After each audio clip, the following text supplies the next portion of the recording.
Ladies and gentlemen, welcome to the Ariel Helwani Show! Back in your life on this Wednesday, April 30th, 2025. Hello again, everyone. I sure hope you're doing well. It is great to be here on another lovely Wednesday in New York City, the final day of the month of April. And if I'm being 1,000% honest with all of you, as I like to do, I'm in a great mood. You know why? I'll tell you why. I'm sure you're probably thinking, oh, Ariel's going to be salty. Ariel's going to be bummed. He's going to be upset, ornery after the Knicks blew it Game 5 at home. Have to go to decrepit Detroit on Thursday to try to seal the deal here. I'm sure you are thinking that, and there's a part of you that is probably correct. However, I'm in a great mood today for really two reasons.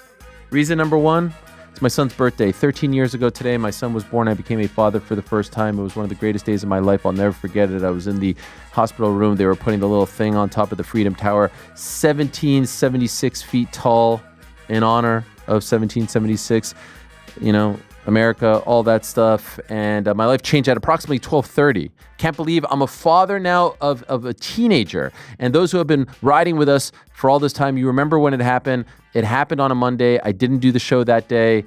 I came back the following week. We only did a show once a week. You'll remember, I think it was the third time I became a dad. Rick stepped in. I think that was the third time, not the second time. I might be wrong. It could have been the second time. No, I think it was the third time. Dressed up as me. I think that was the first time that he actually sat in the hot seat, so to speak. And so, a lot of emotions, a lot of pride.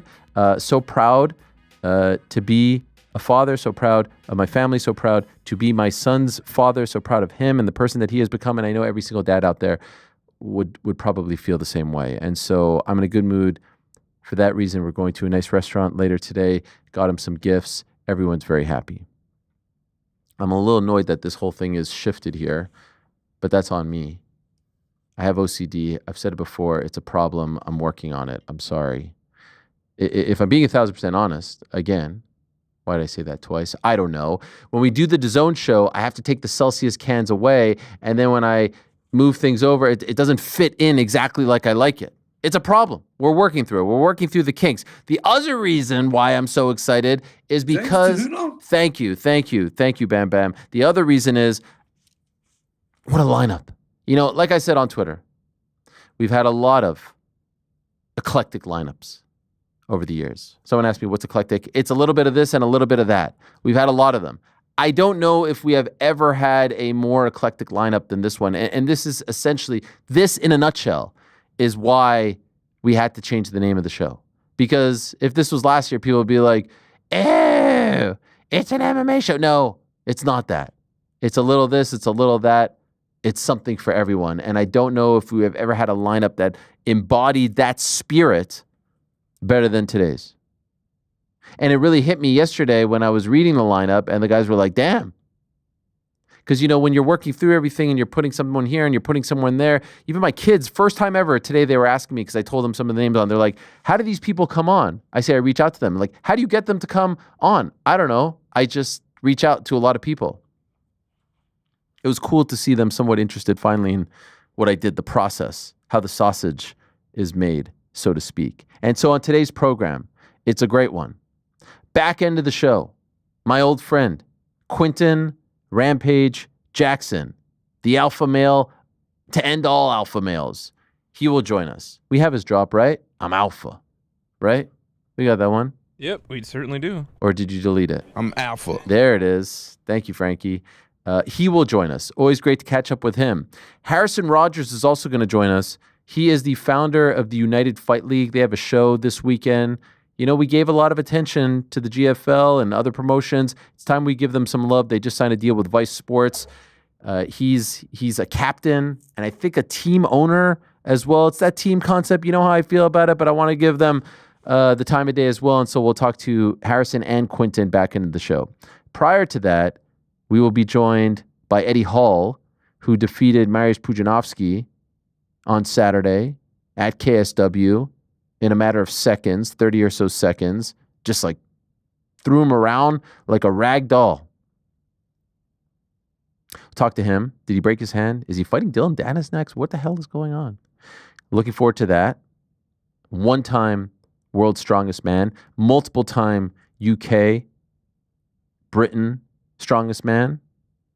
Speaking of the UK, man who was once captain of Manchester United, captain of Les Bleus, tremendous football player, Patrice Evra is going to join us.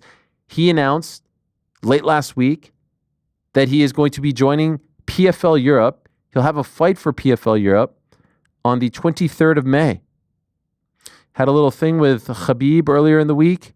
This is a big freaking deal. That event on the 23rd of May is happening at Accor Arena in Paris. I was there to see Canada lose to France in the quarterfinals of the Olympic basketball tournament. It's a beautiful venue. Pizzi's been there as well. And this is going to be gigantic news. Like, they're going to sell it out. Again, PFL Europe and PFL America, they seem to run as like two separate entities. They seem to do tremendous things over there, and over here, it's a little different. The quick resume, if you're unfamiliar with Evra, 43 years young, turning 44 on May 15th, played for Man U, Juventus, Monaco, Marseille, cup of coffee with West Ham, 5-time Premier League winner with Man United, UEFA Champions League winner with Man United, competed in 5 UEFA Champions League finals for 3 different teams, 2 Serie A League winner championships with Juventus, cup wins in France, England, and Italy, competed in 3 Euros, 2 World Cups for France.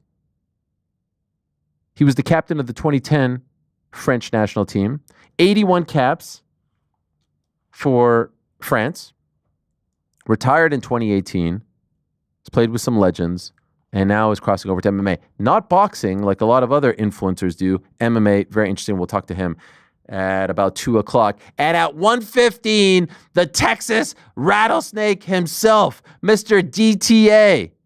Mr. You talk about your John 3:16, Austin 3:16, says, I just whooped your ass. One of the greatest professional wrestlers of all time, a living legend, a man who did it his way, unapologetically himself, one of the best interviewers as well. And I want to talk to him about this. One of the best athletes turned interviewers. I've said this on the show. People have asked me, oh, who's a good interviewer? Stone Cold is phenomenal.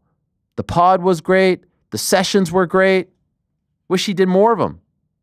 Anyways, Stone Cold Steve Austin going to join us for the first time in 11 years. We had him on in 2014. We had him on episode 200 of the MMA Hour in 2013, and then we had him on a year later in 2014. And I may bring this up again, so forgive me if I repeat it. I'll never forget this. You know, we have a lot of people come in studio and you know, they ask for a car, they ask for this, they have an entourage, and that's all fine. There's nothing wrong with that. You may have a brother that comes with you, a manager, a sister, a wife, a PR person, a photographer, a videographer. Very, very rarely does someone come alone. I'm sure it's happened a couple times. The one that I could tell you for sure was Stone Cold. Stone Cold came alone in July of 2014. He was promoting a show that he was doing. I asked if he wanted a car, a taxi, whatever. He said, I'm going to walk from my hotel, and he came alone. Do you remember this, New York Rick? He might be busy. Who, no, me? I do. Yeah, I'm still blown away. Like this is 2014, by the way. Like just a couple years removed from his active days. Still the freaking man. He's so humble. Yep. And even in all his interviews, like you see, the guy is just incredibly humble. And obviously in the news recently, because he was at WrestleMania 42, both he and Bret Hart were inducted once again into the WWE Hall of Fame. Second induction for him. Third for Bret. The first ever immortal moment for their match at WrestleMania 13. That was the one that they had the double turn with Bret, the Blood, Ken Shamrock. Oh my gosh. I'm really excited about all of this. Also excited to say, yeah, there's the lineup right there. Today's show is brought to you by our good friends over at Averon. Where are you at, Sean? Where are you at? Workouts Shouldn't feel like a grind. That's why we've made Avron a part of our fitness routine. And let me tell you, it has changed the game. Avron takes exercise to a whole new level using gamification, meaning you can actually play video games while you work out, which is amazing. Powered by their award-winning Avron World software and paired with industry-leading hardware, Avron's rower, bike, and treadmill deliver the best workouts we've done in a long time. As you know, we've been using the rower, the bike as well. Tremendous. The bike here in the studio is a big hit. We're trying to get Mr. Sean Brady to join us. Look at this.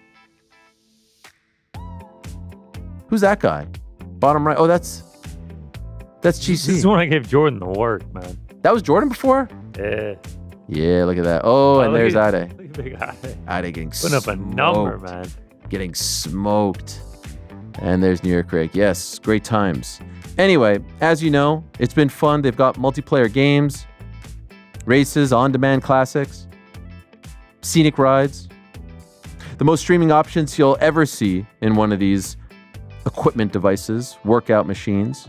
You're sweating it out, getting competitive, actually looking forward to your cardio days, which makes it way easier to stick to your routine. And the Avron Victory Treadmill just launched. It's the world's first gamified treadmill. You get back into fitness for the new year with an introductory price. Head over to avronactive.com/uncrowned right now to get an extra $50 off. Again, go to AVIRON active, ACTIVE.com/uncrowned. Unk round. Hey, I just thought of that. That's pretty good. You know all the unk talk? It was meant to be. Sorry. To end boring workouts. That's avronactive.com/uncrowned. Please support them because they support us. Good Canadian people working hard, trying to make it happen. We love our good friends over at Avron Active, and we hope that you support them once again because they support us. Man, what a day. What a day. Matter of moments, Stone Cold Steve Austin. So much to talk to him about. I keep running around here saying, "Could I get a hell yeah?" Yeah. Do you say, what? That how he says it? What? What? What? Can't wait. Can you ask him for a hell yeah? That's a small favor from the back, if you don't mind. So is that for a drop or is that? I didn't even think of that, but yeah, see, look at you. Would Best be not producer in bad. the game, always thinking, where's the content? I'm just like, I just want to see him do the thing. You just, yeah, but I don't like to treat them like circus monkeys, Only the audio engineer. I get it. No. No, it's fine. It's fine. like- Ooh, where's the alpha button? Oh, I thought you deleted it. So yeah. Wow. That was a little aggressive. I'm not going to lie. Wow. Is that how I sound? No. In my head, maybe. Wow. Okay. I'm sorry. Excuse me. By the way, it's coming together in Times Square. I don't know if you guys have seen this stuff, but they're actually doing a fight in Times Square. There's a ring there. There's a canopy there. It's incredible. They're actually doing it. Days away now. Friday. Technically 2 days away. They're even doing an NYPD versus FDNY fight on the prelims. I don't know if it's going to be televised or not, but that's pretty cool. Although, should they be on the same team? No, they do this sort of thing. These white-collar boxing events. I just love the idea of some, family from Norway coming to New York City for the first time, going to check out, the M&M store. There you see it's under construction, but it's actually happening. And they're like, what's this? Oh, who's that? That's Ryan Garcia knocking out Rolly Romero. Now, you can kind of understand why it's just going to be, quote unquote, open to 300 VIPs, because look how narrow it all is. You can't just take over the whole thing. This ain't New Year's Eve. I would love to know the cost. What do you guys think? Are we talking like, is it like 500 million? That's absurd, right? 100 million? I'm thinking at least 50 million. But they had to block out all this space for the days leading up into it. Right. It's got to be like 100 million, man. It's got to be so expensive. It's going to be a scene. It's one of those things, like I said, like you buy pay-per-views in hopes of seeing great fights, and sometimes the location is part of the package, part of the appeal. That was the case to a degree this past weekend. Tottenham Hotspur, that's cool, but we've seen it before. We've never seen this before. I would buy the pay-per-view just to see how they pull it off. Oh, by the way, Jim Lampley back on the call. There's a lot of bells and whistles that makes this a very intriguing buy on a Friday afternoon. I think it starts at 5 or 6 because they've got to be out by, I think, 10. Very, very unique. But I just want to see how it looks, ultimately. I just want to see how it looks. So can't wait for that. I cannot wait to speak to our first guest of the day. Like I said, it has been 11 years since he's been on the program. It is impossible for me to have more respect for an individual, considering what he has done, his resume, his body of work, but also considering how he conducts himself, his humility, how he treats others, how he treats the business. No one says a bad word about this man. Everyone has the utmost respect for him. Everyone pays homage to him, and it was so great to see him back in the limelight just a couple of weeks ago in Las Vegas, in his adopted home state of Nevada, getting his flowers once again, 2-time Hall of Famer now, going in there with the great Bret the Hitman Hart for their incredible match at WrestleMania 13. It was beautiful stuff. And so it was a big, big deal for me when he said yes to come back on the show.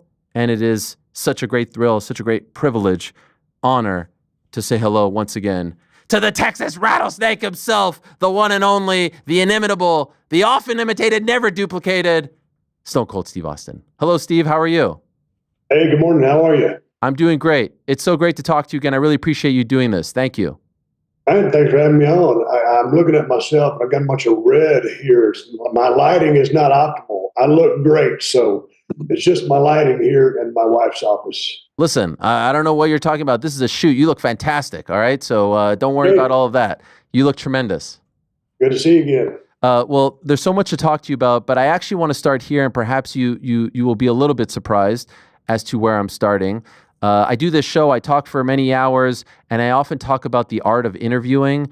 I love interviewing. I'm a real nerd when it comes to the science, and I know that sounds a little bit like posh. Oh, there's a science to interviewing. I strongly believe it's my favorite thing that I get to do is interview people.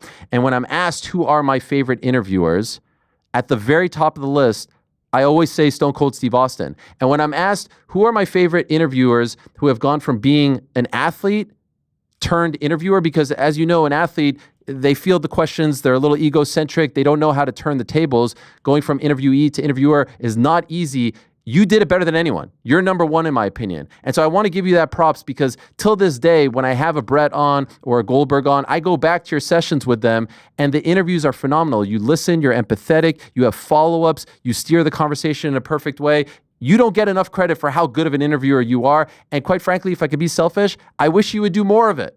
I miss your interviews.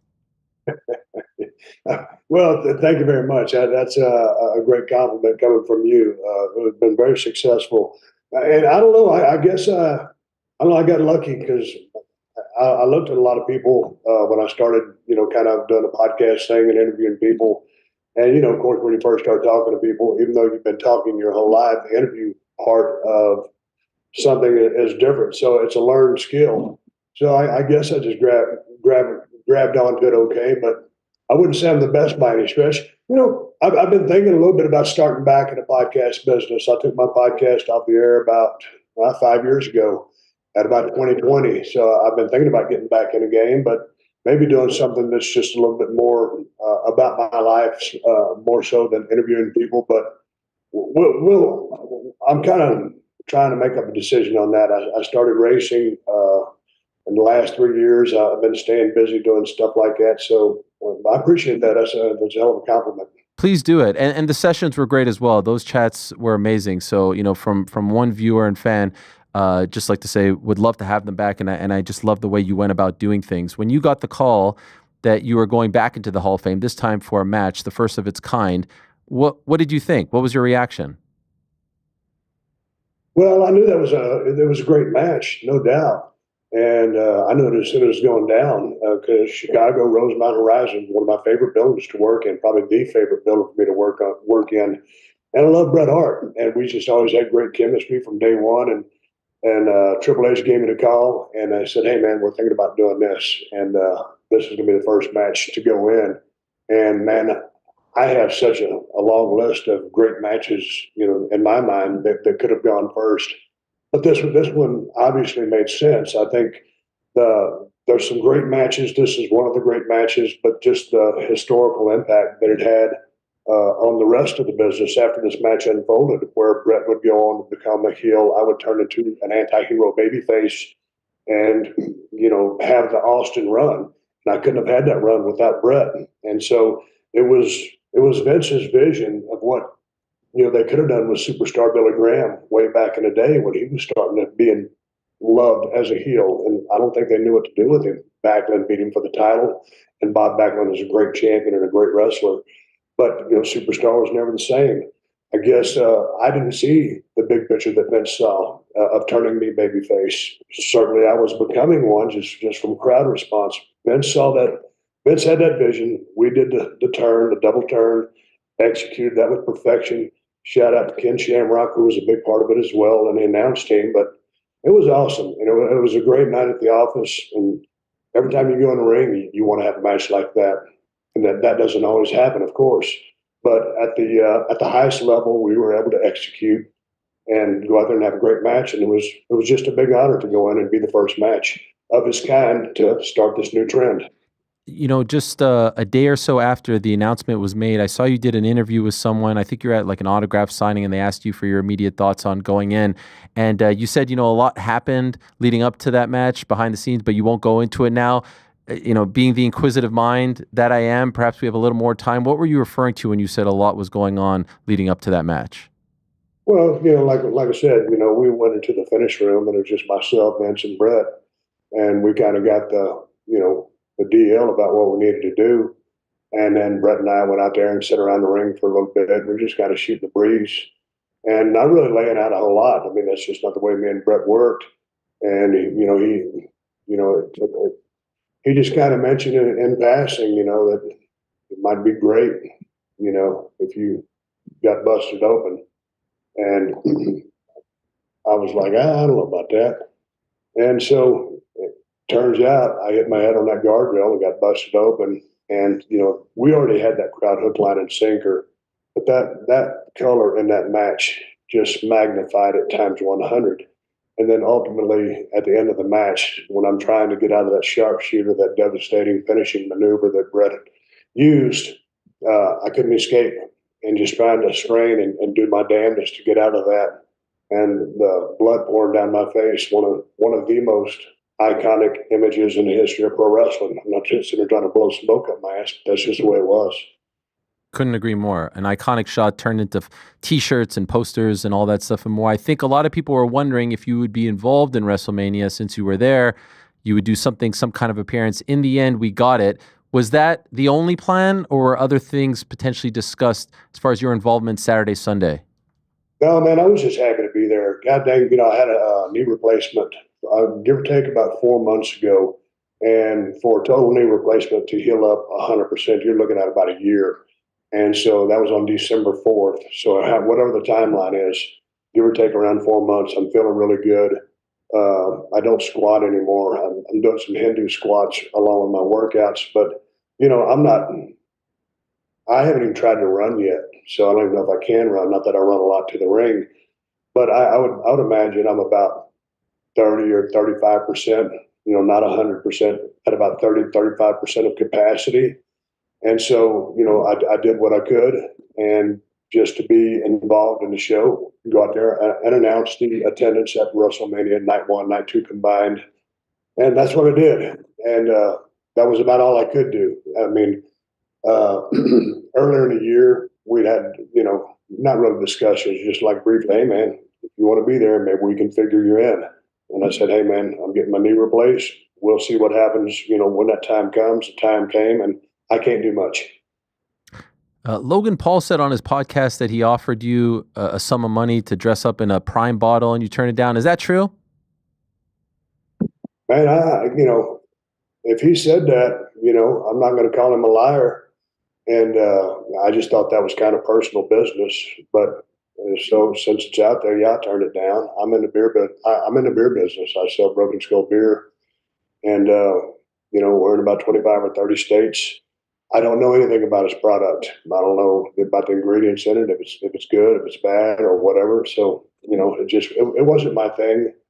So yeah, I turned it down just because I wasn't into it, and that's not no disrespect to him or his product. I saw the reaction to that news coming out after he said it. And I think it was like 99.9% people saying, thank God he turned it down. I don't think a lot of people, with all due respect to him and his product, which I have no issues with, I don't think people wanted to see you dressed up in a Prime bottle. No, man, that's not my gimmick, And like I said, he's doing really well. Obviously he's hustling and he's going and getting it, and more power to him. It just it wasn't a great fit for Steve Austin. Could I ask? Obviously, I'd be remiss if I don't ask your perspective on the ATV riding. What happened there?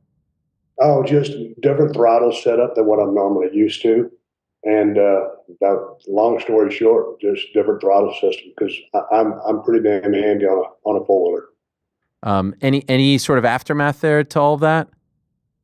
No, just I was embarrassed about it, and I think everybody's okay. But I mean, you go out there on the biggest night, in wrestling, and you end up like that. It's not the greatest day at the office. You go out there and you want to give people the best show that you can, and when you fall short of that, it's not great. Speaking of unannounced appearances or whatnot, I was there a couple of years ago in Texas when you and KO had the finale on night one, and I always wondered about something. If it was always the plan for it to turn into what it turned into, why wasn't it promoted as such? Because it was promoted as the KO show, right? It was promoted as the KO show, it was promoted as sort of like an interview, and then it ended up being almost like a full-blown match. And I wondered, wow, the reaction to the buildup would have been so great. Could you tell us how we got to that point, and was it always supposed to be like that? No, just because we were on uncharted waters when they came up with that. It was getting pretty close to the time that it was going to be WrestleMania. We went out and filmed that promo right down the road from my house, but I didn't get a ring to practice in. I trained like a sumbitch to get in shape for that match. And when you don't have a ring, when you're not doing cardio specific activities like running the ropes, picking somebody up, slamming them, doing wrestling activity, your cardio is just not there. So it was going to be billed as what it was, and I guess so. Maybe it would lessen the expectations of the people. Like you say, hey, this can be a full-blown match. Well, again, I wasn't in that kind of condition. I looked good, but my gas tank wasn't there. And, man, I've always prided myself. Anybody that's ever worked with me knows that if we're going, I might – I'm not going to say that I never blew up, but if I did, I never stopped. I kept going. At WrestleMania, working with KO, man, I was blowed pretty good. But I kept just getting a sip of beer just to kind of quench my thirst because, I was out of shape. I wasn't in ring shape. So I guess bottom line, long story short, just so if you haven't, and I hadn't been in the ring in almost 20 years, it's just like Triple H, Undertaker, and Hogan said, on one hand, I don't have any timing. On the other hand, I don't really know what I have. Another hand, I'm not calloused up. My body's not ready. So each one of those guys said something that was very true about that match, and zero timing. I ran the ropes 2 days for that match in a ring they had at the hotel. So, if you'd have built it as such, those would have been high expectations to live up to. So then you over-deliver on something that's unexpected. Okay. I completely understand. If that ends up being your last sort of active, quote-unquote, match, are you at peace with that? Totally. There's always that part in the back of your mind where, there was a match. I think they built it as like an exhibition match. It was between Nick Bockwinkel and Billy Robinson over in Japan. And, man, those two guys, they put on a really nice clinic. I think it's about a 11, 13, or 15-minute match. And, of course, the Japanese people really appreciated that match. And those guys were badasses. They could really work. So to do something like that would be fun. Again, it's an exhibition. You're not trying to go out there and steal the show. You're just going to go out there and try to do it one more time in front of the fans because you love the business as much as you do. And it would be very interesting. So you always think in the back of your mind about something like that. And again, exhibition style, so you don't have all that pressure of trying to be who you were in your athletic prime. Because when you're out of prime, there's just a night and day difference of how you can perform, and that's just the bottom line. That's the way it is for any athlete in any sport. But if that was my last endeavor in the ring, I'm totally at peace with it. I ran hard, I had fun, we achieved a lot, and it was what it was, and I have no regrets. So I gave it everything I had. Were you ever, when you were coming up, when you were at the very top of the game, cognizant of maybe some of the guys who stuck around too long and said that you didn't want to be one of those guys? I know injuries played a part, your body plays a part, you had been through the ringer, but I also feel like the reason why people bring this up so much is because they want more of you. You never stuck around too long. We didn't get an oversaturation of Stone Cold.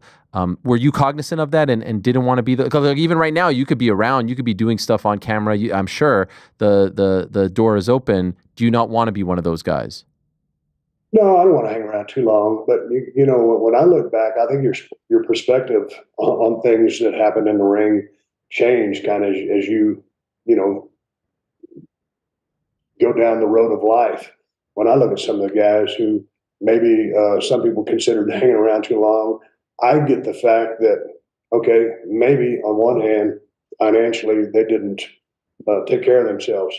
But then also on the other hand, it's just, and probably more so, it's just they love the freaking business so much that they just don't want to get out of it. And I didn't have an exit strategy either. I just simply pulled the cord on myself, pulled the plug due to what was going on, you know, doing my list of injuries, and I got out. But you know, a lot of people hang around just because they love that shit so much, and I just can't blame them for that. And that's just the way it is. But anytime I go out in front of a crowd, I kind of have a timer in my head about, you know, leave them wanting more. Don't want them. You don't want to leave them wanting you less. Like, God dang, it was cool seeing Austin, but he stayed out there all freaking day. Jesus Christ, get him out, give him the hook. I don't want to be that guy when I'm going out there. So that's kind of the way it was with my career, and that's kind of the way I play my appearances. I'd rather get out too soon rather than stay too long and wear out your welcome. There was a lot of obviously chatter in the aftermath of WrestleMania. Did they get it right? Did they get it wrong? I'm wondering, did you watch both nights? And if so, I'd love to just ask your perspective. Who better than you?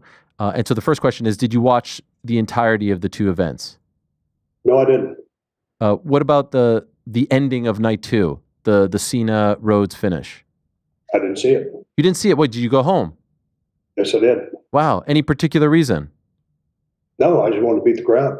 Okay. Interesting. Yeah, and I haven't watched it back. Wow. Do you not watch it actively these days? Like, are you not? I mean, maybe you follow, but don't sit down and watch all the hours. I follow WWE on IG. Yep. That's where I get most of my content. And I get the snippets and stuff that they play, and that's what I see. Okay. I did see a clip of you and Io Sky. You seem to be very impressed with her. She was one of the earlier matches. What about that performance, that match, led to this moment between the two of you? That was one of my favorite matches of the entire 2 days. And right before this, about 30 minutes before this, I saw Bianca Belair, and I told her the same thing. Had I seen Rhea, I would have told her the same thing. Man, it was just an amazing match, great timing, very physical. And those three women are badasses to begin with. All of them are great workers. And man, Bianca, in the short time that she's been around, has really picked everything up. And I really like that match, and also like that match. Well, I liked Drew McIntyre's match with Priest. I liked the match with Ray, Braun Breaker. Who else was in there? But there's four guys in the ring, and Dominic goes over. Yeah. And what a finish! And the right guy went over, and a ring full of killers. Of course, you don't expect him to go over. That was another one of my favorite matches. Could I ask what do you like right now about the business, or maybe who in particular? Like, who is someone that you're like, that guy has it, that guy's or that girl is doing it right? Well, Rhea's doing it right. I mean, she's been around for now.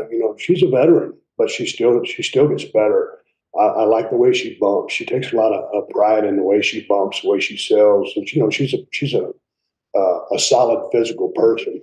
I'd like to see Charlotte get back on track, with her storyline or whatever's going on with her, because I love her. Bailey didn't get to perform at WrestleMania. I don't know if they're starting up an angle with her and Becky. Of course, I'm glad Becky's back.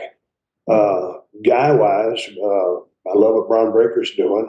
Want to see how he improves. It's interesting to see that he's with Paul Heyman.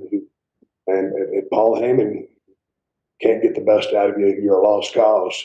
And that kid has blue chipper written all over him. So under the tutelage or under the learning tree of Paul Heyman, I look for big things from Braun Breaker. And there's a ton of men and women that I'm forget, or not forget, but not mention just because I don't watch. My wife doesn't watch wrestling, so I don't watch wrestling as much as I used to. We eat dinner and watch a show. I love that. I do love the fact that you're very well aware of. I mean, you're mentioning guys and girls doing stuff, so it's not like you're completely, No. out of the mix here. Yeah, man. I mean, God dang, man.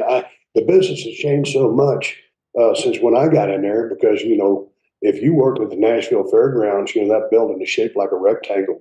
Heels are dressing over here, babies over here. There's no common dressing room. That referee's going to come in there and give each guy the finish. So you're going to go out there and call that in the ring. So that's the way we were working. And that was a weekly territory. We were in, what was Nashville? That was a Friday night or a Saturday night show.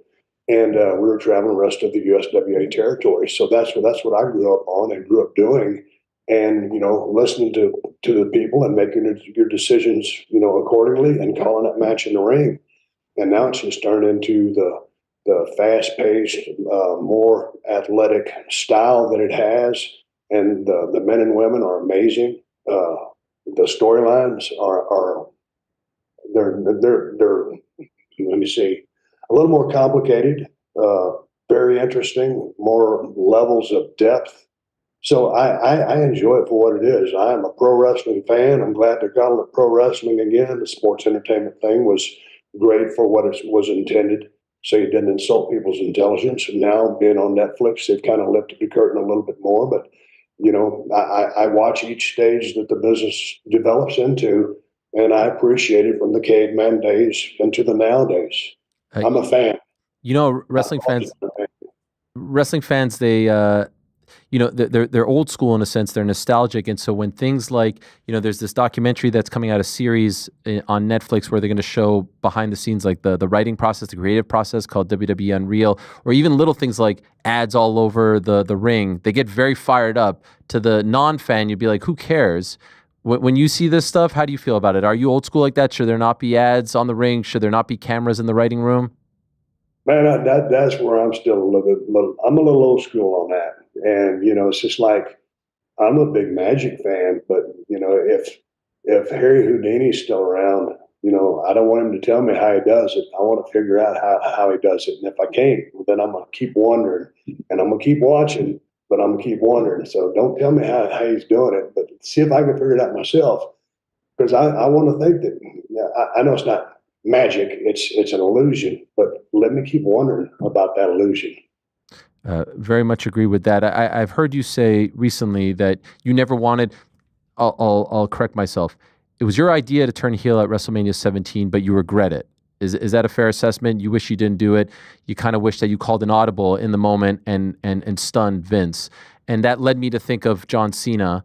And I also have heard you say you didn't watch it. And I know here you're telling me you don't watch it, and I 100% understand that. Could I just ask, do you think there will become a time down the line where he regrets he didn't have to turn heel?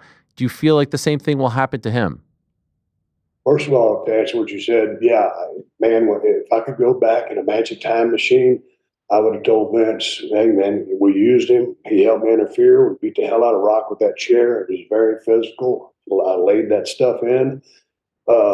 And I went into that match, that build-up, that package that they put together that really kind of reinvigorated me. And we were both in there, the number one and two baby faces, or number one and two talents in the world going head to head. And I loved working with The Rock, but I'd have called that audible, and I told Vince, after it's all said and done, watch a stunner. I'd have dropped him on that stack of dimes he called a neck, and I would have stayed a babyface. Going on to John Cena, man, I love what Cena's doing. I love the way that guy talks, his promos, where he's going with it. I know some people think differently, but I like the ride that he's taken me on because I'm invested in John Cena. I've watched him for a long time. He's a class act, and I think he's going to look back and love what he's doing because he loves the business, and I think he truly enjoys it. And he loves it so much that at this stage of his life, he's had so much success. He's had so much success at this stage of his life in the business and outside of the business in the movie industry and entertainment. He's only doing this because he loves it that much, and he wants to take the people on another ride, and a ride that they haven't been on yet, and it's warranted and deserved. I love that, by the way. Did you ever think that we would be living in a time where Vince McMahon is alive but not affiliated with WWE? It seems weird, but I mean, only for a minute, because, when they sold the company to TKO or whatever the deal is, it was like, okay, it was kind of like the end of an era. And now that we've taken a breath, okay, we digested that the era's over, and it is what it is. So I remember talking to Vince 100 years ago when he wanted to take the company public. And I told him, I said, dude, it was just me and him. I said, why do you want to go public? He goes, Steve, it'd be more legitimate. I was like, man, what the F? Be more legitimate. He owned the whole damn thing. It was worth a shit ton of money. How much do you want?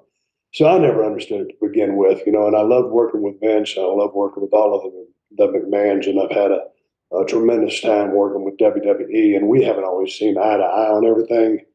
But, and I gave them all my blood, sweat, and tears, and they gave me a bunch of opportunities to go out there and crush home runs and grand slams if the opportunity presented itself and I could carry out the mission.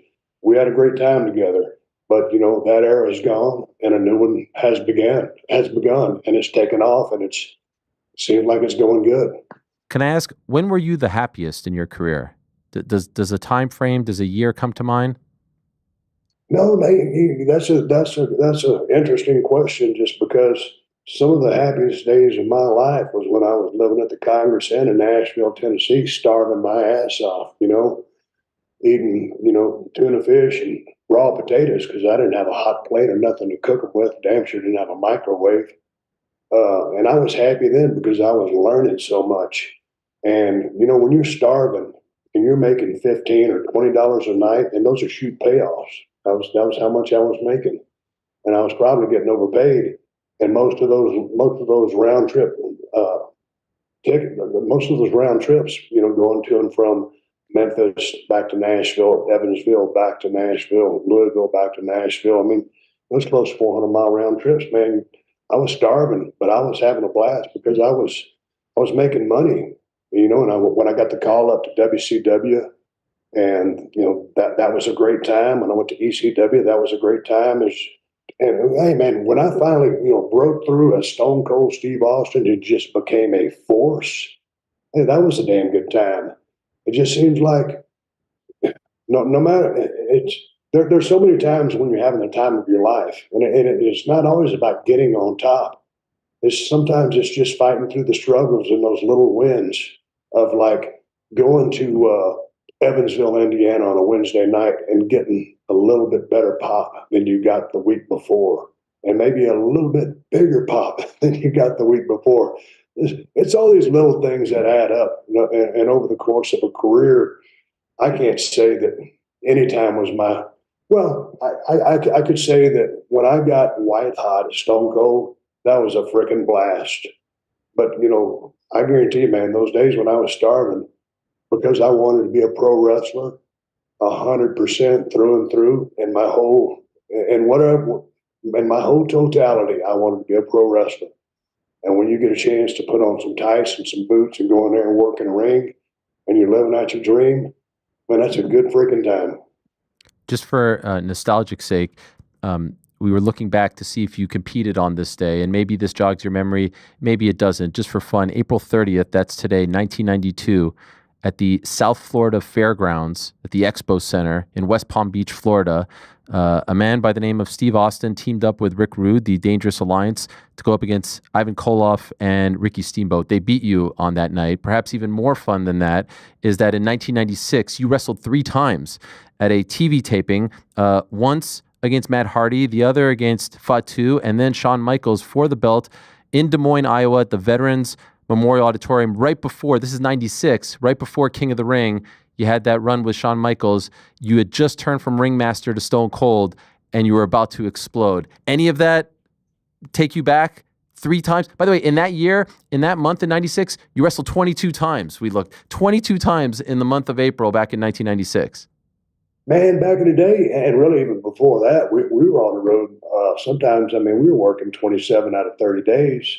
And when you go to some of those TV tapings, you might be working anywhere from 3 to 4 times, depending on how you were booked. I mean, and that was just the mission, the task at hand. So working multiple times, these days, it seems like damn near impossible. But back in the day, that's just the way it was.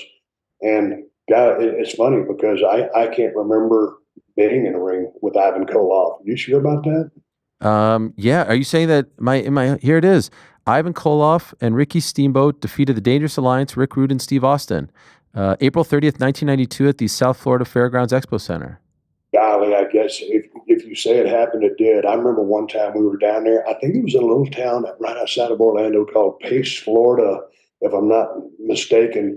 And we were all dressing in I don't know if it was like an RV or like a single wide.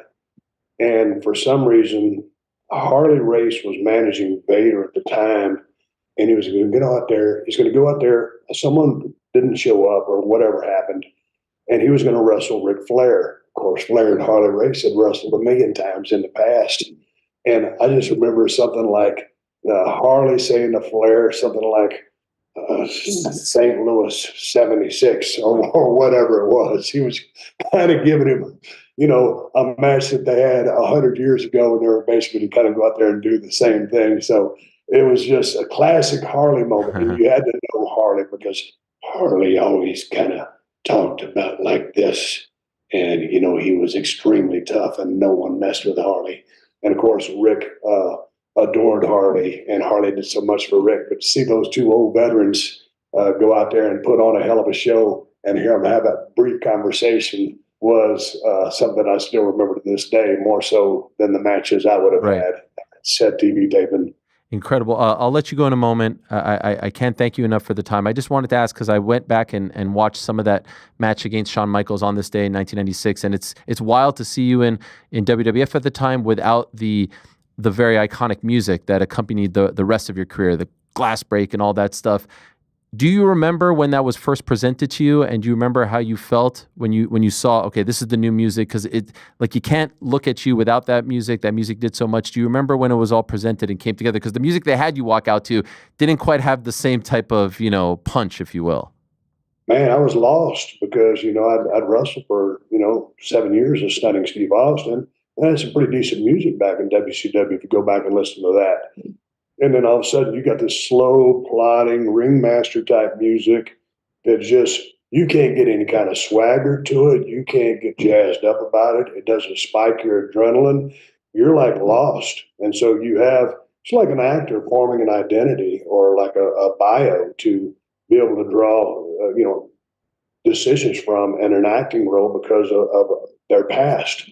And I didn't have any past. I was trying to go in on something completely fresh that I couldn't identify with it. And I was basically in no man's land walking to the ring, trying to make chicken salad out of chicken shit.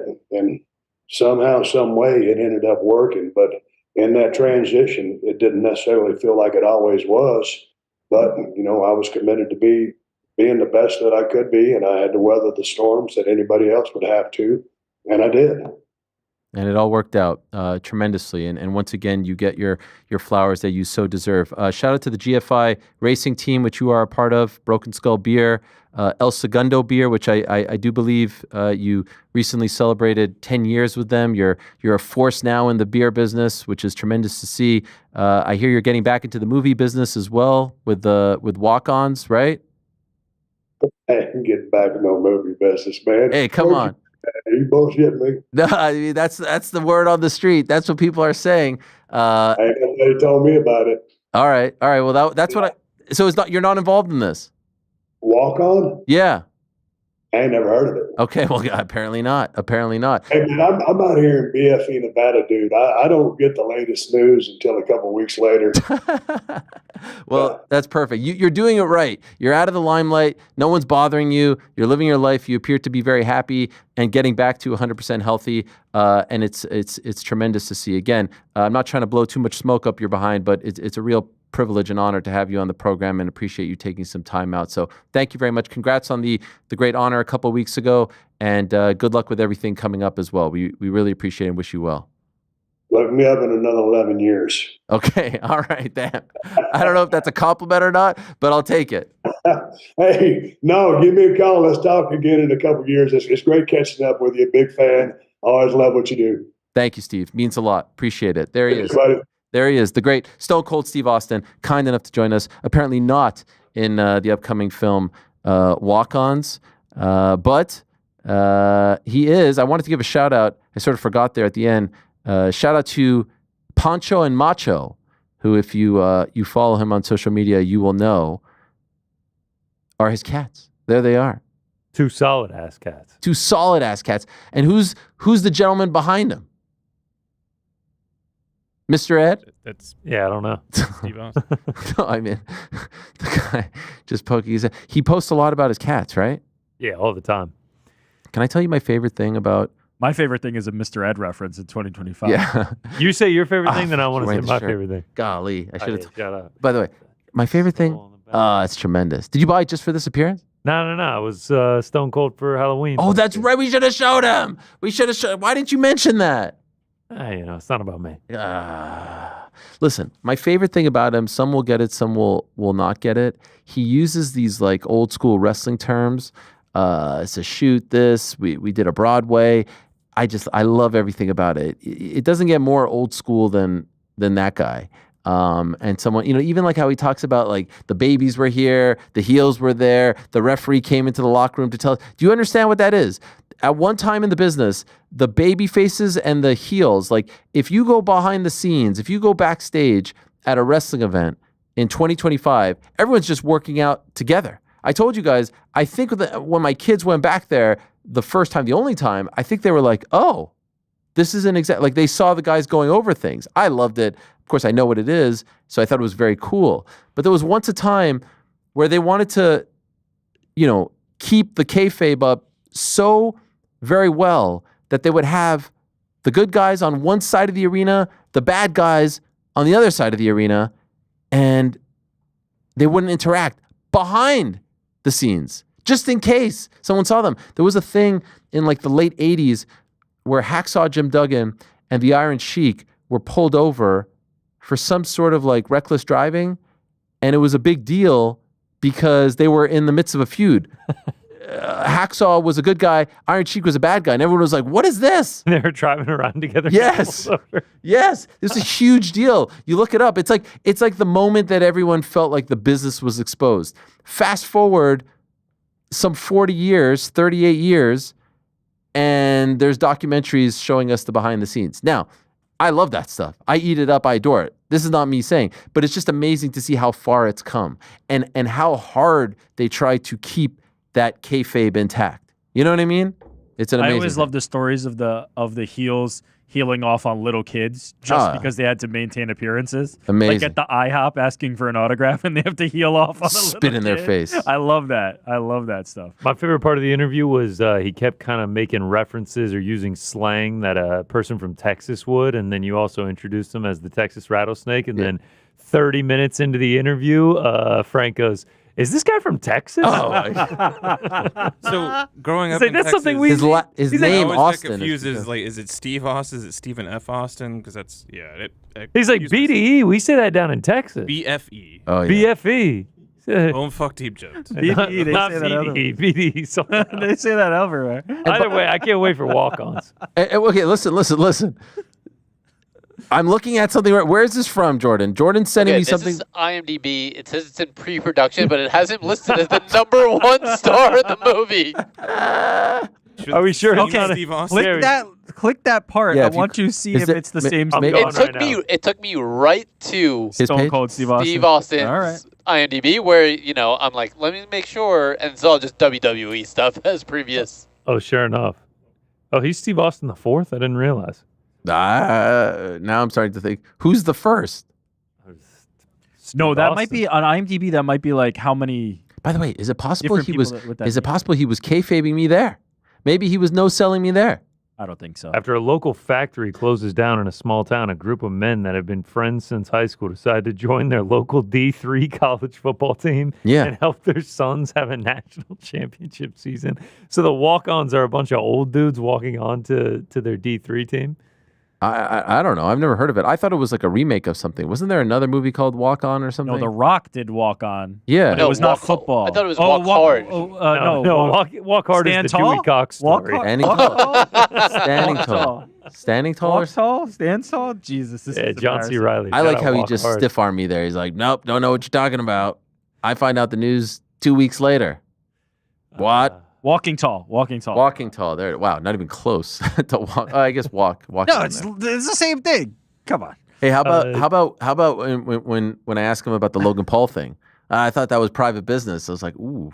I like that. But I also like how respectful his answer is. It's Yeah. like it's just not for me. That's not the Steve Austin character. And truth be told, like couldn't be more right. It was my so God. weird to see him doing that. This says Chris Jericho is also in the walk-ons. Yeah. And Tyrus Yeah. and Marino. James Stone. James Stone is in it too. Frank, you should have played that when he's like, well, I don't know what you're talking about. By the way, is this in the same category as James Tahuna? No, I mean, there's clearly visual evidence. his reaction was also less funny than Ty's. Of course. No, but is it like do we chalk this up to me effing up, or is it maybe just the internet screwing us? No, I'm looking at the walk-ons IMDb page, and it does say lead star is Steve Austin as Mad Dog.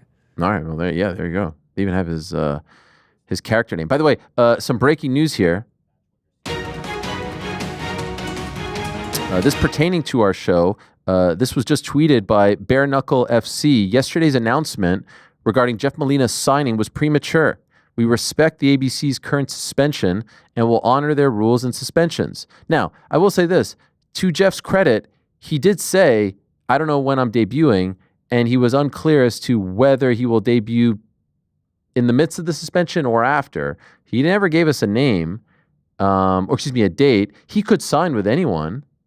So not sure what's the issue there, but an interesting. Are they saying he didn't sign with him, with Feldman or with BKFC? I will also say I did receive some calls in the aftermath of that interview, and perhaps there'll be some questions pertaining to this in the On the Nose segment. But there were some people pushing back on some of the things that he said.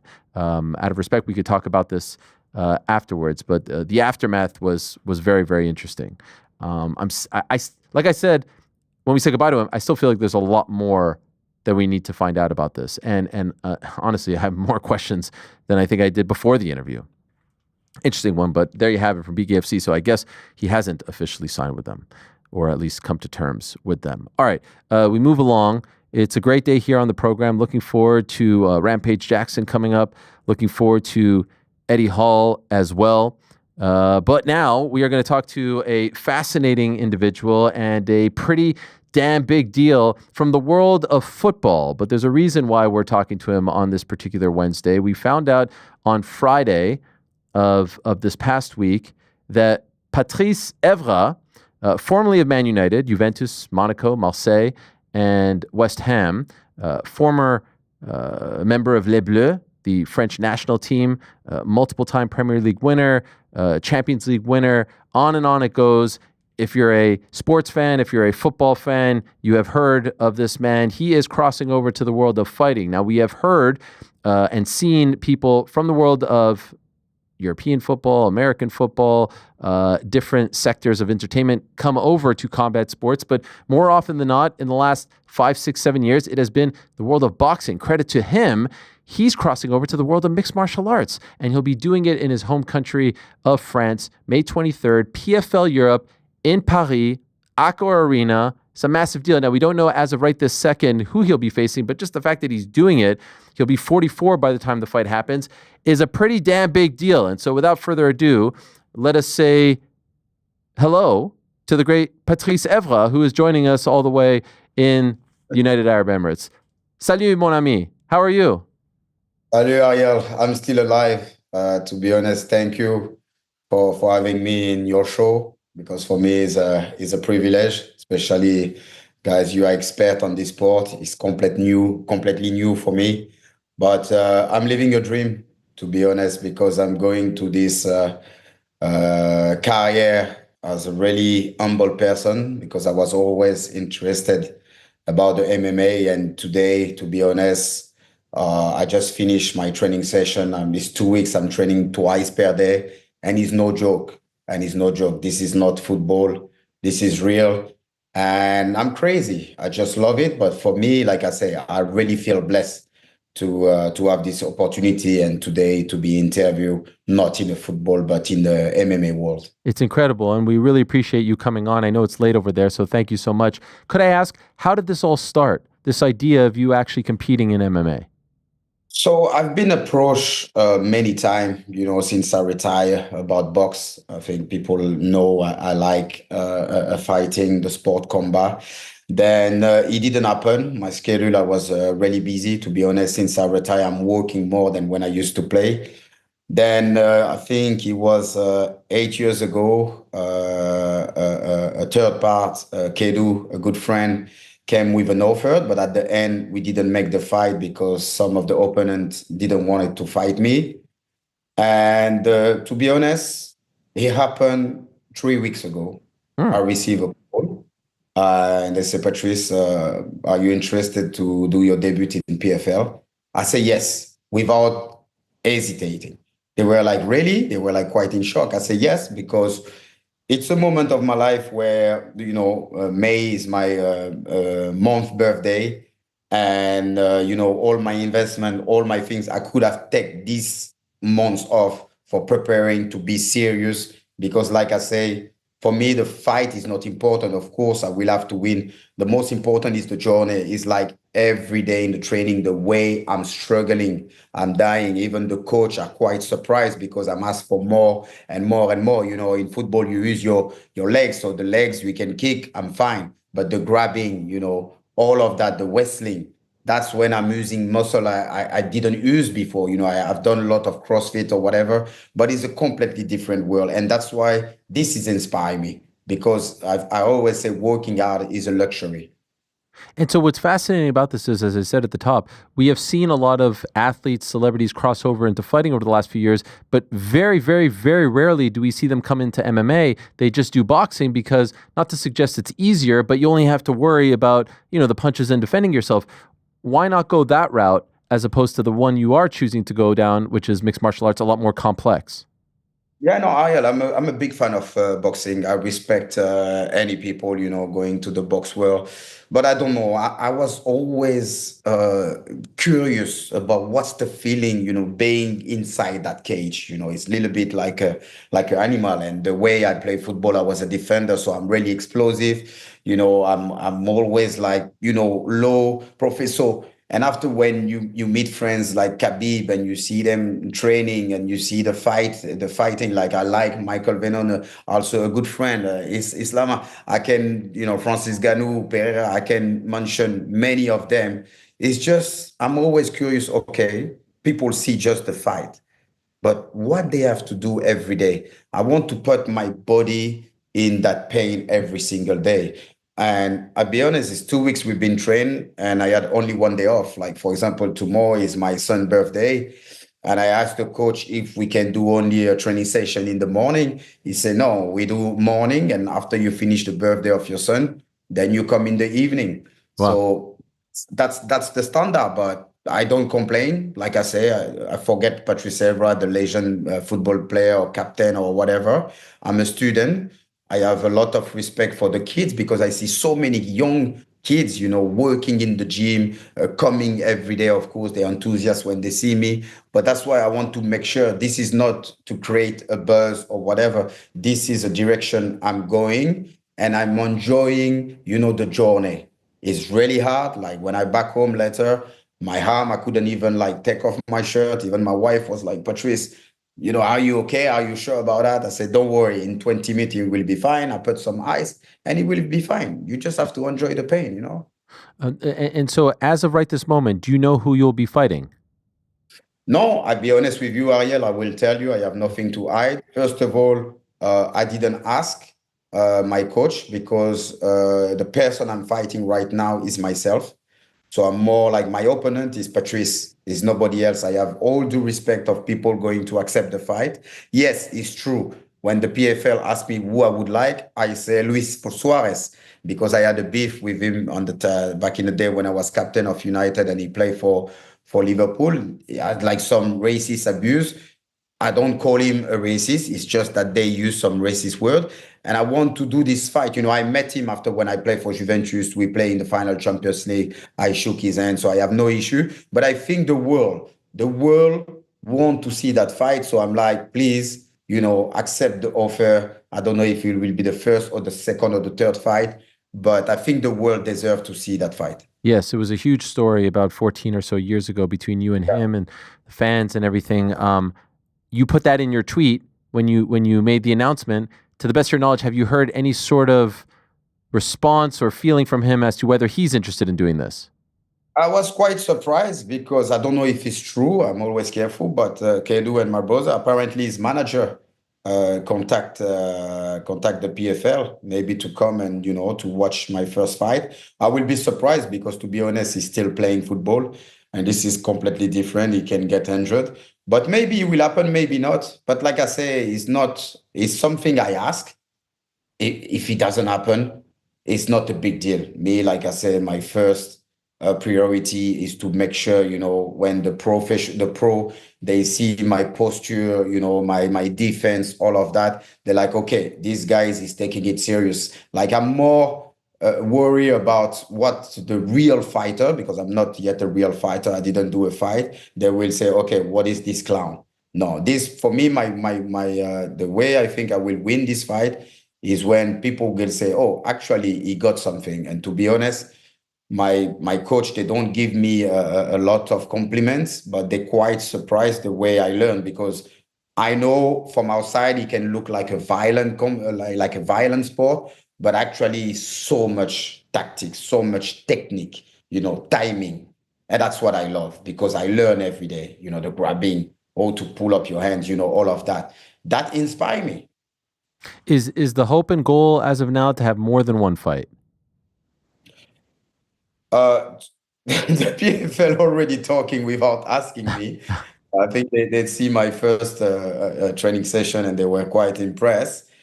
I don't want to sell dream to people. Like I say, it's step by step. I'm living the present. The present is to make sure I turn on in the gym every morning and every evening. But let's do this first fight. Everything can happen. Everything can happen. I know Dubai was quite close to hijack the fight. They're really because I'm living in Dubai. So for them, it will be amazing if I can do the fight here, but I already made an agreement with Paris and it will be in my own town. So everything can happen, Ariel. But like I say, it's too early, but I heard voice PFL already working on the second and the third fight. Wow. Okay. That's putting the cart a little bit before the horse, but I can understand their enthusiasm because you're such a big deal. And will it be an official pro fight in the sense that 3 5-minute rounds, same rules as any pro fight? I'll be honest, Ariel, I didn't talk about this, the rule, if I can, knee or whatever, the gloves. I don't know if we will be here, if we're going to put like pads. At the moment, they didn't explain me everything, but I'm training the way to expect everything. Like the way, like I have this question many times, people ask me, but what is your style? I don't know because I'm working on every every part of the fight, like when I am on the ground, because it can happen when I receive a punch or I will react, the grabbing, the wrestling. I think a massive shout out to Ramsey and Emila, my two coach, because we really connected, and they trust me. One is like 125 kilo. He's a beast. Even when he show me sometimes the movement, I feel like he can injure me really easily. And Emalo is like really tall, so I have maybe some time to kick really high, always with a smile, but a killer. So they don't give me any present because they understand I am not here for playing. I am here to respect the sport, and I am here to respect all the amateur and all the professional. One last detail-oriented question. Do you know what weight class it will be in? Yeah, so they talk about 73. When I had the call, I was 80. So now I am at 76 after 2 weeks. So I'm not worried about the weight class. I don't like to be 73. I feel like, even if, you look your abs and everything, but I like to, when I used to play, for example, I was 75 kilo. Okay. So will be like 2 less kilo normally than I used to when I was playing in the high level. Okay. And so for the American fans, 73 kilos, around 160 pounds. So around lightweight. We saw a great video a couple days ago of you and Khabib Nurmagomedov speaking via FaceTime. Is he in fact going to help you train for this fight? Yeah. To be honest, we were supposed to train Friday, but he had a little issue in the training, and he showed me his little injury, so he's recovered. But definitely before the fight, he want to test me. He's a good friend. I love him, but sometimes the way he look at me, I feel love, but I also feel like he want to kill me, So I'm like, Khabib, I've got a fight. No, send me your location. He's not joking. When he say send, he asked me, send me my location at least 10 times. He's on it. He's really, he's really happy. I remember Khabib, now I know him for a few years. I invite him, at Old Trafford to watch a game and introduce him to Sir Alex Ferguson.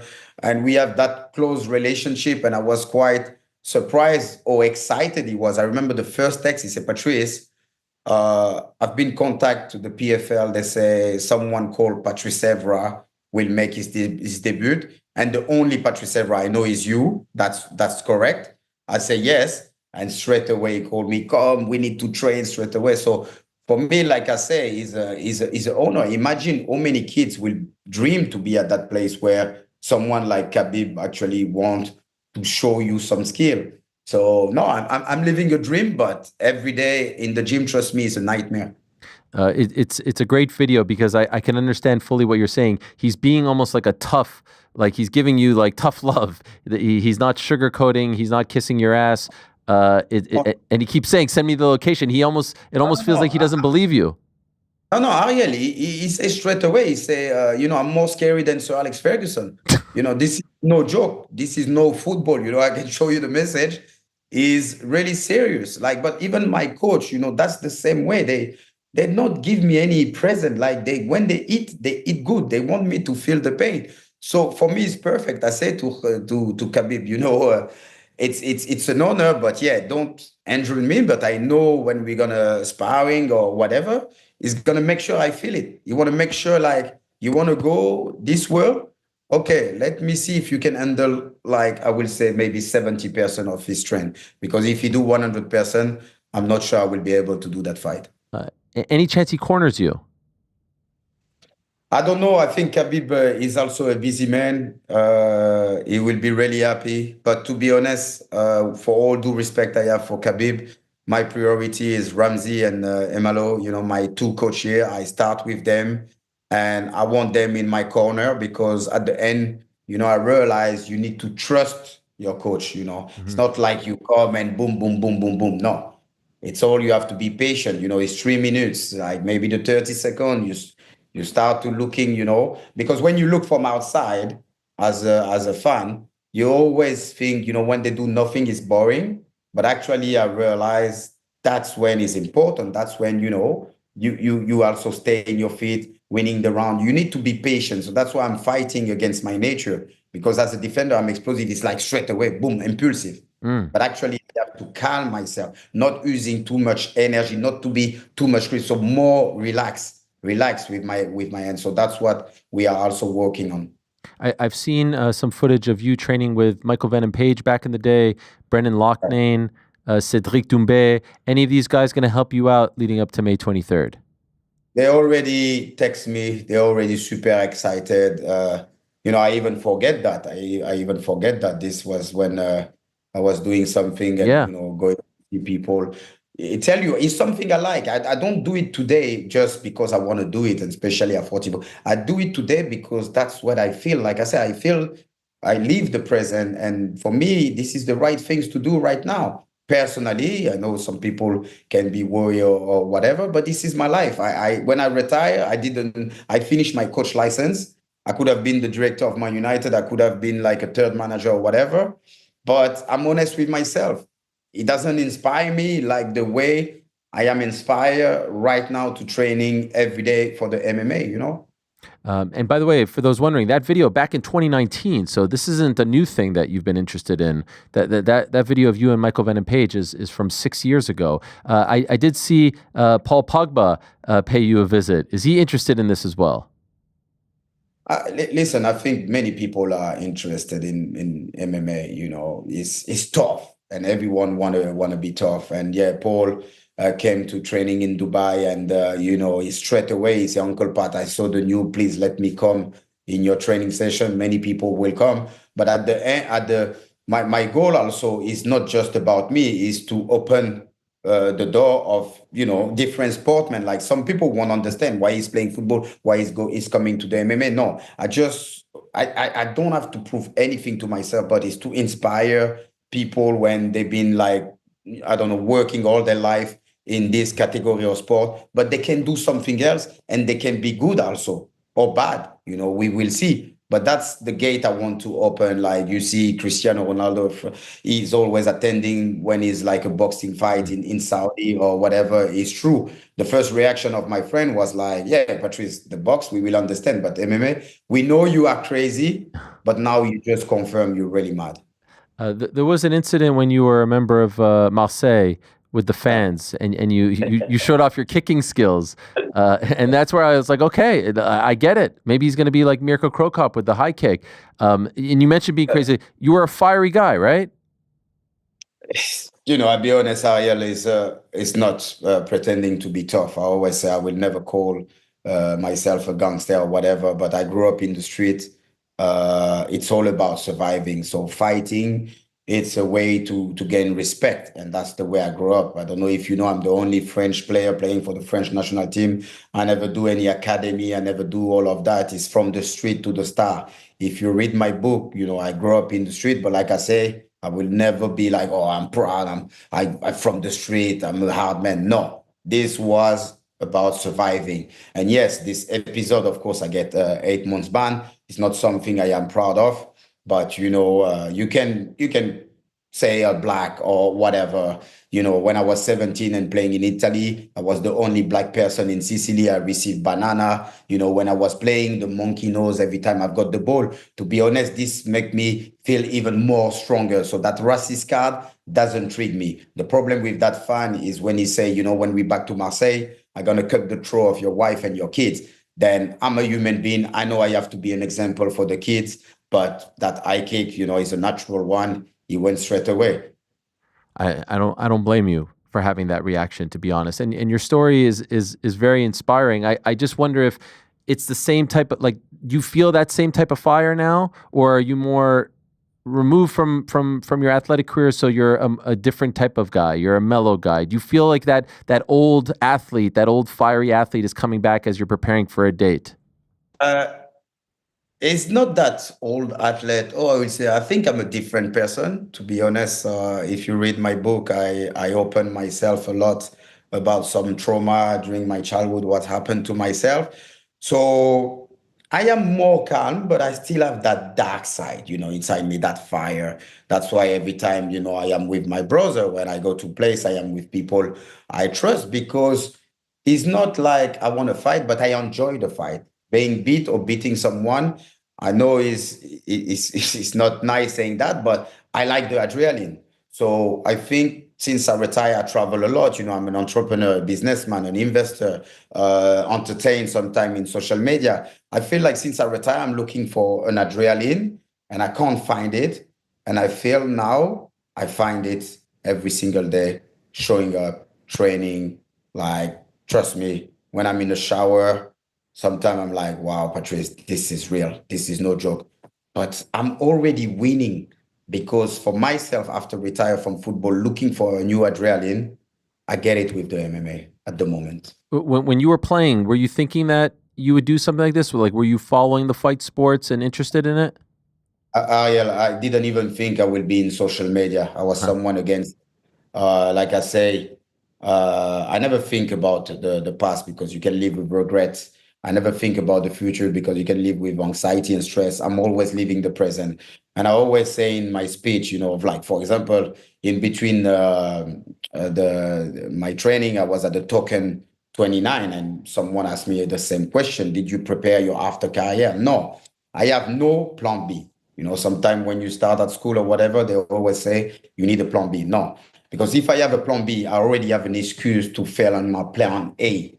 So I put all my focus on my plan A. It won't work every time. Sometimes I remember my school teacher, what you will become. And I say, I want to be a football player.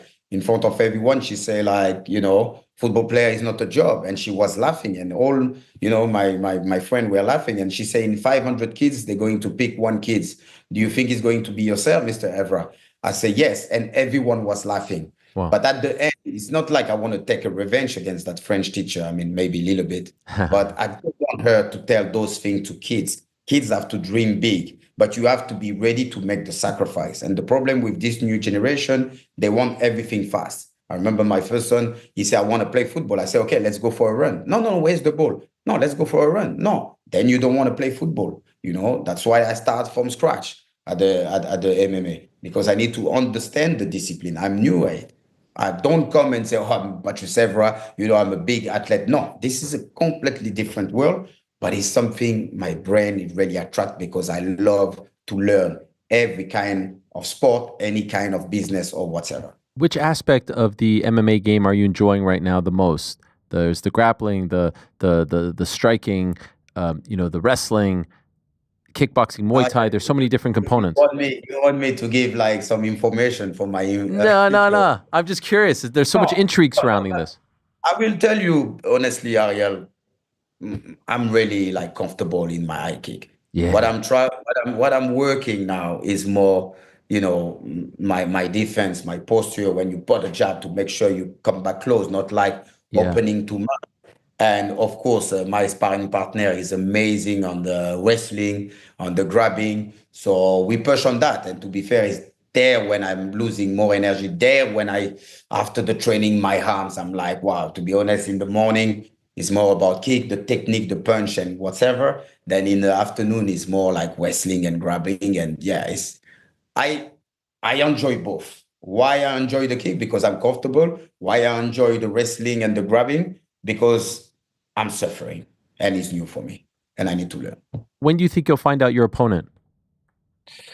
To be honest, it's time. I think if you don't mind, you can call the PFL and call Kedu or my coach and say, guys, let's go. Who is the opponent? No, I'm not trying to hide anything. I think they're talking with many different people. Sometimes maybe it will happen and for some reason it doesn't. But I'll be honest with you, Ariel, my opponent is Patrice. Right now I'm the one, but definitely I hope they will find someone, but I have no idea who I'm going to fight. This is brilliant, and I love the fact that it's happening in Paris. That's where it should happen, in my opinion.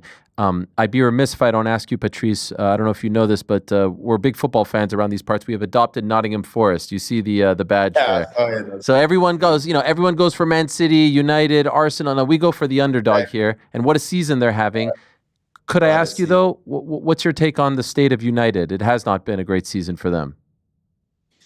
Sorry? On the state of Man United this season. I know, Ariel, you will talk about it, but no, it's being tough. Since the last Premier League we won, it was in 2013, and now you see Liverpool just win the league, so they equal 20 title like Man United. But yeah, we have a tough time. It's like a circle. I believe in Amorim. I like the coach. I like the way he's humble, his discipline. And when players are lazy or whatever, if he feel they are lazy, he will get rid of them. He's building something. We playing Bilbao, I think, tomorrow. So this is a big chance, to get a trophy and also to get qualified for the Champions League. But like I said, history never die. Many people, Patrice, come back to the club, showing that passion. Because I always say, I don't need Man United. I love Man United. It's different. And it's working class people working there. I think that's what the fans, they want. People like, playing for the badge, playing for the fan, playing for the history. I always say, when I was wearing this shirt, I was carrying the history, thinking about people like, Bobby Charlton, George Best, or whatever. I was like, I can't count on that. I couldn't disappoint that. But like I said, now you got all the social media. Before we were athletes, so we were just focused like on playing football. Now they are like brands, they are like rapper, they are fashion designer, politician. They got everything. Too much distraction. It's become more a business. So that's why I don't blame them. Sometimes, I see my old teammate going harsh on them, but we didn't have that. And they have to deal with all of that. So it's not easy, but yeah, to come back to Man United, yes, we are having a tough time. It's more than 10 years now, but history never die. Do you think you'll ever come back in some capacity? They will. No, you come back for them. You come back to do something with them. I think the love I've got for United, the love I've got for the people there, the Mancunian, I will. I think they deserve that because the passion I've got will never die. But like I say, Ariel, my life, I don't plan it. I finish my coach license. I can go and start, coaching or whatever. They were like really open, to see me back home. But today I'm more happy than when I used to play. Like I will give you a silly example. Please. Sometimes I do some crazy video and I see a comment, a guy say, Patrice, my dad just passed away, but watching one of your video make me smile. This is more important than winning the Premier League and the Champions League. I think I'm more like I want to give back to the community now. I receive so much. I feel so blessed and grateful. Then giving back, that's what makes me happy.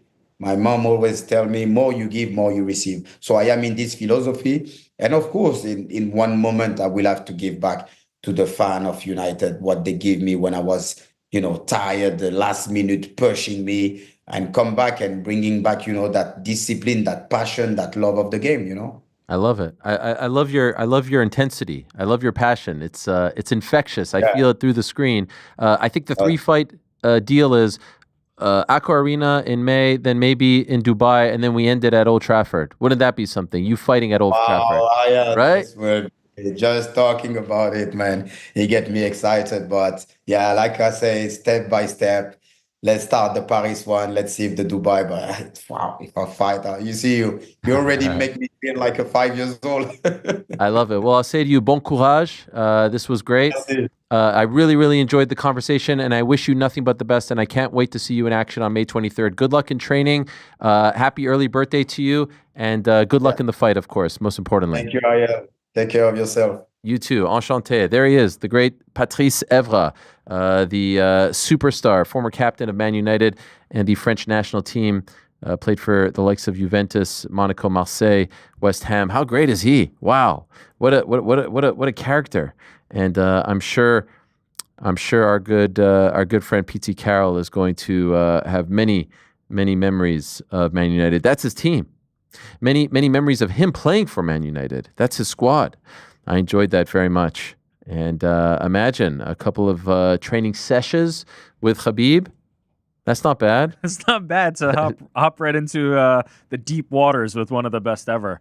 I got to say, I don't know what to expect because, again, we don't see a lot of superstar athletes crossing over to MMA. But, like, he seems... Especially not, like, a boxer crossing over to MMA, sure. Like Clarissa Shields, right, for PFL. High-level boxer crossing over. Somebody from a completely unrelated combat sport, that's the rarest of the rare. This is one-of-one type stuff. And what's interesting about it is if you are a former soccer player MMA is probably because of the kicks, because of the legs, because of the strength. I could see why boxing would be good. Conditioning, cardio, definitely. Right? Yeah. You got to have that. I love this. You said it, infectious. Like I don't know how he's ultimately going to do, but you believe that he's giving every single ounce of himself to it, which is all you could add. Oh yeah, he's passionate, and I feel it through the screen, as you said. What a guy. All right, well, I appreciate that very much, and it was great to meet him. And honestly, kudos to the PFL for putting this together. These are the kinds of things that will get you noticed. I mean, if you look up Patrice Evra right now on Google News, the outlets that were talking about it, that were, that have reported on it, that have posted things on it, it's every mainstream outlet under the sun, and outlets that don't usually talk about these sorts of things. So pretty big deal for the PFL, and they've always done big business in Paris. I mean, they've done big business in a lot of spots in Europe. Paris is probably their best market right now. I mean, I think it was a couple of years ago where we said that a PFL Europe crowd was the crowd of the year. And so again, the juxtaposition between the product in Europe and the product here in America, and it goes back to just put on fun fights. Don't worry about seasons, standings, tournaments, this, that, and the other. Just put on fun fights. And this is an example of that. A little something for everyone. Not everyone's going to love this sort of thing, but there's going to be intrigue. And because a lot of people, haven't crossed over into MMA as opposed to boxing, I don't know if this is going to be the beginning of some sort of trend in Europe. I think most quote-unquote celebrities, influencers would probably think to go to boxing first because there's just a little less to worry about. This is interesting. This is very interesting. All right. In a matter of moments, we're going to be joined by another fascinating human being, the great Eddie Hall, who we had on the program just a couple of weeks ago. This was before his fight against Mariusz Pudzianowski. That was at KSW 105 this past Saturday in Poland. There was a lot of intrigue because he, of course, a former 2017 World Strongman winner, multiple-time Britain's strongest man, 5 times, 6-time UK strongest man, and of course we know about Mariusz's incredible career as well. So this was a real, worlds collide moment, and he went out there and did the job and did it in very quick and impressive fashion. He won in 30 seconds via TKO. Let us say hello once again to the great Eddie Hall, who is kind enough to join us to recap it all. Hello, Eddie. How are you? Hey, buddy. Yeah, I'm good, mate. How are you? I appreciate you joining us this time in the spaceship. The familiar spot. I've seen this before in other interviews, so very cool to have you here. By the way, what is that? Is that a light on top of you there? Is the chair going over your head? Yeah, it is. It's like a scorpion chair. So the monitors actually hang in front of me. Wow. And then it's got like scorpion feet either side. It's pretty cool. This is amazing. All right. Well done. And congratulations on the win. We're a couple of days removed now. Just kind of at the top of things, how do you feel about what transpired Saturday in Poland? Yeah, I mean, obviously to get the win was absolutely amazing. Very first time stepping into the octagon. And of course, the nerves were absolutely through the roof, as you can imagine. But I managed to step in and do the business. You've competed on many big stages. These nerves different, greater than when you're competing in strongman or in your other combat sports ventures? I would say the nerves are probably a little bit more because it's a fight. I think, you go into competition and you sort of have that control. You sort of know the outcome. You go into strongman, you're going to do 10 reps with that weight. You're going to do 20 meters of that truck. But with fighting, you don't know the outcome, and that of course triggers that fight or flight scenario a little bit more. What was as we build up to the fight, like your vibe throughout the week, your interactions with him, just gearing up for that date, for that walk? How were you feeling throughout the week? I was actually really calm throughout the whole week. I landed in Poland on Tuesday, did press conferences and interviews and everything, and just really calm throughout the week. Honestly, the nerves didn't set in, I would say, until about half an hour before the fight. And then, the runners are sort of coming in and out the dressing room and like, right, you've got 2 more fights to go, and then 10 minutes, you got 1 more fight to go, and then the nerves are ramping up. But up until then, pretty cool. I'm sure you thought of the fight, you envisioned. Did you ever think that it would end that quickly? No, not in a million years. I genuinely I convinced myself it was going to go the full 8 minutes. So that's 2 4-minute rounds. I was convinced it was going to go the full 4-minute rounds. Yeah. Obviously there's not a lot of time to think, but I described it as you kind of throwing him, with all due respect, like a rag doll. It was just unbelievable to see someone throw Mariusz like that. When you saw that you were able to overpower him like that, what are you thinking in that moment? It was a bit of a weird one because, as I say, I was more than willing to stand and exchange with Mariusz for 2 4-minute rounds. But when you catch somebody and you can see it in their eyes that they're sort of losing consciousness, and that's what happened. It was a 1-2, and I sort of missed the 2, and then went back in for a second 2, and caught him right in the cheek, right in the square, in the front of the face, and I saw his eyes roll a little bit. So I was just like, right, this is my time, just pounce. That could have happened after 4 minutes, but it happened 15 seconds, 10 seconds into the fight. And it was just crazy, because you sort of see red. You just know you've got to give it 100% aggression. When someone gets those eyes rolls in the back of the head, you've just got to finish them off. You've got to keep that pressure on constantly, because if they get consciousness again, then you're back to square one. I think I saw in the aftermath that you thought maybe you broke your hand in one of the exchanges. Is that accurate? I didn't break my hand. Okay. Luckily, but yeah, in the medic, after they were also unwrapping my hand, and it was just really throbbing as they were doing it. And then when they took it off, my hand was absolutely ballooned. But it's all gone down now. It must have just been some initial swelling, perhaps a very, very small fracture of some sort. But in general, the grip's come back. I don't feel like I could go back in the ring tomorrow. So. The final exchange there has obviously been talked about. I've seen you weigh in on it. I've seen Mariusz weigh in, and it's the shots to the back of the head. This is all very tough because we've seen it in MMA over the years so many times. It happened to Brock Lesnar. Like when someone is sort of scrambling, it's very hard to aim, and if someone's moving while you're doing, and so if it's not malicious, if it doesn't seem intentional, often it is something that the referee doesn't call. I did see you sort of apologize for it, saying it wasn't your intention. Looking back now, how do you feel about that final sequence? If I could go back in time and not hit the back of his head, I would. I would say I massively regret it, but it just happened so fast. It's my first fight. You're trying to hit the front of his face. He's turning his head. He's giving the back of his head to you. It is just one of those things. And as I say, I hold my hands up. It happened. One shot is too many to the back of the head. So, never mind 2 or 3. So I just hold my hands up, massively apologize. I think the referee, was just a bit, it just happened so fast.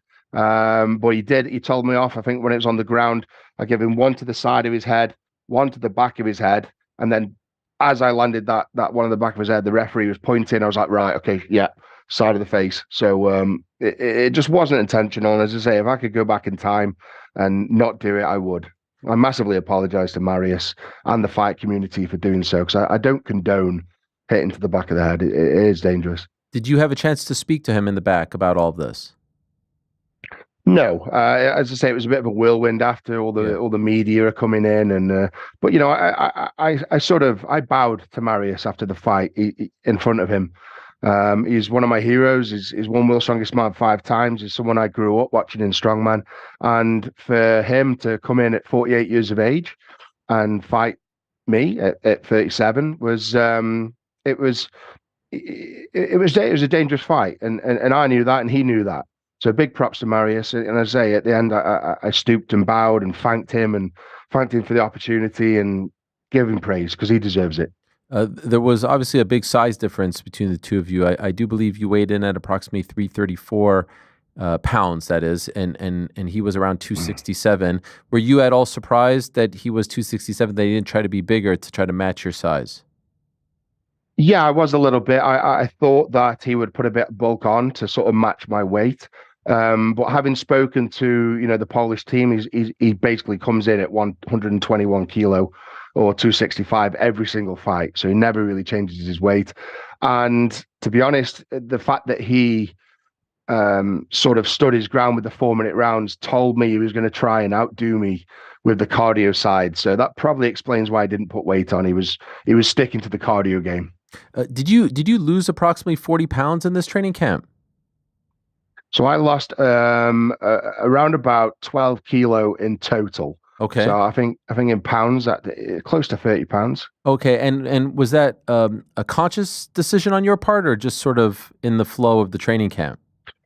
I think because the training ramped up so much. As I say, I went from training, I think 8 weeks out from the fight, I went from training 2-minute rounds to 4-minute rounds. So I essentially doubled my training camp, and I think from that day forward is when the weight just fell off me. So I didn't really have a choice. You're training that hard, the weight just falls off. I saw when you posted the video on your Instagram, a lot of big names from the world of fighting giving you props, the likes of Demetrius Johnson and Arnold Allen and John Wayne Parr, Rico Verhoeven. I know you may know some of these people, but to kind of get that love from fighters who do this day in and day out, how did that make you feel? Yeah, it felt great. I've had some good phone calls. Rico FaceTime me. I had a good conversation with him. As I say, I've had lots of praise from the community themselves, Tom Aspinall. So it's been pretty cool, because it was a big question mark how this fight was going to be accepted in the fight world, especially the MMA world. And it goes to show that people love it. People want to see the title fights. People want to see the John Jones versus Tom Aspinall, but people also want to see the freak fights. And I think there is a big scene for it. And I think maybe me doing what I've done today is maybe opened a few doors. And I don't know where it's going to go, but I'm keeping my toe in. I'm going to keep little bits of training going and just basically see where it goes. I'm keen to continue anyway, and whether that be 1v1s or 2v1s or 3v1s, maybe me teaming up with someone and going 2v4. I don't know, but I just want to keep this hype going. I'm enjoying it. More on that in a moment. Could I just ask, one of my sort of goals, bucket list items, is to attend a KSW event. I love the production. I love the pageantry and everything like that. And it seemed like such a big deal. It seemed really fun from afar watching the event and the build-up last week. What was your experience like fighting for them? It was good. It's my first professional fight within a what's the right word? A federation. Yeah. And the production value was amazing. You got the big screens, you got the crowd, you got all the behind the scenes production and leading up to the event. I thought it was absolutely phenomenal. The tough thing for me was obviously I was being an Englishman, and it was just tough to get stuff sorted for me. Like before the fight, I was trying to get my hands wrapped, and they came to me like, I don't know, half an hour before my fight. Oh, sorry, we forgot about you. And I was just, that stuff like that. It's just like it pulls you down a bit, And maybe that was just the language barrier that made that happen. But it was just stuff like that made me a bit like, oh, this is pissing me off. This is maybe I should have done this somewhere else. But KSW in general, amazing federation, and the fights they put on, the production, just phenomenal. One fight deal with them? No, there was a 2-fight deal. So the second fight is meant to be a rematch with Mariusz Pudzianowski, potentially in November. But we've got to be realistic about it, I think, and I think that fight was a big eye opener for a lot of people, and probably Mariusz as well, So maybe bit off a bit more than he could chew. And I don't know if that rematch is going to happen. Would it be fair to say you're not very interested in it? I would be interested in it. It would have to be the 2-minute rounds. I wouldn't agree to the 4-minute rounds stuff again, because it just made my camp so unbearable. Like the training for 4-minute rounds, it just became so miserable for me. So yeah, if it would happen again, it would have to be the 2-minute rounds, and I'd happily fight Mariusz again and make it even more of an explosion. You're the A side now. You call the shots. Oh yeah, exactly. I think reigning champ. And that was something I sort of stipulated before this event. I said, win, draw, or lose, that rematch has got to be 2-minute rounds. Because he got his way, and now I want to get my way for the second fight. By the way, the size of the gloves, we talked about it beforehand. What did you end up going with? Yeah, so I ended up, I tried the double XL before the fight. They were way too small. They made me the 4XL, and they were just so, they fit my hand perfectly, but the padding was almost double what the double XL was. It was like I was wearing a boxing glove. So I just manned up and put the double XL on. Wow. They were tight as hell, but as you can see, the padding is the same as Mariusz. But honestly, this 4XL glove they made me, I might have been wearing a 12-ounce boxing glove. It was ridiculous. Okay. And by the way, what happened at the very beginning? It seemed like you were drinking water, and it was like unclear, or maybe you were unclear as to when the fight was starting. What happened there? Yeah, well, they got us both in the cage, and I thought, right, the ref's going to bring us to the center any second now. I'll get a quick sip of water before that because I just had a bit of a dry mouth. And I didn't know. Apparently, when you're both in the cage, you must be ready to fight. So I literally turned around from having my sip of water, and it was a bit surreal. So I turned around, and the referee went, fight. And I was like, what? Seriously? And I was like, okay. And just touched gloves, and off we went. It was very surreal for me because I thought they would have us in the center of the ring. They would go over a few of the rules. They touch your balls with the back of the hand and touch gloves and off you go. Just get my camera to focus. Again, yeah. That was funky what just happened. Oh, it does this sometimes. Is it coming back? Come on. Sorry, guys. No, it's okay. Oh, there it is. There she is. Yeah, but I mean, it didn't seem to bother you all that much because you disposed of him some 30 seconds later. Your name has come up a lot in the aftermath. What's going on with this Dylan Dennis thing? Is this a real thing? Well, Misfits mentioned this fight back in March. Yeah. They said it was in talks. They said it was going to happen, but the weight difference couldn't make it.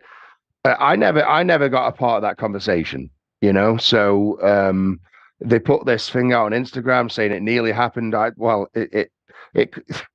If it nearly happened, it was news to me because I was never a part of any conversations to fight Dylan Dennis.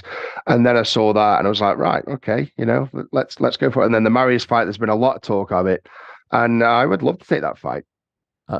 I think, and I think that's exactly what this freak fighting is. It's like someone with zero experience coming in and fighting a world champion. And Dylan Dennis may not be a good striker, but he is one of, if not the best in the world at jiu-jitsu. And you put a world champion jiu-jitsu against a 150 kilo ex-world strongest man, what happens? And I think that is entertainment. I think that is something people want to see. So Misfits, KSW, whoever, make that fight happen. I want to rip Dylan Dennis's arms and legs off his torso. Oh dear. Okay. What about happen? Ben Rothwell? I saw him mention that he wanted to fight you. Are you interested in that? He's the BKFC heavyweight champion. Fucking hell, man. I mean, that is a hard bastard, isn't it? Yes. Do you want to get in the ring with the bare knuckle heavyweight champion of the world? Fuck, that is a dangerous fight. And I somebody messaged me about him, and I sort of looked him up, and as I was watching his fights, I was like, oh my God, this man's fucking brutal. So that is not particularly a fight I want to take, but I guess if the money is right, anything can happen. So everyone's kind of coming out of the woodworks here. Is there what if you could script your next fight, like, okay, who it is, who's it against, where, under which umbrella, what is the ideal scenario for you, and when? I mean, ideal scenario would be the Mariusz rematch. Okay. Second in that, I would say the Dylan Dennis would be a great fight. Again, just because it'd just be fun to get in there with a world champion who has publicly said he would beat me. So let's find out. If you think you can beat me, I think I can beat you. Let's find out. And I think that could lead on to a lot of interesting things. Something that does excite me is the 2v1 fights. I look like when I did that 2v1 fight back in July last year, I was in my element. Like, I absolutely love that. And it's that unknown. Like people, it's all right to say in hindsight after it's happened, but taking that 2v1 fight was dangerous. Like you've got 2 arms, 2 legs, you've got 2 sets of lungs and hearts. It's there might not be the same weight, but it's double the trouble. And that was a dangerous fight for me to take. And I don't think there's a lot of men on the planet that would take that fight. So I think the 2v1 has got good legs. I think people want to see it. I think people want to see 2 good fighters go up against a 150, 160 kilo world's strongest man and see what happens. Martin Lewandowski, the founder of KSW, has talked about you versus Francis Ngannou. Does this interest you? Fucking hell. I mean, again, a bit like that Ben Rothwell, you know. You're basically chucking me in with the wolves doing that. Yeah. I would need a bit of time. I would need a lot of training, and it would have to be a lot of money. But I think with anything in life, if the money is right, I would take it. And the only way I'd fight Francis Ngannou would be a hell of a training camp. I'd probably want a good 6 to 9 months of training with top level athletes in top camps. And yeah, the money would have to be good because you're literally putting your life on the line. And I think the fun thing about that, look, Francis Ngannou outclasses me in every single way possible in the fight world. But it's that unknown. It's that if I catch him, if I throw that right hand and it just gets him on the end of the chin, it can happen. It's that unknown. So, I wouldn't be going in thinking I've got 0 chance. But it'd have to be a big money incentive for me to do that and literally put my life on the line going in the ring with someone like Ngannou. By the way, just a couple more. Any interest in pro wrestling? I feel like you would be an incredible asset to the world of pro wrestling. I've done a little bit of amateur wrestling. And at some point there was some very small conversations with the WWE, after I won the World's Strongest Man, but it just didn't quite fit. The money versus the workload just wasn't quite there. But again, maybe me going in and doing sort of a bit like Tyson Fury and Mike Tyson and people have done, and Floyd Mayweather, just go in and do appearances. I'd love to do that, but I think I'd be quite good as a wrestler. Don't get me wrong, I don't think I'd be capable of doing the backflips off the ropes or anything, but I've done a little bit of amateur wrestling and it's doable for me and it's fun. I think you'd be perfect. I also think you'd be beloved in Japan. You in Japan would be a huge deal. Any interest from them? I feel like you and Ryzen for that promotion there. Not trying to take you away from KSW. Maybe they could work together. But they adore characters like you over there. Yeah, I mean, look, I've had no conversations yet, but that would be, the most sensible thing for me to do is to go to these federations and lap up. You go and entertain billions of people out in Japan and China and wherever else, and you make money, and you make big money, and that's a win-win. Realistically, when do you think we see you fight again? Well, I'm dubbed to do an arm wrestle in August. Oh, so I'm arm wrestling this another strongman in August, which I enjoy. I really enjoy the arm wrestling, and it's quite easy to train for. So it takes sort of 20-30 minutes a day to train for, and I can still do my gym work and do my fight training. So I guess, if we did a camp from August, we're talking September, October, November, maybe November, end of November, December, something like that. So we'll just have to wait and see. By the way, how do you train for arm wrestling? Like, what does that 20-30 minute training session look like? It's very boring. It's literally, you get cables, you get these weird and wonderful handles, and it's just tiny little movements. It's just little bit. You do like 100 reps of this, you do 100 reps of that, you do 100 reps of this. It's just weird and wonderful stuff. It hurts like hell, but you just got to make your arm sort of bulletproof. Oh my gosh. Camera's gone again. There it is. Yeah. Okay, here's the big one. I don't know if you know this, but over the last few days on social media, there's been a big debate. Could 100 men beat up, essentially kill one gorilla? Oh, that's a great question. That's a great question. Before, Well, how big is a gorilla? Let me just Google that. Yeah. Like, how big is a fully grown gorilla? Let me just make sense of that. okay. Because I've seen gorillas in person in like close-up scenarios, and they are scary, like scary things. Weight of an adult. Should I put silverback? Sure. Biggest one? Weight of an adult silverback. Okay, so an adult silverback weighs between 300 and 500 pounds. So 100 men. I would say, like, forget me now. Me as a prime strongman, like I was 430 pounds. I genuinely think two, not one. I think one would get mauled to death, but I think two Eddie Halls at the prime with a combined weight of 860 pounds would dominate a gorilla. You would just pin it down and just hammer fist it to death. I think two big Eddie Halls would do the job. Okay, so that was actually going to be my next question after that. The one I was more interested in, how many Eddie Halls would beat up the gorilla?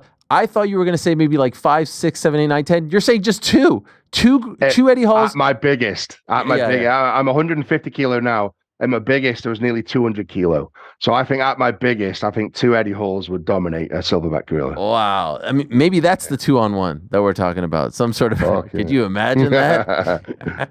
Yeah, that'd be crazy. Didn't Mike Tyson once try to pay to get in the ring? Was it a gorilla? It wasn't a tiger or something? I don't know. No, I'm sure it was it a gorilla? I think it was. I mean, you already get in the zoo in the cage with this gorilla to fight a gorilla, and they wouldn't let him. 100 of me against the gorilla. Who wins? Well, I don't want to insult. No, you, insult. 100 of me. Probably the gorilla. 100? Yeah. I think he would just be one arm. He'd be throwing one person that way, one the other, one over his head. Yeah.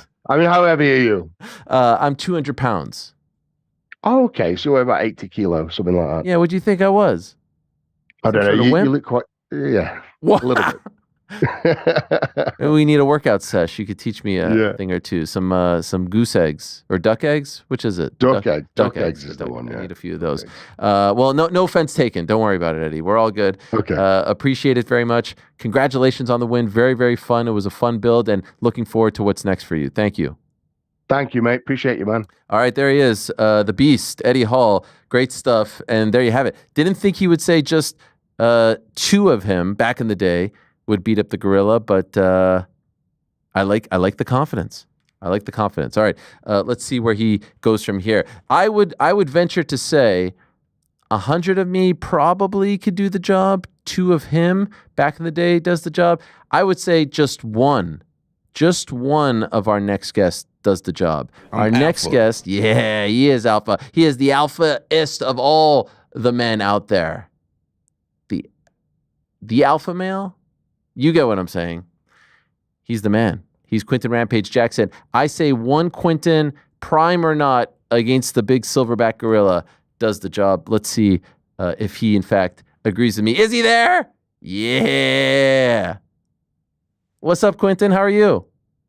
I was doing good till you just called me a silverback gorilla. What the No, I did not. I said one of you. You know, it's a big debate these days. 100 men, 100 of me, regular guy, you know, nothing crazy, against a gorilla. Who wins?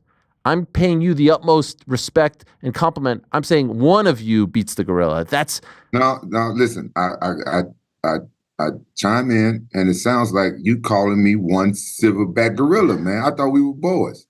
I love you. I love you like a brother. No, man, that's not cool. I always show up for your interviews and shit. And I didn't sign up to be called a one silverback gorilla, bro. Never. How you doing? I would never do that. You were I think. Can I break the fourth wall? How you do that? That's just like talking about things that maybe you're not supposed to talk about. It's just sort of like a figure of speech. I think I like to text people a lot of reminders. I think the last reminders today, like I was annoying you. You're like, all right, man, I got it. 12 o'clock. Yeah, I'll be there. Oh no. You wasn't annoying me. I just be doing a whole bunch of things at once these days. You know, I'm wearing a lot of different caps now, bro. I'm wearing a lot of different caps, and I was trying to get a beach. I mean, I was trying to do something important while you was and I was Sorry. texting you really. Okay. All right. Well, the last thing I want to do is ever bother you or offend you. Speaking of caps, you're rocking the UFL cap. And, if I can also break the fourth wall with this, I remember a couple of months ago getting a phone call from you. You were doing an interview with a man named Harrison Rogers. He's going to be joining us in a bit as well. And you were like, yo, man, you're talking about this GFL. You're talking about this PFL. Like, you need to show the UFL some love. Well, the UFL has a big show this weekend. You're going to be a part of it. Can you tell us what you'll be doing for them? I believe it's on May 2nd in Phoenix. Yeah. May 2nd, Friday. My team OC, is going to be going head-to-head with Team Scottsdale, which is Henry Cejudo's team. And we're going to kick their ass, hands down, and beat the crap out that little munchkin. So there you have it. There are the teams. When you say teams, what does that mean? It's like it's these 5 fights, and then there's points attached to the fights, right? Correct. In the first round, if you finish the guy in the first round, you get 4 points. Second round, you get 3 points. If the guy finished the guy in the third round, he gets 2 points. And if your guy win by decision, he gets 1 point. That's what the IFL screwed up with the point system. So this makes it a exciting event. It's almost like a dual meet when you wrestle. And the last time UFL had a show, it was Henry Cejudo versus Frank Mir's team, and it was the most exciting night of MMA fights I ever seen. Just the point system made it so exciting. Like I was on the edge of my seat because Henry Cejudo's team was winning the whole event, and then Frank Mir came back with a couple of first round finishes and took the lead, took the whole win. It was crazy, bro. You should have been there. And are you cornering? He was so mad, bro. He was so mad because he was acting all cocky. He thought he had it in the bag because he was like winning like two or 3 fights in a row. And are you cornering all these fights? Yeah, I'll be there. I'll be there supporting my guys. I got a couple of guys on the team that I scouted, and I'll be there. I'm really invested in these guys. I really want my team to win because nobody likes losing. Yeah, I'm gonna be there. I'll be like helping them out. They got their own coaches and stuff like that, but I'll be there. I'll be behind them, hanging out with them, pep talking them, and I'm let them know if you guys lose, I'm gonna beat the fuck out you myself. And recently it was announced, I think, that you're a franchise owner, right? Like you own the Orange County team. What does that actually mean? Yeah, man. Harrison Rogers, he's a fucking genius. He's kind of turning this league kind of like the NBA of MMA. I'm a franchise owner. I'm part owner of my team, the OC team. Rashad owns a team. Frank Mir, Cejudo. Is there a deal on the table that if you beat Cejudo, he has to dress as Eddie Munster? Damn right. He got to dress as Eddie Munster if I beat him. Has he agreed to this? Yeah, he agreed to it because he know he thinks he thinks that he's going to win. So he's very cocky. So he knows if he don't dress up like Eddie Munster, it's going to be me and him in the octagon. And so what happens if he beats you? What do you have to do? Why you had to bring that up? No, I just mean like usually a bet. Bro, we not talk. We not talk. He said I got to dress up like Gary Coleman. I don't look nothing like Gary Coleman. Let's hear it. Let's hear the what you talking about, Willis. Let's hear it. Let's see how what you talking about, Ariel? Yeah, that's not bad. That's not bad. Fuck off. How you been, man? I haven't seen you for a while. I haven't heard from you. I know. What's going on? Well, I mean, I always feel like, I don't want to bother you too much. You got this big podcast. You don't invite me on. So I don't know if you want, like if you want to fucks with me and stuff. So it's just like. Okay. Fuck off. We breaking the fourth wall. I invited you on the podcast and you was like, how much you going to pay me? And I ain't never charged you for an interview. I never said that. That's fucking crazy, man. That is crazy. Why you going to lie? Why you going to lie on live TV, bro? Why you going to lie? You even said graciously, you said, we'll fly you out this, that. I said, I don't need anything. I'm just not in the vicinity, but I might be in a couple months, actually. Where you guys do that? You guys do that in Orange County, right?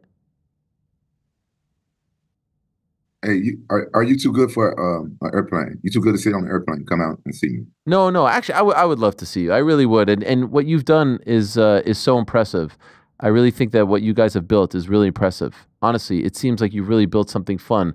And I'm wondering if you actually thought that it was going to turn into this. Like, did you believe? No. No, I had no idea. I figured that there was so many podcasts. Like, why they need another podcast? Like, everybody got a podcast.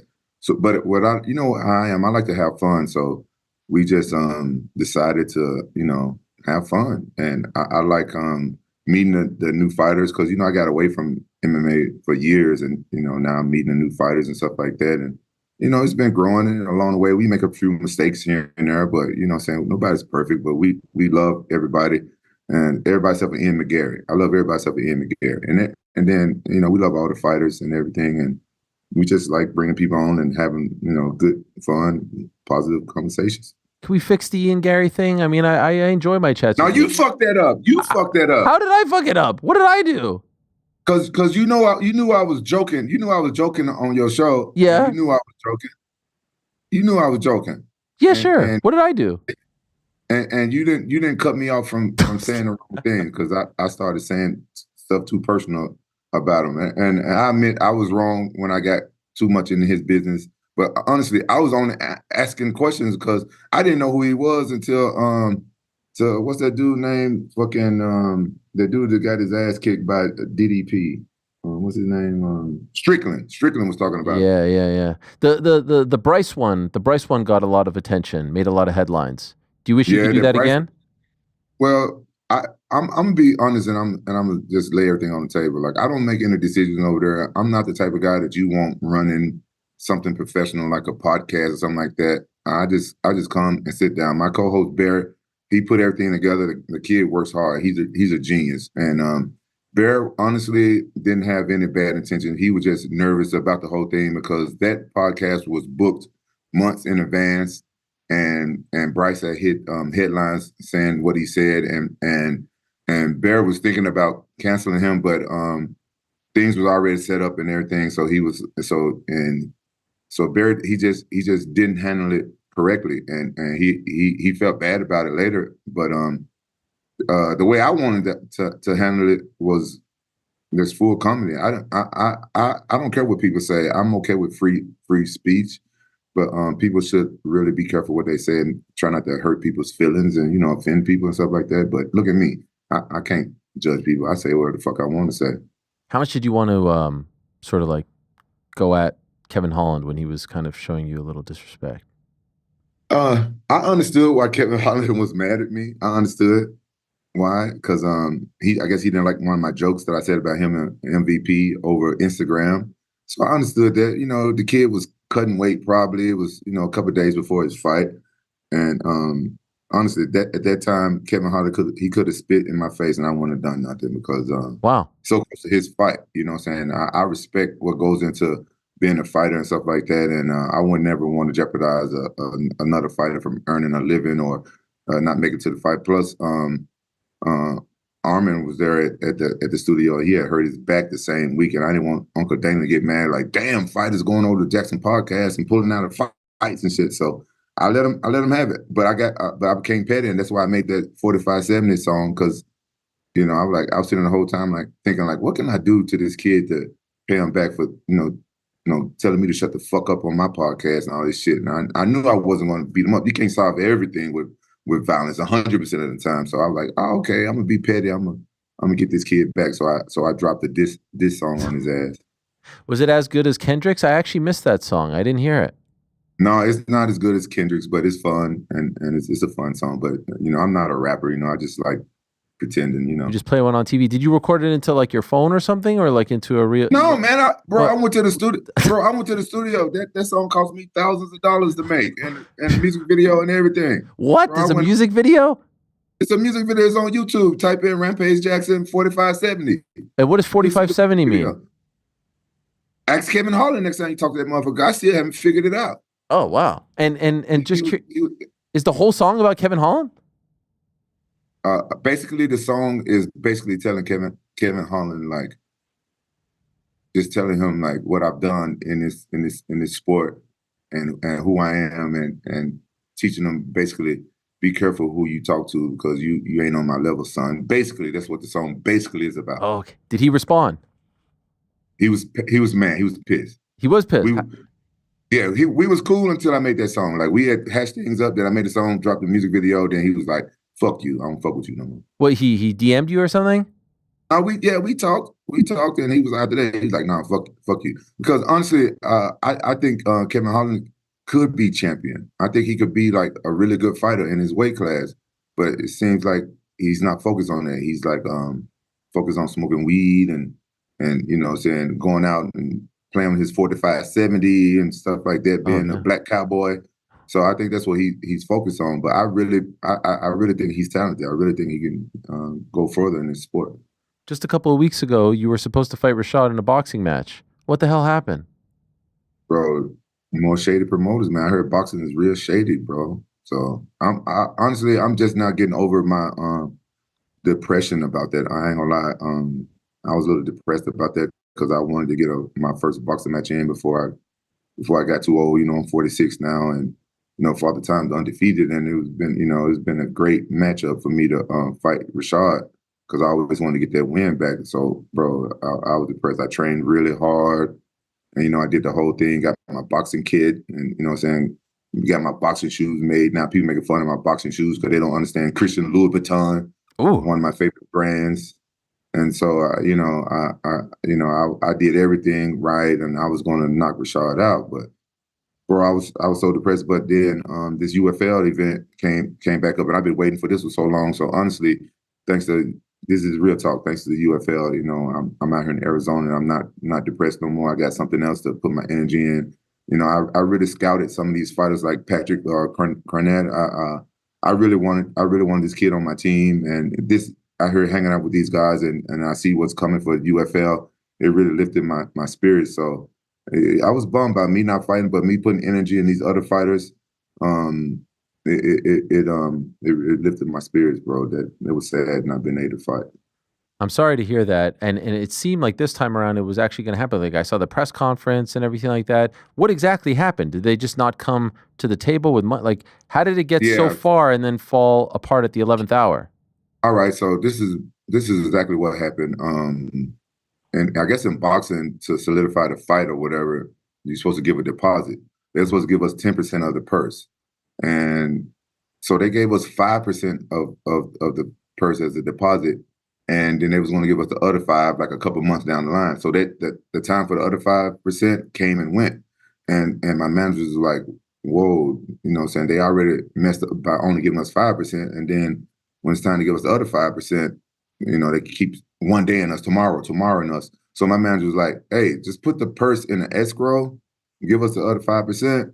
And then we saw it, and then they never did that either. The escrow time came, passed, and went. And my manager was like, man, these guys probably don't got the money. They probably gonna try to stiff you guys if you guys fight, right? And he was like, thank God they didn't give us the whole 10% because we wouldn't have known. We would have got there and fought and everything, and you know, probably after the fight they would have been like just shaded, not paid us anything. So. When the deadline passed for the escrow, Rashad and I, we made the executive decision to pull out. Y'all know me. My pullout game ain't strong at all. I ain't want to pull out, but I did. And so where do you go now with the fight? Like, are you still going to shop this somewhere else? Are you going to try to do it under a different... Like I said, man, I'm focused on UFL. Okay. Now I'm doing other stuff, you know. You know, I was really depressed about it because I don't want to be like Mike Tyson, 60-something years old, fighting Jake Paul, because that's the only time Jake Paul would fight somebody like me and stuff like that. So I was trying to get it in while I'm young, man. I don't want to be 70 years old out there boxing, but I really want one boxing match because I ain't never boxed, man. I want to make this happen. How can I make this happen? I want to give back. I want to give back to the less fortunate. I want to do this how can I help? You working out there with those big boys in boxing, tell them, like, look here, get Rampage Jackson and Rashad, get them. It'll sell tickets. Does it have to be against Rashad? Well, I would love to fight. I would love to fight Rashad. I would love to fight. You know, I box anybody, but I would love for it to be Rashad. No Shannon Briggs? Shannon Briggs, Rashad. All right. We need to make this happen. Are you saying that there's a chance because of how all this went, and I know you had another fight last year that you're kind of maybe done, like the dream of being an active competitor might end like this? No, because No, because no matter what, if nobody pick up my boxing match, what I do is that I just pay an opponent out of my own pocket, and I just do it like at a gym somewhere in a boxing arena. So I'm just getting me one. But it's not going to be the same energy, but it'll be real for me. The person will, try to knock my head off, but it's because I get my jollies from entertaining the crowd and fighting in front of the crowd. So now that I'm streaming live on Kick, maybe I'll just stream it. I stream it on my channel on Kick. Maybe it's just thoughts that I'm saying, but I'm going to get a boxing match before I get too old. I'm going to do it. I saw you at the club on Kick, and someone pushed your cameraman. Yeah, don't fuck with my cameraman. I don't play that shit. Don't fuck with my friend. Why you got the footage? Well, I mean, I don't know where this. Why you showing the fucking footage? Should we not? I mean, I just wanted it for context. Take it away, guys. Take it away. He doesn't want the footage. I'm sorry. I thought we were. You were in the right. You backed your guy. That's right. Should we not show the footage? That's right. It's good production. Man, you got good production over there. I didn't know you had the fucking footage. We say things, they pop up. That's crazy. Technology. Let's look at it again. Can we look at it? Go ahead. Here it is. Here it is. Here you are at the club. What's that? And you said you pushed this guy. You got really mad. Can we hear some of it? Maybe we'll start from the beginning. Go ahead. Let's go from the beginning. Oh. Okay, here you are talking to some young ladies, putting some makeup on. Chapstick. Oh. Hey, come here. Did you just push him? Why? He didn't. Hey, he got the fucking camera. He didn't push you. All right. Get the fuck out of here before I fuck you up, bitch. I watched everything. You a fucking bitch. Hey, don't you ever touch my fucking cameraman. Don't fucking do that shit. Guess what? He pushed this guy for no reason. No, he didn't fucking touch I saw everything. It's on fucking camera. It's on fucking camera. It's on fucking camera. It's on fucking camera. All right, we're good. It's on fucking camera. What about Caitlin Clark over there getting in your face? I mean, that's crazy. I don't know what her problem was, but I felt like I was in the right. If I feel like I'm in the right, you know what I'm saying, I go to war for somebody. I don't like people fucking with my friends, my family, my kids. Somebody can push me. I'd be like, oh, okay, whatever, get the fuck out. But I don't like bullies. I don't like bullies. Despite what people think about me, like I don't consider people making fun of somebody else a bully. I consider people doing bodily harm, physically touching someone. I figure that they're bullies, and I don't like people like that. I don't go around doing that. I joke around and stuff, but bro, that was bad. The whole story behind it was two girls was flirting with my cameraman because I guess girls really like his ugly ass. They be all over him. And two girls, they were drunk and they were trying to get his attention. And he's very professional. I got the best cameraman in the streaming world. He's the best cameraman in the streaming world. And he's very professional. He was like, oh, get away from me. I got a girlfriend. Get away from me. Get away from me. And I heard him. And the show must go on because my stream, I just like to entertain people. And I was there doing my thing. And then I saw this one dude. I guess he was with those girls. He came by and he just football hit my cameraman. He joked really, really bad. And my cameraman, he's not a big dude. And I saw it, and I wanted him to get the fuck out of there. And I go to that place sometime, and the security know me. I don't cause problems, bro. I don't cause problems where I go. So I don't play with that shit, bro.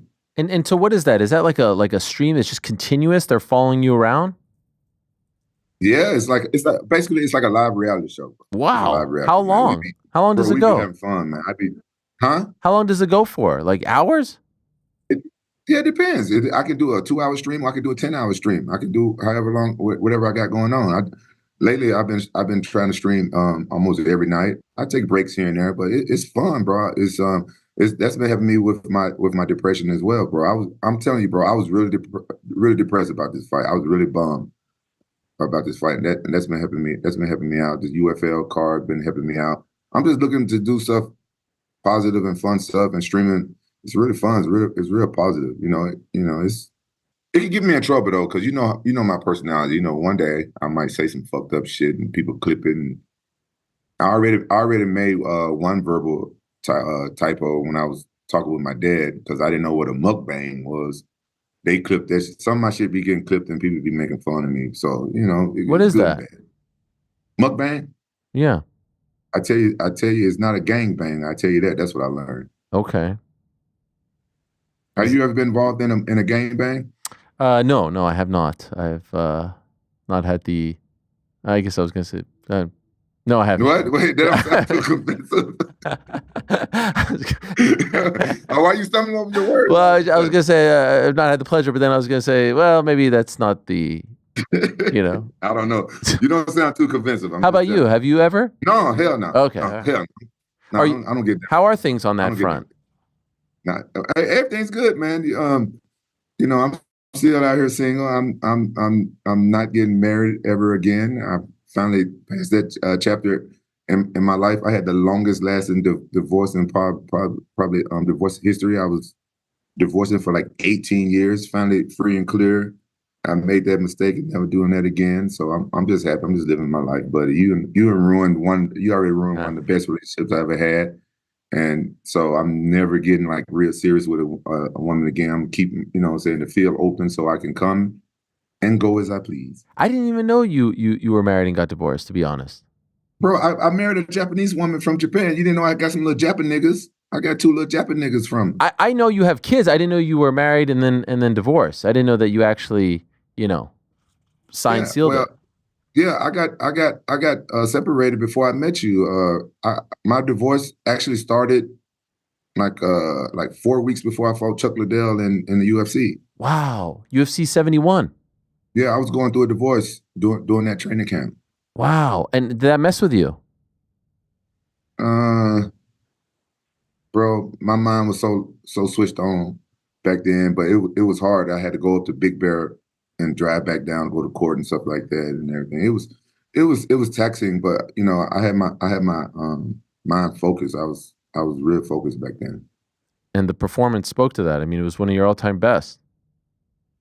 No, I think my fight with Vanderlei in the UFC was my all-time best. So if there's a young fan out there who's never seen you in your prime, you say, all right, let me watch like one classic, like the #1 Rampage fight moment. You say start with that one. What if they want to see like what type of fighter? Like quintessential Quinton. It's not bad, by the way. Quintessential Quinton. The best. If they want to learn what type of heart I got and what type of fighter I am, they should watch the Mariusz Bustamante fight in Pride. Oh yeah. The young folks that don't know me, that fight right there, Mariusz Bustamante almost choked me out, and I was really thinking about tapping out. He had me in a guillotine, and right then I heard my coach Colin Oyama telling me, "Don't give up, don't give up," and that's all I could hear because you know it's real quiet in Japan. And I invented a move right then and there on the fly to get out of guillotines. And since that day, I've never even been guillotined again, even in training. What was the move? Well, I don't want to put my shit out there. Well, I mean, what's the difference now? My son is still fighting. He don't want me to give away all my little secrets, but I invented something to keep people from doing the guillotine. But now jiu-jitsu has evolved. I don't think a lot of people doing guillotines that way anymore. I'm sure they still are, but they got different ways to do the guillotine. So I haven't, I don't know if it'll work on all the variations, but for that guillotine, no one can ever guillotine me with that move. I had to invent a move right then and there. But that shows you what type of fighter I am, because I had to fight Mariusz Bustamante on 4 days' notice because I thought I was fighting Ricardo Arona, and Ricardo Arona pulled out, and no one told me so he can get his teammate in there, and that's the reason why I powerbombed Ricardo Arona, because he lied and said he was injured. Wow! Right, and then I was walking to the gas station or the 7-Eleven, whatever, and I saw him walking out of the gas station like nothing was wrong, and then he saw me start limping, and when I finally fought him, he lied to the referee and told the referee that he knocked me out with his heel kick. So I was like, that's the last straw. So I tried to slam him through the ring, and that's a whole backstory why.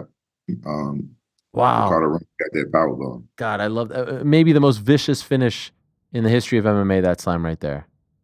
Oh yeah.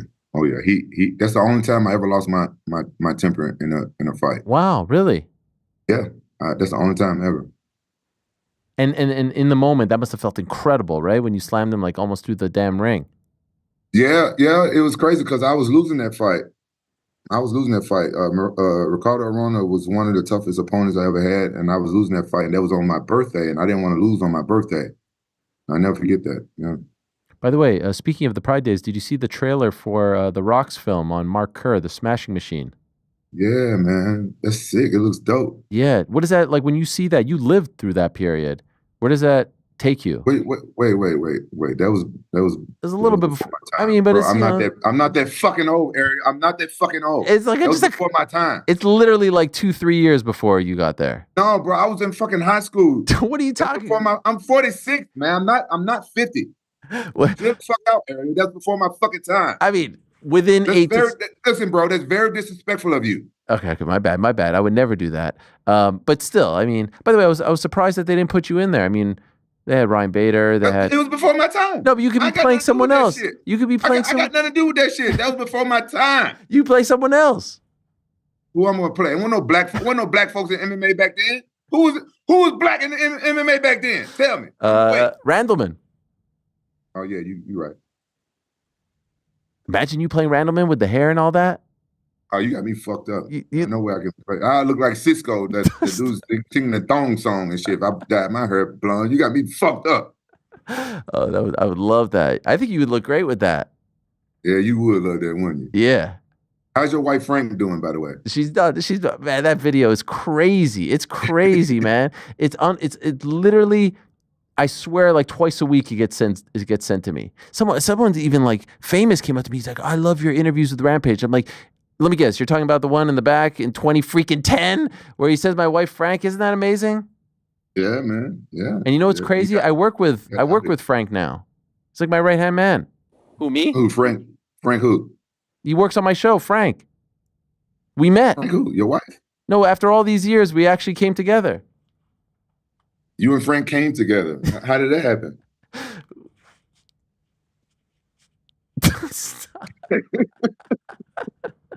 Thank you for telling us. Yeah.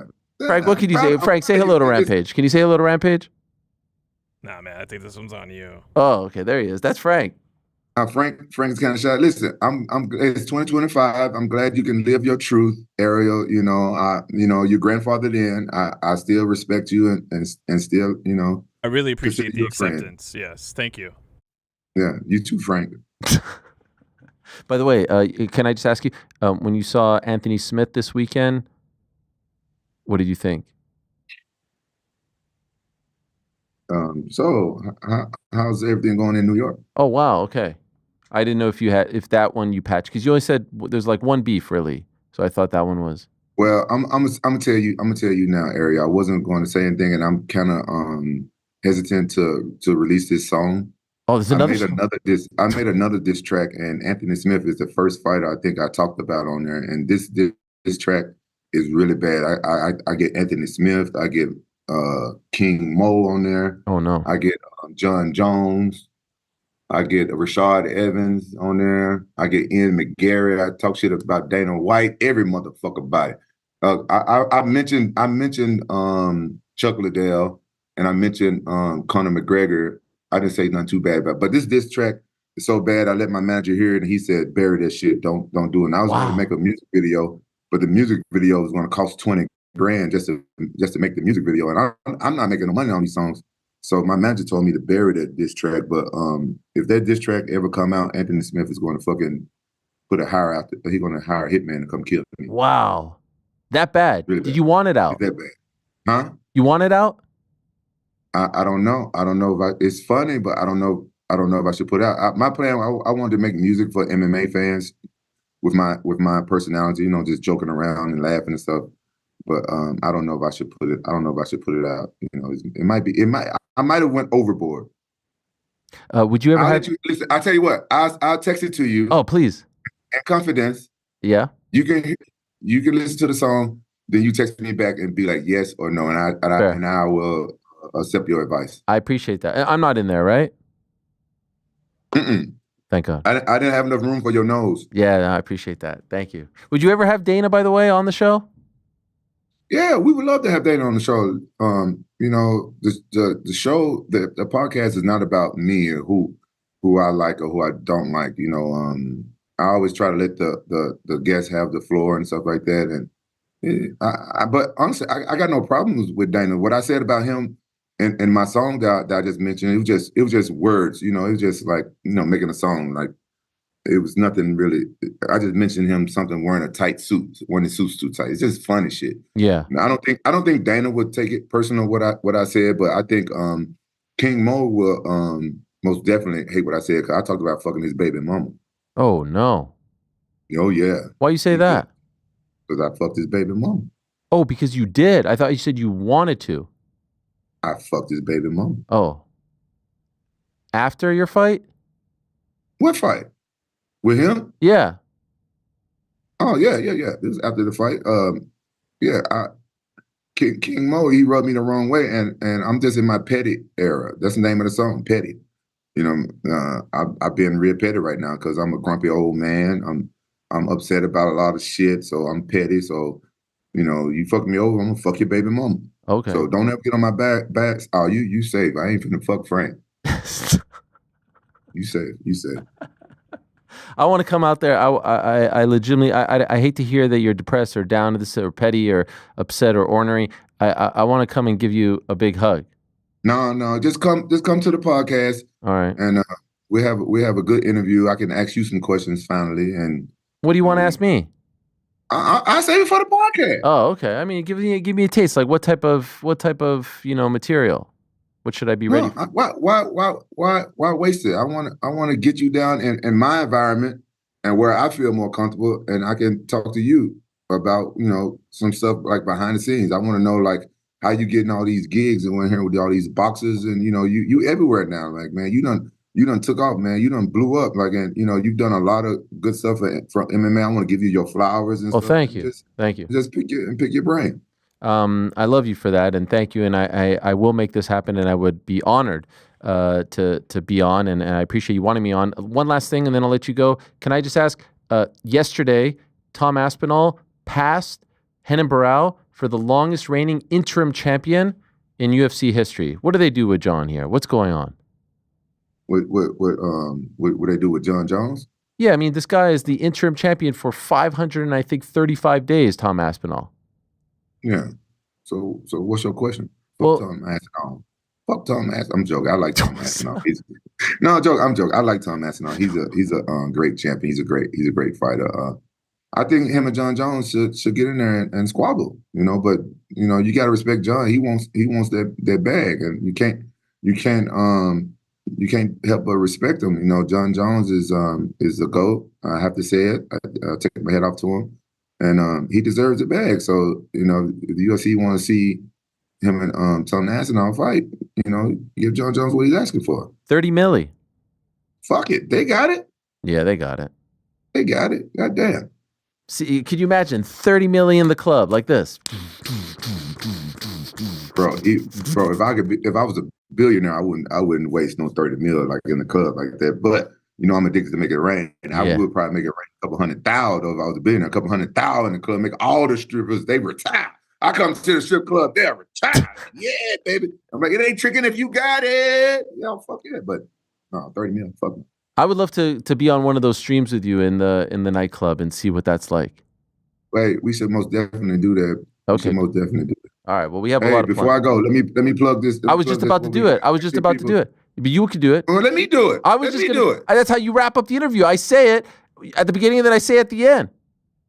Oh, thank you for teaching me to do this. You do it. It's better if you do it. No, you do it. You tell them where they can watch it live and stuff. Vice TV, Rumble, streaming on Rumble, May 2nd, Scottsdale, Arizona. Yeah. Rampage versus Cejudo. There it is. There's the poster. 6:30 p.m. 6:30 p.m.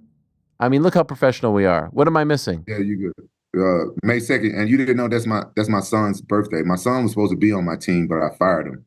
What? What do you mean? I fired my son. I feel bad. It was his birthday. He was supposed to fight on my team on his birthday, but I fired him. Why? He's off the team? Yeah, he's off the team for now. He got to prove to me that he really wanted. And then we're going to get him back on when my team fight Rashad Evans' team in Orange County. That's coming up this summer. Was that a tough conversation? Yeah, it was a real tough conversation. My son moved out of my house after that. Oh. And he got with Antonio McKee, and Antonio McKee got him on another card on May 10th. Me and my son, like we still cool, but we barely talking now, and he don't live with me no more. And he looked me in my eyes and told me, "Fuck off." Really? Yeah. He told me to get off my high horse. I don't even have any horses, so I didn't know what he was talking about. I can't tell if you're doing like a bit here, if you're joking, if you're being serious. I'm being serious. My son is not fighting on my team. My son's a fighter. Damn. It was his birthday. He was going to fight on my team on his birthday, and he just wasn't. He wasn't doing right. You know, he wasn't like. I didn't think he was taking it serious. I don't think he was training as hard as he's supposed to have been training, and keeping his weight down. Because my son is a 155er, but he walks around like 170, 175. He should be walking around like saying 160, 168. I don't want him cutting a whole lot of weight. Well, I'm sorry that happened. At least you have your daughters. There, you seem to be very tight with them. I'm close with all my kids, but my son, I had to let him know, like, tough love. It's tough. And my son's a fighter. I didn't want my kids to fight. It's a dangerous sport, right? You got to do shit right. Yeah, there's a story with the Eubank family. I don't know if you saw Chris Eubank Sr. and Jr. and Sr. didn't want his son to fight, and he stepped out of the shadows, and they came together on Saturday in a big stadium show. It was a beautiful thing. It really warmed my heart. So I pray for the same thing to happen with you and your son. And I'm pulling for you. Can I say I'm pulling for you? Henry doesn't come on the show. He can't come on because his papa won't let him come on. So I'm pulling for you. All right. So all right. Thank you. Yeah. Good luck on May 2nd. Y'all say a prayer for my son so he come back and train the way I want him to train, so y'all can have another Rampage out there in the future, because he's a better fighter than I was at that age. Much love, Rampage. Thank you so much. Much love. Always love talking to you, and good luck later this week. In a matter of moments, we're actually going to be joined by the founder of the UFL and of F3 Energy. You saw the cans behind Rampage. A little more on the United Fight League. They had an event back in August in Las Vegas, 2 events in 2024. They recently announced a 4-event exclusive with Vice TV. That's on cable, and Rumble for streaming. The system, the team-based scoring system that Rampage alluded to was, you win in the first round, you get 4 points. Second round, 3 points. Third round, 2 points. Decision, 1 point. Over the past month, Rashad Evans announced as the franchise owner for the Miami team, Frank Mir, owner of Las Vegas, Rampage owner of the OC, that's Orange County, and Henry Cejudo, owner of the Scottsdale team. They're looking to expand, have more teams, ownership, franchises, and as of right now, they do remain the only promotion who offers all athletes under multi-fight contracts health insurance and shares in the company. And so on this May 2nd, they'll be having UFL 6. By the way, in addition to those 2 star-studded captains and all that, they will have Nathan Diaz, Holly Holm, Anthony Pettis, Frank Mir, and Rashad Evans on Friday. So no MMA this Friday. You'll be able to watch UFL 6 if you are so inclined. And it's interesting because, like I said, MMA is in an interesting spot right now. There aren't a lot of competitors, a lot of people doing things outside of the UFC orbit. Perhaps they could be the ones. And so without further ado, let us say hello to the founder of the UFL to learn more about the United Fight League, the aforementioned Harrison Rogers, kind enough to join us right here and now on the program. Great to have him on. Hello, Harrison. How are you? Hey, thanks for having me. I'm not going to lie. I don't know how I follow up that interview with Rampage. We're all cracking up over here. I know there's a couple clips in there that go viral. So. Yes. It's always like that, but don't worry. We're not expecting that same type of content out of you. So don't worry. It's not easy following Rampage, but it is great to have you on. And in fact, I think this is the second time that we spoke, because I alluded to the conversation where he called me on the spot. I think it was right after we had Darren Owen of the GFL on, and you were telling me like, yo, show us some love. We're doing it. We've actually put on events. And so I told you we'd have you on. Here you are just a couple days before the event, and we appreciate it. Hey, I appreciate you. Yeah, we felt how do we get some of that love? GFL, I know you probably got a little bit of flack, people thinking you give them too much love, but I can assure your whole audience, you were skeptical. You were telling me and Rampage that night, you definitely weren't trying to pad anybody's credibility. So hopefully I can put some of that to rest. But you guys did have a very unique conversation answering at 11 p.m. at night. Your audience probably doesn't realize how deep your guys' love actually is. I can't lie. I adore that, man. I adore that, man. I adore that, man. And it was great to get the unexpected call. You always have to be careful with Rampage. You don't know if he's streaming, if he's on a podcast or something when he calls you, so you have to be on your P's and Q's. But I want to ask you about UFL. When did this all start for you, and why did it start? Why did you start this? So starting as a MMA enthusiast, a wannabe fighter myself, I got engaged young, and the wife said, "This is cool and all, you wanting to be a fighter, but I don't know if you are as good as you think you are. So let's go the business route." I'm glad she did, because we were blessed to have some success in the business world. But being able to circle back to the MMA passion in 2021 is when I met Frank Mir, and that was a big day for me. He was a legend, a hero that I looked up to during my wannabe days. And he was just telling me some of his horror stories of, coming out in the UFC and the MMA world when it was on its up and coming. And what does he have to show for it financially, physically? And as an entrepreneur, I heard those, belly aches, those frustrations that all of us MMA audiences have. And I heard challenge, and I said, challenge accepted. And Frank and Tito and Rampage, they said, we've heard this before 1,000,000 times from promoters that want to come in, make a bang, and be the next Dana White and try to be, a competitor to UFC. And that was a double challenge. I said, challenge accepted again. So I'm definitely not coming out to try to be a UFC competitor. We're not trying to impress anybody with multi-million-dollar purses that seem to not ever be able to come to fruition. We're building this from the ground up with up-and-coming fighters and fighters who want to redeem their records. Maybe they had a good stint in the UFC for a while, and they want to be a part of something that's growing. So we're civic pride. I know you're not a big team versus team fan. You think you even said so on that call. It's kind of perverted right now with the whole GFL thing. I feel dumb even talking about it, but we are doing it. And we have seen firsthand at our last UFL event, where it was Henry Cejudo versus Frank Mir, Team Vegas versus Team Scottsdale.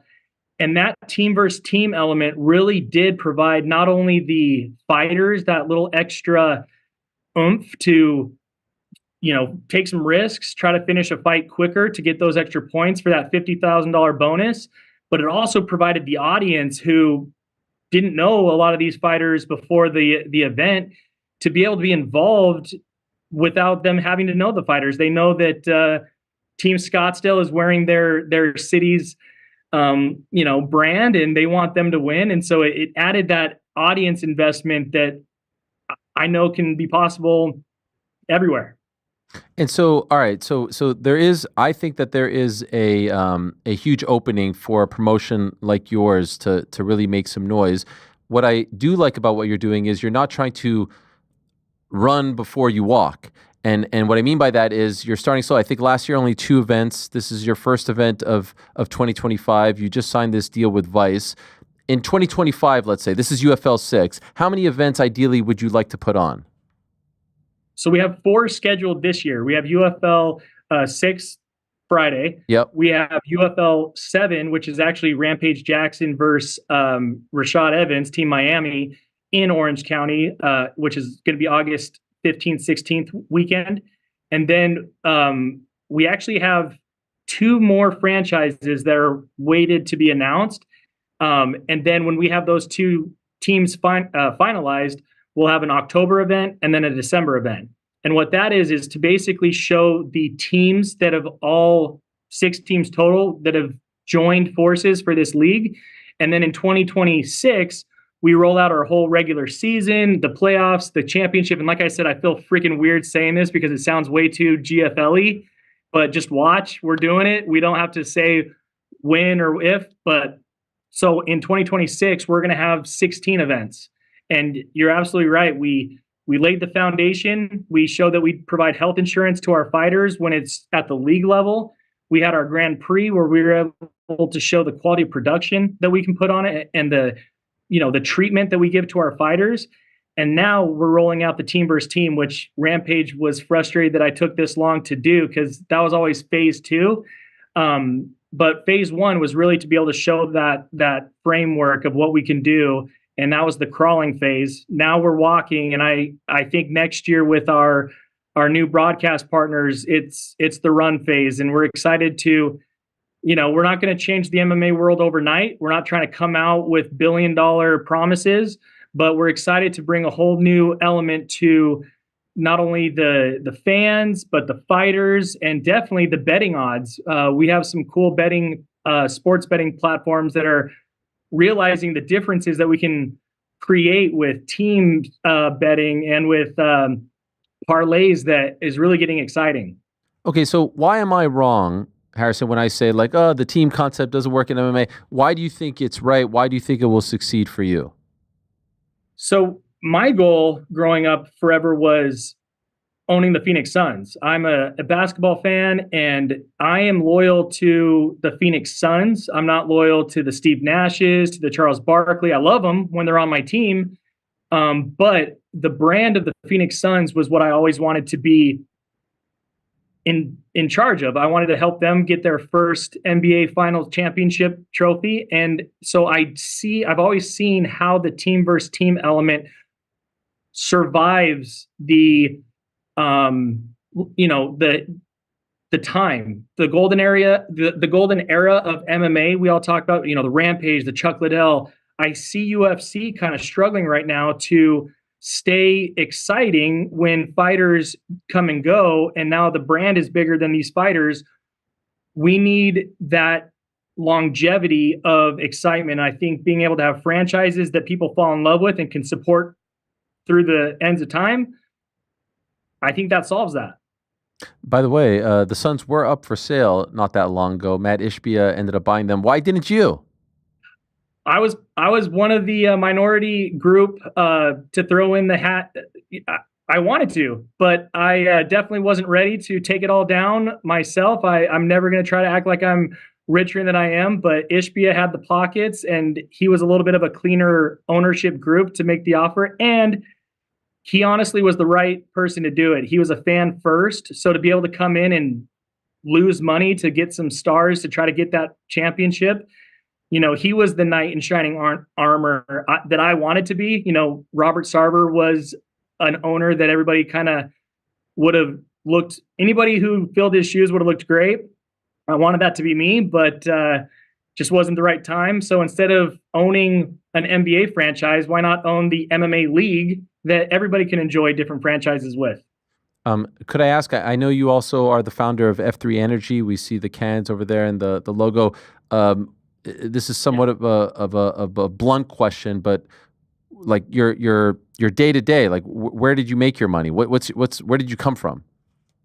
It is a weird world. I actually came from a totally different business background. I have an older sister with severe autism. So growing up with her, I saw a need to build a different opportunity for individuals with cognitive disabilities. So I started with starting outpatient clinics for cognitive disabilities, to private schools for students with autism, to, occupational therapy, transition to a completely different world than an MMA promotion or an energy drink company. But that company, Lexington Services, has really matured it in a way where I've been able to turn it over to other partners to run and grow.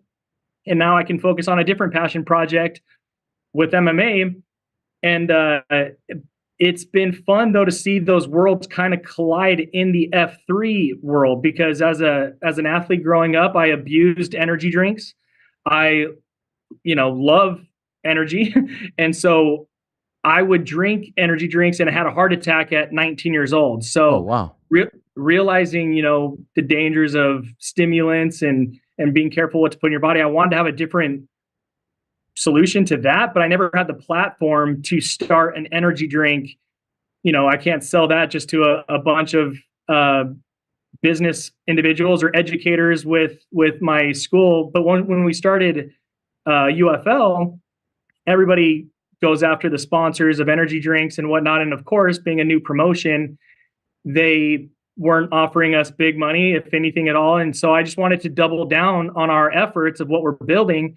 And it allowed me to pursue what I wanted to do with a better energy drink, where not only are we getting our caffeine from a little bit of a cleaner energy source like green tea derivative caffeine and the B12s and everything else that people are starting to lean into. My mental and behavioral background really wanted me to add things, nootropics like ginkgo biloba, L-theanine, ginseng panax that, when Rampage was on with Joe Rogan, he was able to really see and acknowledge the difference in our brand, because when you stimulate your body, unfortunately, you are kind of compromising your mental acuity and how quickly your brain processes. When you stimulate your body, emotions go up, rationale goes down, and I couldn't keep doing that as a business owner. So I'm excited to have F3 as its own standalone business really make a splash in this functional beverage industry. And so, all right, so you have the plans for the events this year, and then massive plans next year. How long is the Vice deal for? Does it cover all of these events? 20 or so, right? Because you said 16 next year and 4 this year, right? No, 16 next year. Did you say 60? So no, I said 16, 16 next year and 4 this year. So that's 20 events in the next, 2 years, year and a half, really, because we're almost halfway done. Are they all going to be on Vice? So through 2025, we're on Vice. Okay. I'm a big manifestation guy. I love Vice. I love what we're building, but they would be the first to admit that they're new to the live space world. We want to help them grow their Vice Sports platform, and I think we definitely can.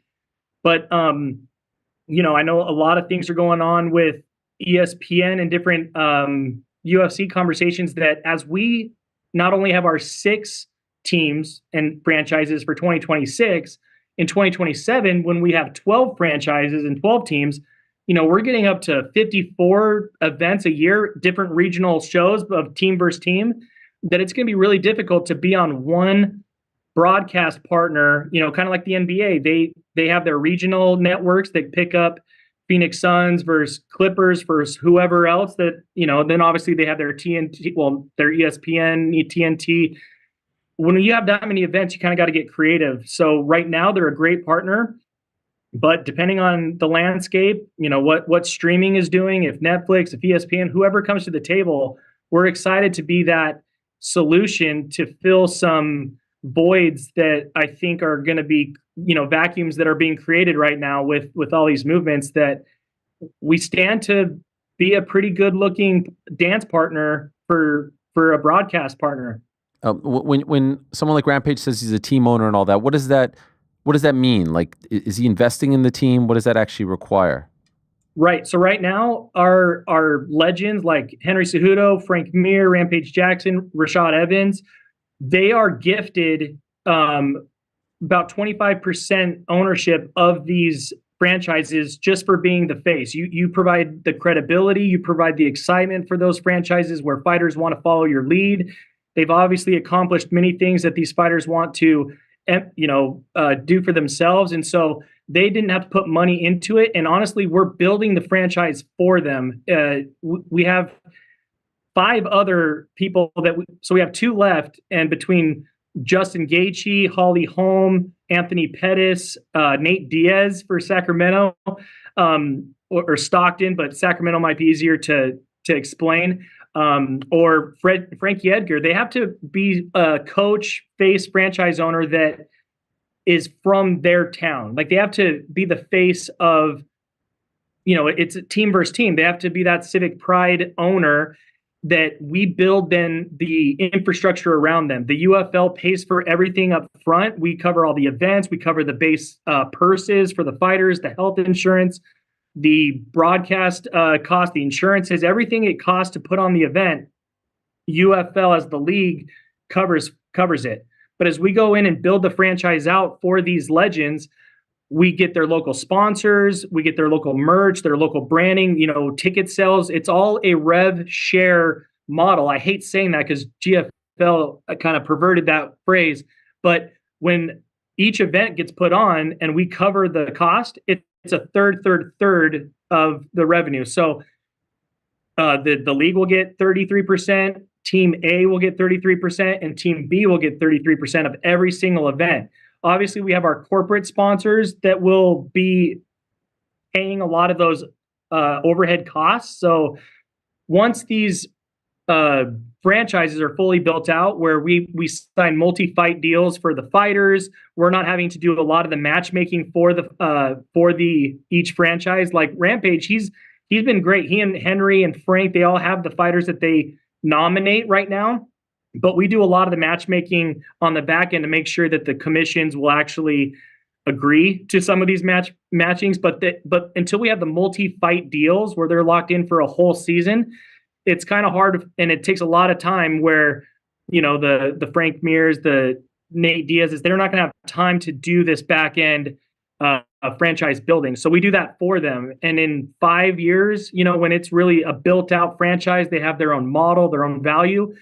They're going to be able to decide if they want to stay on as the face, hire their own GMs to recruit, up and coming fighters, or if they want to cash out of their 25%, sail off into the sunset with a good payday. That's something that these legends never were able to do with the UFC. Can you imagine if they had some of the equity in the exits that's happened with UFC since? And that's something I want to solve, is for these legends to have a future retirement plan or stay active without having to fight in the cage and hope that purses come through like they're promised. They have abilities to stay in the MMA game, make good money, and leave when they want to, not when their bodies no longer will allow them to do anything else. End of 2026, where's the UFL? Where do you want to be? End of 2026, we will have 12 franchises and hopefully signed a long-term deal with a broadcast partner that can either handle all of the events or portions of like the highlight events, and then regional broadcast partners take on the lower, value events. And we have, hopefully some of these studs that stick around. We've had 3 of our UFL champions get poached by UFC the second they get a UFL belt, where if we've been around long enough and the MMA world sees what we've built, I want that notoriety for our belt that, they might not be so quick to jump to UFC. I know that's a far-fetched idea. UFC is the Super Bowl. The notoriety for that belt will never go away. But if we can hold on to these fighters from when they start and build, and they become the John Joneses, they become the Conor McGregors, the exciting people, we don't want to keep losing them. So we want that notoriety, where it's going to take time. It's going to take, but when these fighters have equity, I didn't even mention that the fighters themselves have equity in the company, where why would they go fight for other promotions when they help us build something that they ultimately are going to have either liquidation events that help them with retirement, or they just keep their dividend bearing stock for the rest of their life. I'm hoping over the next 5 years, it would be a hard decision for these fighters to take a contract somewhere else. I wish you guys the best. I think you're doing it the right way. All right, I'm Chatty Cathy. No. I appreciate the passion. I appreciate the vision. And I want to watch on Friday. So it's May 2nd on Vice Sports, on Rumble. What time does it kick off? What time does the broadcast start? 6:30 Arizona time, which Arizona is confusing everybody. We're Pacific time right now. Yes, it is weird when the clocks change. So that's 9:30 here in New York City. Good luck to you and the team. Looking forward to it very much, and looking forward to what you guys do over the next couple of years as well. Thank you so much, Harrison. Appreciate you, my man. All right, there he is, Harrison Rogers, the founder and the CEO of the United Fight League. Check him out this Friday. I will be doing so myself. Now, throughout the show, I continue to get a call, so I just want to take this call. Who, me? Yeah, I keep getting this call throughout the show. I'm like, yo, do you not see that we're live right now? Do you not see that we're streaming? Do you not see that we're available to the world? Do you not see that we have the most eclectic lineup in the history of combat sports? I wouldn't want to be that person. Do you not see, we used to have a rule that if you call us, you get called. Yeah. But now they're just going to leave you. I know they're just. I called, but I mean, I did my job. You can't tell us who it was? Who was No. Can we guess? Kept calling. Like, what is going on here? You want in? You want in too? You were going to put him on the air, but you couldn't tell us who it was? Yeah, that's right. I want to see if you could tell who it was based on his voice. Generic voicemail? By the way, Rampage sent me the diss track. Hey, Pete C, how are you? How's it going? How's boys? Yeah, it's good to see you. Very jealous, Patrice Evra, huh? Yeah, what do you Amazing. think? What do you think? I mean, was he captain of that little outfit known as Man United? Yeah, brilliant player. And we miss him now, of course, famed for his energetic performances against our big rivals. A legend of a man. He's actually, for lads who kind of dip their toe in this kind of thing, he is one of the most convincing I've heard. I know his age. I know all this stuff. I know people are thinking, fun. oh, PFL. He knows his shit, man. He is name dropping left, right, and center as well. How many premier MMA fighters is he mates with? I mean, I think it's a promising sign. I'm interested in what a scene it's going to be in Paris when he debuts. I said that Rampage sent me the diss track. I cannot wait to hear this. The music video is insanely high level. Oh, but this is the one that. Oh, this is the one where he went after everyone. Yes, yes. The never to see the light of day one. On that. Amazing. All right, guys. Time now for everyone's favorite segment of the week. It is time. Pizzi's here. We might as well. Let's get into it because it's 3:59. What a day it has been. What a day it has been. This is from Keen. Hey, Ariel and crew. Couple of quick true or falses. We love these. Okay, he's asking Will. I guess this works. Sure. Will Islam Makhachev be 170-pound champion? What do you guys True. say? In his whole career? In his whole career, yeah. Yeah, true. I say true as well. Will Darren Till fight for a UFC title in the UFC again? False. We don't care. Oh, wow. Good job, Damn, Frank. Good job, Frank. False, no. False. Will Paul Hughes fight for a title in the UFC? True. Yeah. I'm with you. He's I got say so true. much time. Big I'm going to news. say true just based on that, yeah. And by the way, Rematches Usman Nurmagomedov in the UFC, maybe, for the title. Golly. If you missed it, definitely go check out last Friday's crack. Pizzi and Paul having the crack. I mean, just a grand old time. How were those Yahoo Dublin offices, Pizzi? They were savage, man. I They can't look believe great, this resource has been sitting on my doorstep pretty much for this long. I'm like, wow, this is very impressive. What about that panoramic view of Dublin? Oh my Amazing. God. Really? Right next door. You got to get yourself a desk there. Man, they were like, do you want to stay? We're having a carvery dinner here. I was like, no, I'm going to go, but like, I really wish I could What stay. is that? A what? It's dinner? like, do you know, you know when Big John posts about like a Sunday roast? When Yeah. they're, like all the carved meat and Oh, spuds yeah, and all the gravy and stuff like that. Had that, they go, offered it to Hughesy and his cameraman as well, would you believe? Wow. Beautiful. Okay. No, maybe a little premature with that. But speaking of Frank, the last one is, Cooked a little bit. will Frank get video on Spotify in 202025? No. good. False. False. Yeah. I'll give him a no for 2026 as well. The Flying Dutchman asks, hello, Ariel. What do you and the boys in the back think of the Bo Nickel versus RDR matchup? Kind of flying under the radar. Sneaky good fight. He adds, I feel like RDR is overlooked a bit, especially in America. How far do you see him going in the UFC? Right now, who is the favorite in that fight? Oh, come on. He's like a You know, minus come on. 325. I don't know. What a ridiculous. I don't Of know. course you know. He's like No, a minus 325. Well, it's going to be a favorite against telling you right everybody now. he fights, maybe Yeah. even when he fights for the title. On Tapology, it says minus 280. Has it gone up? Mhm. Okay. Will this be the smallest line for him as a favorite in the UFC? No. Oh, really? He was closer? No. Oh, Like you he's mean- saying historically, I'm pretty sure, You're yeah, saying it is. Yeah. Okay. So this does represent a step I up. thought you were asking, will it be ever? No. And definitely not. No. I mean, like up until this point, by the time it Yeah, closes. it is. Okay. I love the matchup. I think it's a proper test for him. RDR, 21 pro fights, Bo, 7. RDR, multiple-time world champion in one championship. I like the matchup. But yes, of course. Even Bo dating Nickal's back to Contender Series, this is actually the first time Uh-huh. he is a triple-digit favorite. He was even a minus 1350 against Paul Craig. Wow. See, that I don't get. I don't think the level between Paul Craig and RDR is that vastly different. That Also, feels- like similar strengths. Yeah. RDR is not great on the feet. Obviously. Save it. We Okay. have a show tomorrow. Yeah, The boys in the back. Co-main How event. excited. We'll be 1 there. We'll PM. be How there. excited We'll be are there we? for that one. How excited? 11. We're 11, man. I've been eating corn all week. Not digesting it that well, but I've been eating corn all week, baby. I'm ready to roll. I feel like you guys have to like is everything? By the way, how long is that flight? 3 hours. Something like that. 3 hours. 3 hours. We're going to Middle America. Are you all in the same flight? Yes. All in the same flight? If I'm not mistaken, all in different classes. Are you just standard coach? Yeah. He's standard coach. I'm preferred plus or whatever. And then camera guy Nick got the first class upgrade. I'm the fucking low man on the totem pole here. All right. Okay. Yeah, I mean, that's what you get for flying with the business side. They get first class. Is everything broken down by the hour? No. Like it's actually not broken down whatsoever. What time does it start?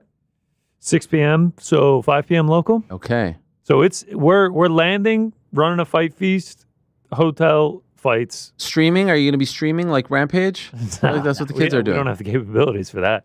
How do people do that, by the way? Do they have like a pack, or is it like is the technology so advanced now that you can do it from a phone or something? Have a pack. Okay. Yeah, you get a pack. And then fights, and then back to the hotel, back to the airport, out of there. You guys in on Monday? Hopefully meet a few people. We'll be here on Monday. Yeah, hopefully we'll see some fans out there. Oh yeah. Maybe meet the mayor of Des Moines.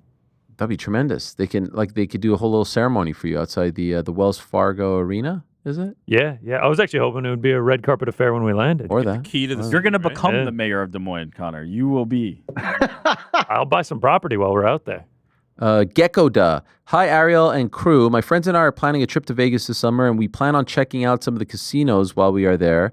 I've never been to a casino. I don't really know how to play any of the games. Do you have any advice for first-time casino goers and what games are easy to learn fast? Thank you. Shout out to the boys in the back and PD. Now, the thing is... PD? Yeah, I think that's just...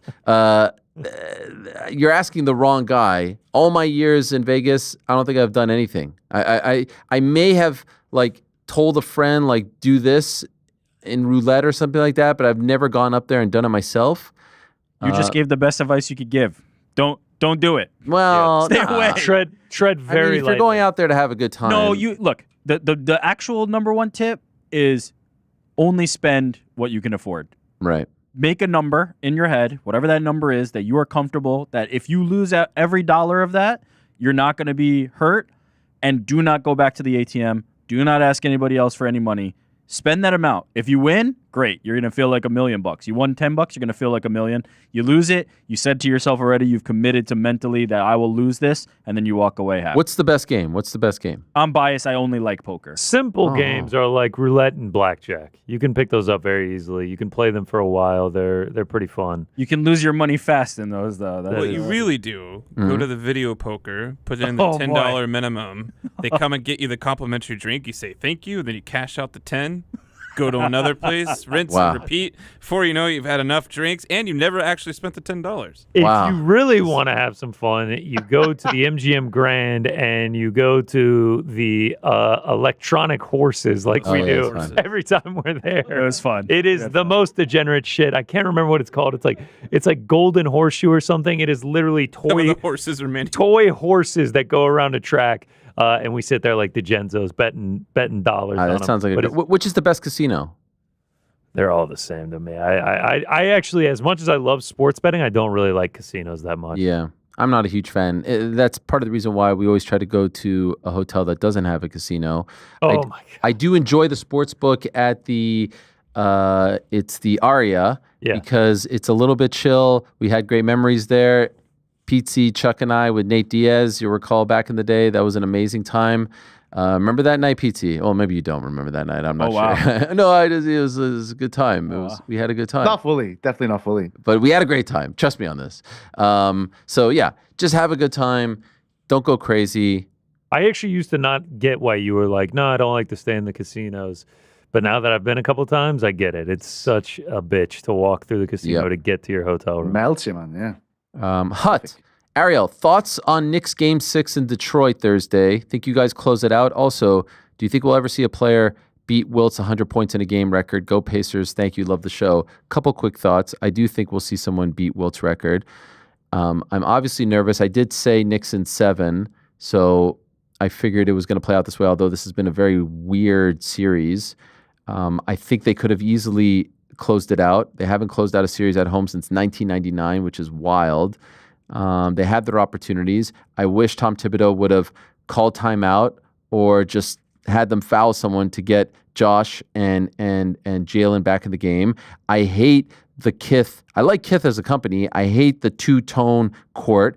I hate it even more now when I see that Jalen injured his ankle again because the court moved. What the hell? The two-tone drives me nuts. Just give me the classic whites at home, the classic blue on the road. I don't think the Pistons play particularly good. In fact, I would say this is probably the worst game that they played in the series. And I do want to remind Knicks fans, we choked away in Game 5 last year against Philly. Tyrese Maxey had an incredible game and shot at the end, and then we ended up winning on the road in Philly Game 6. Why can't the same thing happen here? A little bit nervous about the next round. We have to get by this one. Maybe we get by in 7. That would suck when you had them on the ropes in 5. But overall, there's a lot of big decisions that the Knicks have to make in the offseason. Regarding the Pacers, big win, big comeback for them.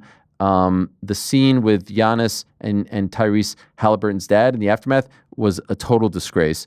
He should be reprimanded. You can't go on the court with a fucking towel with your son's face and just put it in. He's lucky he didn't get punched. Like, if he did that to like a Draymond Green or a Beef Stewart or one of those guys, like, he would have gotten knocked out. Hang on, what happened? What happened? Oh, we'll look it up. It's all, if you just type in Giannis' name, the game ends.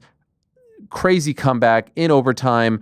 And Giannis is essentially standing at like the free throw line with his back towards the basket. Halliburton's dad goes all the way onto the court in front of him. So he's like walked from behind the basket all the way in front of him with a towel, holding a towel with his son's face on it, being like, yeah, we did it. Like, egging him on. And you see the look on Giannis's face, like, what the fuck is this? And then it's clear that it hits him that he's an older man and he's Tyrese's dad. They all know each other's parents and whatnot. He sits in the front row. And then he got like in his face moments after, and there was a whole brouhaha. No punches were thrown. And in fact, I urge everyone to watch. There's probably no more thoughtful athlete in the NBA, in my opinion, than Giannis as far as his post-game press conferences are concerned. And the one that he had yesterday talking about that incident is like 3.5 minutes, the answer. Coming from a guy of his stature after a loss like that was as good, if not better, than the one that he had a couple of years ago. I don't know if you guys ever saw it when a reporter asked him, was this season a failure? And he gave him like a 3-minute answer about how there are no failures in sports. You're just building towards it. This is a guy speaking. This is a guy whose first language is Greek, and he speaks with just such emotion, such understanding of his position in the sport. And he's just a real human being. I love the way he answered that question yesterday, and I give him a lot of credit for keeping his cool, but there has to be some sort of repercussion for that. You can't do that. Did say afterwards that he did. What his dad did was wrong. So what? And credit him. And then his dad also said, like, that was completely wrong. I really regret it. So he apologized. Great. But, like, yes, incredibly out of place. And, like, Giannis is just, like you said, it, like, comes incredible story, really grounded, champion. Could have done something really bad. We could have had a Malice in the Palace moment, but oh my God, 100%. Imagine. I mean, it would have been a total disaster for the league. So yes, great that they apologized. You can't do that. I'm sorry. Like, who the hell are you? This guy just lost and got eliminated in heartbreaking fashion. He could have easily snapped. Easily. You're an older man. Come on.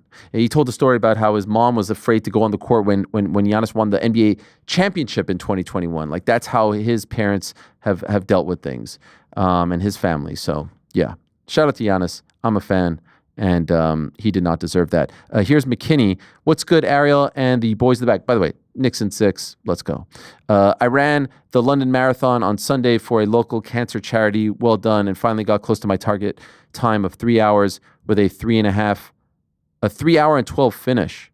3 hour and 12 minute finish. This marked my 5th marathon across 2 years now. But if you told me years ago that this would be something that would become so integral in my life, I wouldn't have believed you. I know you're a big proponent of jogging for daily fitness and all around better mental health. My question today is, have you tried to do a race, big or small? Would you ever try to? No feeling like it. And it's probably the closest I'll ever feel to how a fighter feels after they win. This has always been something that I've wanted to do, thought of doing, but just never did it, to be honest. And I don't know. Maybe the ship has sailed, maybe not. but I give you a ton of credit. He also adds, all the best to you and the team. Shout out to the legends, GC, New York Rick, Jordan, and Frank, who I got to meet in the studio a few months back. Top-class team. I never miss a show. How about it? Thanks, man. And congrats to you. Wild Horse, I know you are a big Ian Gary supporter, but did this weekend's main event show that Ian Gary is susceptible to be beaten if someone just puts the pace on him and makes him fight? Gary doesn't want to brawl. He wants to touch and point fight. The 5th round, pretty concerning. He was crawling to escape at one point and fully went into fight mode. I don't think that's fair. I think Carlos wanted to do that in the first round. I think Ian allowed for that not to happen. He made a mistake and things got dicey, and things will get dicey in MMA fights. But I don't know. You tell me, Pete. You know him way better than I do, and you've been watching him longer than I. Is he a point fighter in your opinion? No, not at all. I think this kind of thing started with the UFC, and I think I talked to Rick about it before. I think it was Rick or GC, and we kind of said it's probably something to do with the levels as well. Like, look who this guy's fighting, and not for nothing, look at what Patrice does to guys usually. Like, this is a guy who's melting dudes. Like, for a year, he joined the UFC and he melted every person he fought, and then Ian put a style on him for 3 rounds where he actually didn't know how to get him. He couldn't get near him. Caught him eventually. I think it was at the end of the 4th round, the first meaningful contact I saw, and there was a big reaction. But look at what usually happens when Patrice hits guys. It's over. The fight is over.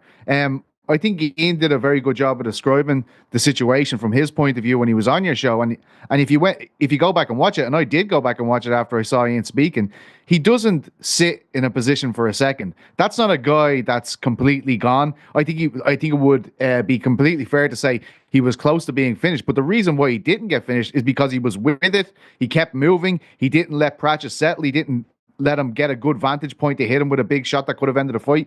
Maybe it was just 3 punches away, but he couldn't get the 3 punches in, and that's important when you're factoring in, like, how did this fight go for Ian Gary? Well put. I also don't think we tend to do this thing where we think that every fighter has to be perfect, right? That you can have no holes in your game, otherwise you're not going to be able to compete at elite level. In reality, if Ian's able to execute his game plan better than you're able to execute yours, he's going to win that fight. And so the best defense is a good offense, and Ian Gary's offense prevented Patrice's offense from getting off, prevented him from doing what he needed to do. It was a fantastic game plan. I didn't see anywhere where I was looking at that and going like, I think Ian Gary has these major glaring holes that he can't compete at this level. He got hit by a guy who puts everybody else to sleep in the final moments of a fight, and so he got rocked and he survived. But he dominated that fight. He completely outclassed him. He continues to talk about these masterclasses. It was a masterclass. It was one-way traffic. So, yeah, I don't see that. But if you're asking me, can somebody beat Ian Gary? Yes, I think somebody can beat Ian Gary. I don't think he's invincible. In the same way, I don't think most fighters are invincible. So I see some areas where somebody could beat him, but I see many areas where he's going to beat other guys just as badly. Short and sweet. We're not saying like the optics aren't bad. Like of course, like that it would have been better if that didn't happen. You know, like in terms of if he's weighing up who's going to be next for a title, I'm sure the UFC matchmakers are going to take that in consideration. Like versus a Brady v. Leon fight, like that, it's 100% going to factor into those decisions. But I thought he fought great. I think more of the narrative is around this like quote unquote point fighting, which I don't know what it actually means anymore. Like he's not sitting there doing like cardio kickboxing class. Like He's got he knocked him down. Yeah, he's got quite an aggressive style. He's very high volume. He doesn't have the power that maybe somebody like Patrice has, but that I don't know.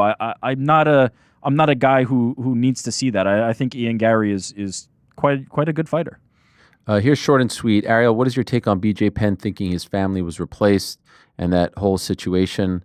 I know it's a sensitive topic, but we would love to hear your take considering your extensive coverage of the sport. I mean, it's very sad. I obviously haven't talked to BJ. I think BJ doesn't like me anymore or something. I've seen him post some stuff, but obviously there's a lot going on. I have the utmost love and respect and admiration for BJ, a legend of the game, and I hope that he's okay. I hope that he is able to get to be in a good, healthy place. I think we all kind of feared as the sport grew up, and as you know, there was once a time where people would be like, look at the MMA fighters compared to the boxers. You know, there's no real issues, life after fighting, all that stuff. Well, there just wasn't a big enough sample size, and now you're starting to see that. I mean, even Harrison was referring to some of that. You know, for some of you newer fans, like BJ is royalty. He's New York Rick's favorite fighter. He's one of the greatest fighters of all time. I've talked on and on about how I thought at one point he was the best pound-for-pound fighter in the world after his win at UFC 107. I don't like to see this, and I just wish him the best. And I think everyone does. Like he is truly fighting royalty. And this stuff is scary, and we know about the repercussions, and we know what could happen to fighters after the music stops, so to speak, and there's not a lot of protection, and there's no real, there's no soft landing, there's no pension, things like that. That's why I talk about these things, because you get to see how, the sausage is made and what the fighters are left with in the aftermath. When it all is said and done, like you could focus on this event and this event and this event, and it goes on and on and on.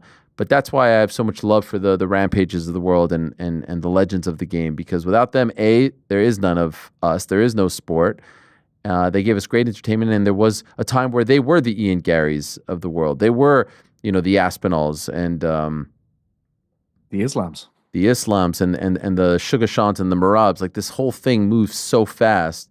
And I hate to see some of those guys get forgotten about. And I obviously hate to see what happens to some of them. So obviously I don't know exactly, we don't know exactly what he's dealing with. Some of the stuff is alarming and I just wish him the best. I don't even want to put a word on it, because we just want him to be well, and he deserves that. He certainly does, in my opinion. We move along now. Patrick McCrate. Ariel, any chance you'll be participating at all in the Times Square boxing event? Whoop, what happened here? It would be sick to see you and Pat McAfee working together in some capacity. At the moment, no. This is not one that we will be working. I had a couple of people come up to me at the draft. I guess it's that same fan base asking about Pat. Like I said, one time, 2 times, 3 times. Again, another guy who I have the utmost respect and love for. Always loved going on the show, and was very grateful, because I felt like, especially in the pandemic, like I was able to sort of show a different side of myself and have fun.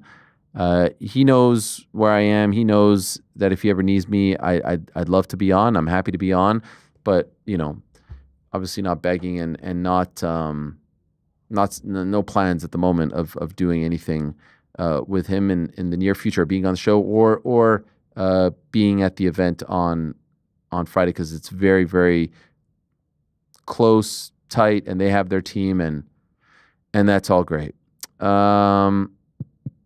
Did you ever ask Rene de Ritter on the show, or what's your procedure with AA fighters?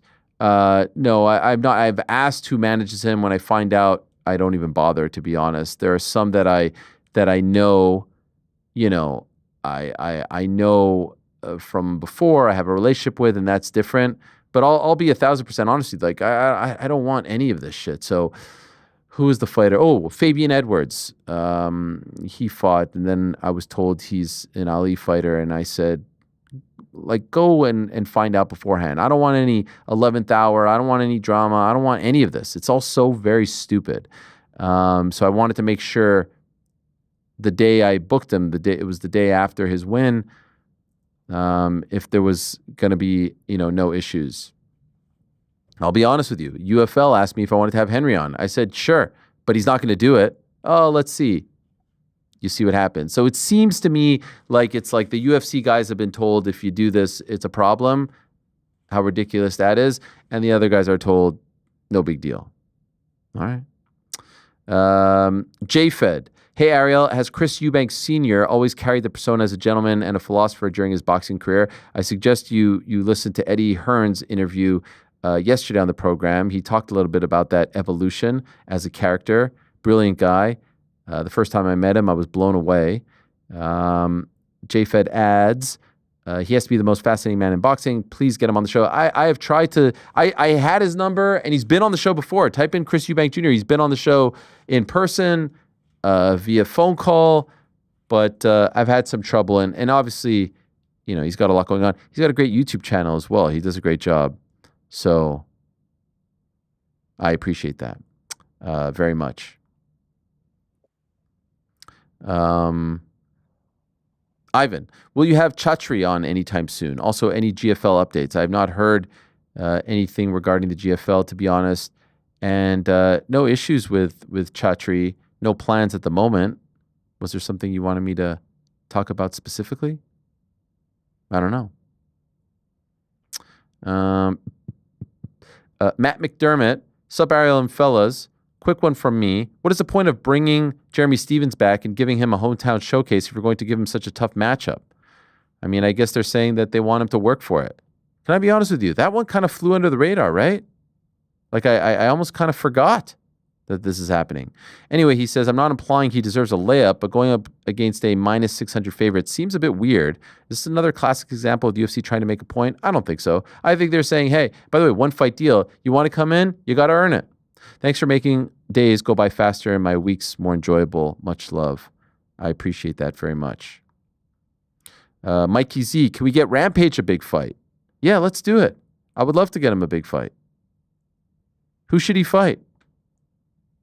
I don't know. Who should he fight? I don't know.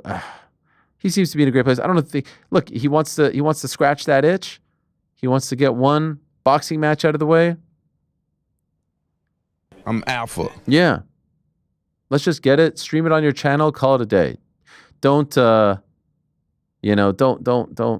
don't rely on these shady promoters. J to the A. Hey, Helwani. Hey, boys in the back. Love the shows. Question, when did you start seriously following sports and what was your first interest? The first thing I truly loved was pro wrestling. That was the first thing I was captivated by. Hockey was obviously very big in Montreal. I would say the first teams, but I was never a huge hockey fan. When I was introduced to the Knicks and I really got into them, I fell in love. It was a intense passion. We walked into a shoe store. My brothers told me, you should get those shoes. I think they were ribbing me. They were Patrick Ewing shoes. I said, all right, who's this guy? This is 91. I'm like, all right, I'm in. That's my guy. I've told you around that same time, I'm watching the Super Bowl 25. Bills lose. Scott Norwood, wide right. Heartbroken for them. I say that's my team. And I was also a big Expos fan. I would go to games early with my brother, get autographs. Those are my three favorite teams as a kid. Obviously, all my friends loved hockey. That was their favorite sport, but I was never as big of a hockey fan. So that's why I don't talk about the Canadiens. They're in the playoffs. They're playing the Capitals. They're probably going to be eliminated in the first round. Those fighting words. I would love for them to win. I would be happy when they are playing in the playoffs, when they're doing well. They had a great unexpected season this year. I'm happy. I'm aware of who's on the team, who's doing what, but nowhere near my love for the Knicks and Bills and the Expos back in the day, and even Force now. To be honest, I'm way more invested in them and enjoy watching them. So yeah, very very young, very very young. I probably was 4. 1986, I saw the box for WrestleMania 1, which happened in 85. And yeah, I remember exactly where I was. I remember the video rental place. It was up there. I remember the box with Hogan and Mr. T. And I was hooked. Dennis, hey Ariel, longtime listener, first time questioner. I'm really glad you started streaming the show on Twitter. Definitely glad to see it getting the live viewership it deserves. I asked Rick this question a few years ago on Twitter, but he never got back to me, though he said he would. Wow. Have you guys thought about streaming on Twitch? I believe that we should stream on all the platforms. There was once a time where I thought it should only be in one place. I want to go on Twitch. I want to go on freaking Kick. I want to go on all these places. Why not? That's what I believe.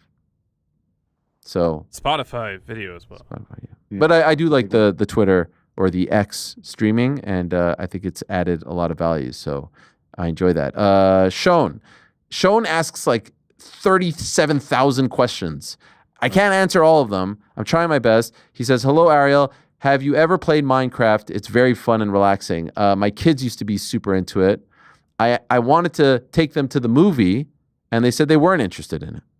Kids grow up so fast, man. Yeah, they're like, no. That game came out in 2009.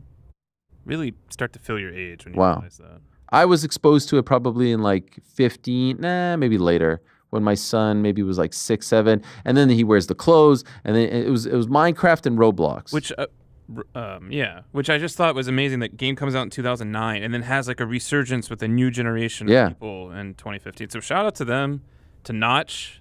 We see you. Thank you. That was very well said.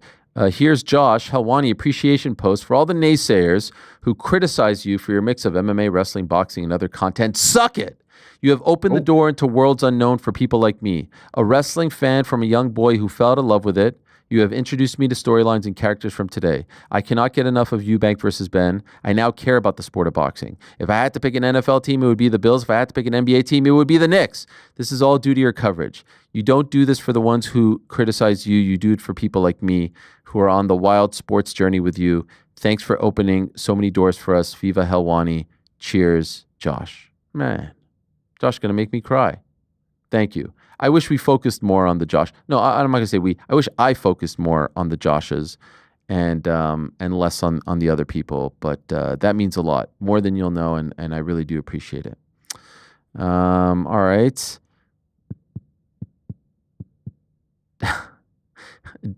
Gage. Hey, Ariel, couldn't help but notice that following the new tariff wars that the Avron ads stopped on the Age show, but not the crack. Are the two related? No. That would be funny. Look at that counter right there, baby. Yeah, there it is, baby. But very astute. Islam's something. Uncle Ariel, is there any something? Flem? I think it's a good joke about the first fight against Volk. Is there any chance we get a weekly segment with Uncle Chael? Chael was the one who was calling me 1,000 times, by the way, earlier. I love how it was such a secret. like, then you just give it away like instantaneously. No, I can't tell you. Can't tell you. Can't tell you. It was Chael, by the way. Call back. Well, he works for ESPN at the moment, but I would love. There was a time where I was like, let's do a weekly segment with DC, with Chael, with DJ, with Rampage, with Juliana. Now no one likes me. Now someone's going to do an 85-minute video about how no one likes me. Hola Ariel, recently watched the Major Wrestling Figure podcast. Shout out to friend of the show, Matt Cardona. He reviews Hasbro wrestling figures. Boom, Dusty. And it got me thinking, what was the history of a young Helwani in relation to wrestling figures? Oh my God. I had every single LJN. I had the ring. I broke the ring. I taped the ring. I would make matches. I would line up the guys and I would have a whole card. I then got my dad's camcorder and would film the card and I would do the commentary. I would sit there. My parents would tell me, like, I would sit there, I remember it, for hours, legs crossed, ring right here, and I would do the whole thing from the entrances to the commentary to a full match. Oh my God, I can't believe it. He went to the top. Like, I would talk like that. Gorilla Monsoon, Bobby Heenan. I was obsessed. Did you do the crowd sounds? Oh my God, it's unbelievable. Brutus the Barber Beefcake. Somebody's got to dig those tapes out. Oh my God. We gotta and then my mom got rid of all of them. But, oh man, I loved it. I would have my friends come over. I remember I had one friend who I didn't really like. He came over. He wanted to play with my toys and my ring. And I told him that I remember this like it was yesterday. I remember feeling a little guilty, but I had to do it. I told him if he touched the ring, he would get electrocuted. Okay, so you went from That's feeling cold. a little guilty to threatening to... No, I said, don't do it because you're going to get Oh, electrocuted. okay. I thought you were Don't- like threatening him. No, Like, no, it no. like I was saying like, electrical no. fence, I'm doing this like I'm helping you out. I'm helping you out, bro. Don't do it. Then see, not like, why aren't you getting electrocuted? You all No, seem I to be just kept it playing off to the ring. side. I didn't want to play with it because I didn't want to have him touch it. I didn't want his dirty paws on it. You know what I This mean? poor kid is probably gone through his Jesus, entire no, I whole don't know life, what you like, mean. why were they selling that toy that electrocutes people? Everybody had a friend who like invited them to their house and to watch them playing a computer game, though, right? Like everyone had one of them. I know. I wasn't playing in front of him. I That was was just the best. Kids used to line up at my door. Fuck those guys. Fuck those kids. Honestly, Frank was seriously. that kid for sure. Hey guys, earlier we had someone reference Avron and the ad reads and whatnot. We are rapidly approaching, and I can tell you that an offer has been made for Whoa. mid-May. I don't want to put out the date yet. We have offered Sean Brady to come to the studio. A contract has In been the given. works. We yes, I can officially am. say sign the contract. I am in negotiations. I have even offered a car service to bring him from Philly From to his New York house. City. Yes, door to door. There is no reason to back out at this point. Black car service, brand new Escalade. I could tell you right now, it has been 48 hours since the official paperwork has been extended, and we are awaiting any type of word. No, Yay, no nay. response at all. The response I got was, "Thank you. We'll be in touch." Okay, so he at least acknowledged that he received. I don't know if it was him or his representatives. Okay. But people know there's a date, there's an offer, and what we want is in mid-May, we want the big one. Everyone's talking Can you about Aspinall guarantee that Jones. this is going to happen? Can you guarantee this can happen? No, I can't because talked he a lot hasn't about given me a reply. How can I guarantee? Well, This so is- you're I'm less trying to get you confident to be about the this Dana White here. than No, Dana I don't White do is that. on- I don't lie to my public. All right, I don't put on a front. I can't do that. I don't want someone to clip this off if it doesn't happen and say, you lied. So I'm sorry. Is there a chance that GC would move on Well, that's an if answer Sean Brady won't take? only for him. I mean, what is there to move on to? This is the upper echelon. This is the top tier. Well, here's the thing. That's the big money Maybe a fight. Jonathan Almeida? No. That's the big money fight, just like Ryan Garcia versus Devin Haney is the big money fight. But sometimes the big money fight doesn't come together, and sometimes you have to take a tune-up fight in order to get to the big money fight. Now, if you take the We've tune-up done the fight... tune-ups. No. If you do the tune-ups, sometimes in the fight game, you have to go back and you have to run it back. Just like Rolly Romero and Ryan Garcia used to spar back in the day. You used to spar with New York Rick. I say tune-up fight today. Let's see if you're still on your P's and Q's. To this point, my whole career has been tune-ups. Rick, Jordan, Ade. It's just all been tune-ups. Let's see if this you're actually on your is very P's and Q's. boxing-esque. Yeah. I'm just undefeated and just continue to win. Rick has quietly said that he wasn't in his finest form. He is now. He's been practicing for this. He asked me, come on, man. He looks a little more svelte. Yeah. He looks a little more I svelte. know it's this week. He has been glowing this week. Yeah, it's New the York. new haircut I mean, and look, the I've camera. been putting a little bit of work in. I've been eating right and exercising. Let's call it what it is.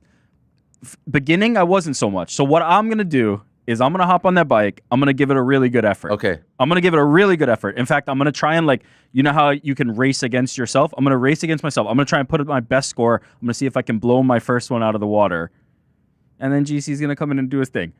I'm just look, no expectations. I'm trying. I'm gonna try here, and we're gonna see how. Are we doing 60 seconds? Yeah, we'll do 60. I love it. How We'll do do you feel about that? Throwback little 60. I actually think that GC is ripe for the taking. You know why? I feel his motivation is very. I I'm think glad he's you feel dismissive. that way. I don't, I but think I'm he's glad you dismissive. feel Look, that he's way. not into it. Look at the body Okay, language. I don't need to be into it to win these races. Look at the body language. You'll see me into it when Sean Brady makes his way from Philadelphia. All right, look. You know what? Enough talking. I'm gonna Let's try. go. Go put up a Let's number. see. Go Let's put up see. a number. All right, I'm let's gonna go. try. Go put up a number. Goes out and puts up like a 28.5. In the meantime, by the way, there is a question here for you, GC, from Left Leg Cemetery. Any update on the housing situation and the impending lawfare being waged against you? When will your sure-to-be best-selling tell-all drop? We paid for the whole seat, but we are only using the edge. P.S. I'm stoked for NOLA fight fees. What do you got? Shout out to NOLA Fight Feast. That's going to be great. Yeah, still no update. The bank is currently investigating for fraud right now. I mean, any legal affair would be me taking action, not them. It's really over not even a large sum of money.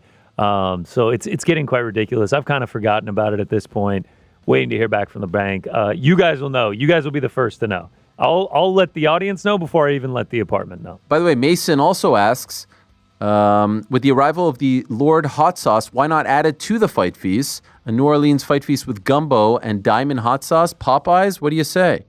Yeah, me and Frank actually did gumbo last year, and we brought our own Dustin Poirier hot sauce. Appreciate you watching. Thanks so much. The support is really great. But yeah, we will do something for New Orleans. All right. Any update on Mr. New York Rick? He's out there. Oh, he's out there. Okay. Is he getting? Oh, he's okay. Hang on, he's doing this now. He's now. looking at the history. He's looking at He's the doing history. it now, PT. What the? This is a surprised, unsanctioned rematch, like an old school episode of Monday Night Raw. I'm talking this whole time, and Frank doesn't even have me up. I'm talking about how it's very comforting to know that GC is so concerned about the number I'm about to put up. He's talking about the banking details. Well, I was trying to kill some time. Gumbo. Gumbo. By the way, from now. the Poirier hot sauce on a fight feast in NOLA isn't a bad idea. Maybe we could talk to them, partner with them, do something fun. That could actually be pretty good. Before you jump on there, yeah, talk to me.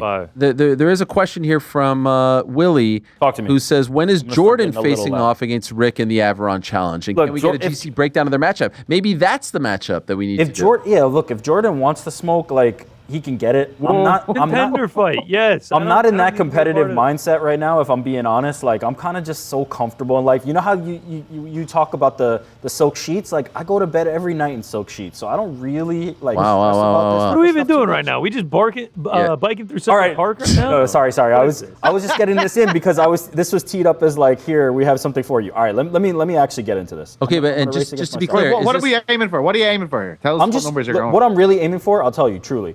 I'm just trying to crack my first score and like really like put up a good one.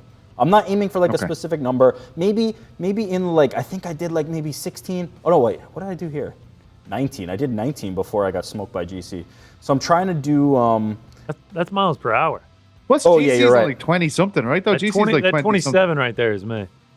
What was the one that you did against Ade, GC? All right, this is what I'm gonna do. Oh no. I think that was the 27 because Ade came like 23 or something. Yeah, Ade went hard. It was like a 25. This lightning lap. How do I race against it?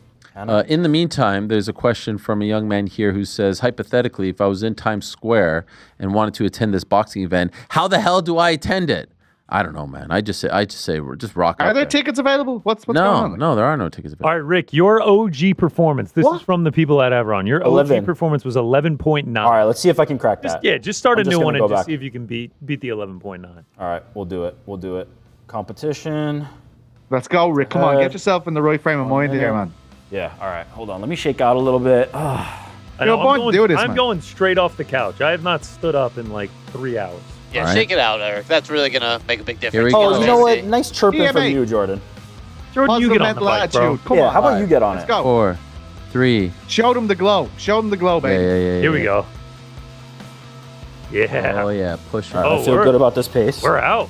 Feel good about this pace right now. What are we at, resistance?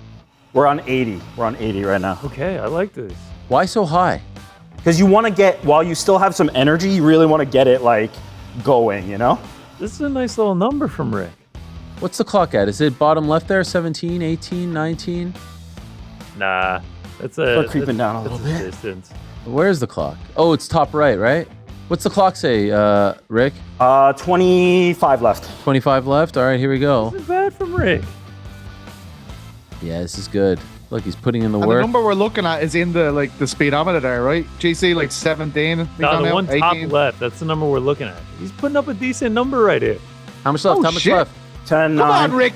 8. Your original was 11.9. You're smoking that, Rick. 4, 3, go, Rick. 2, 1. Fucking great effort. All right, that's not bad. That's a great number. I'll take it. This is going to take a bit of effort from me. I love the... Kick-a-boo. GC, what's your record? Mine's like 27 points something. I go hard, I can still beat it. That's a tremendous job there by New York Rick. Electrifying, to be honest with you. Another one from Wait a second. What? Wait a second. I just got a text from Sean Brady. Whoa. He has been summoned.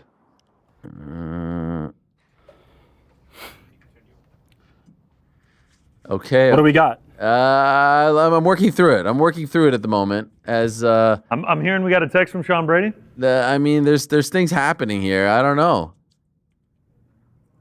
In the meantime, you're gonna get set up. What's the number there? 21. I think 21.3.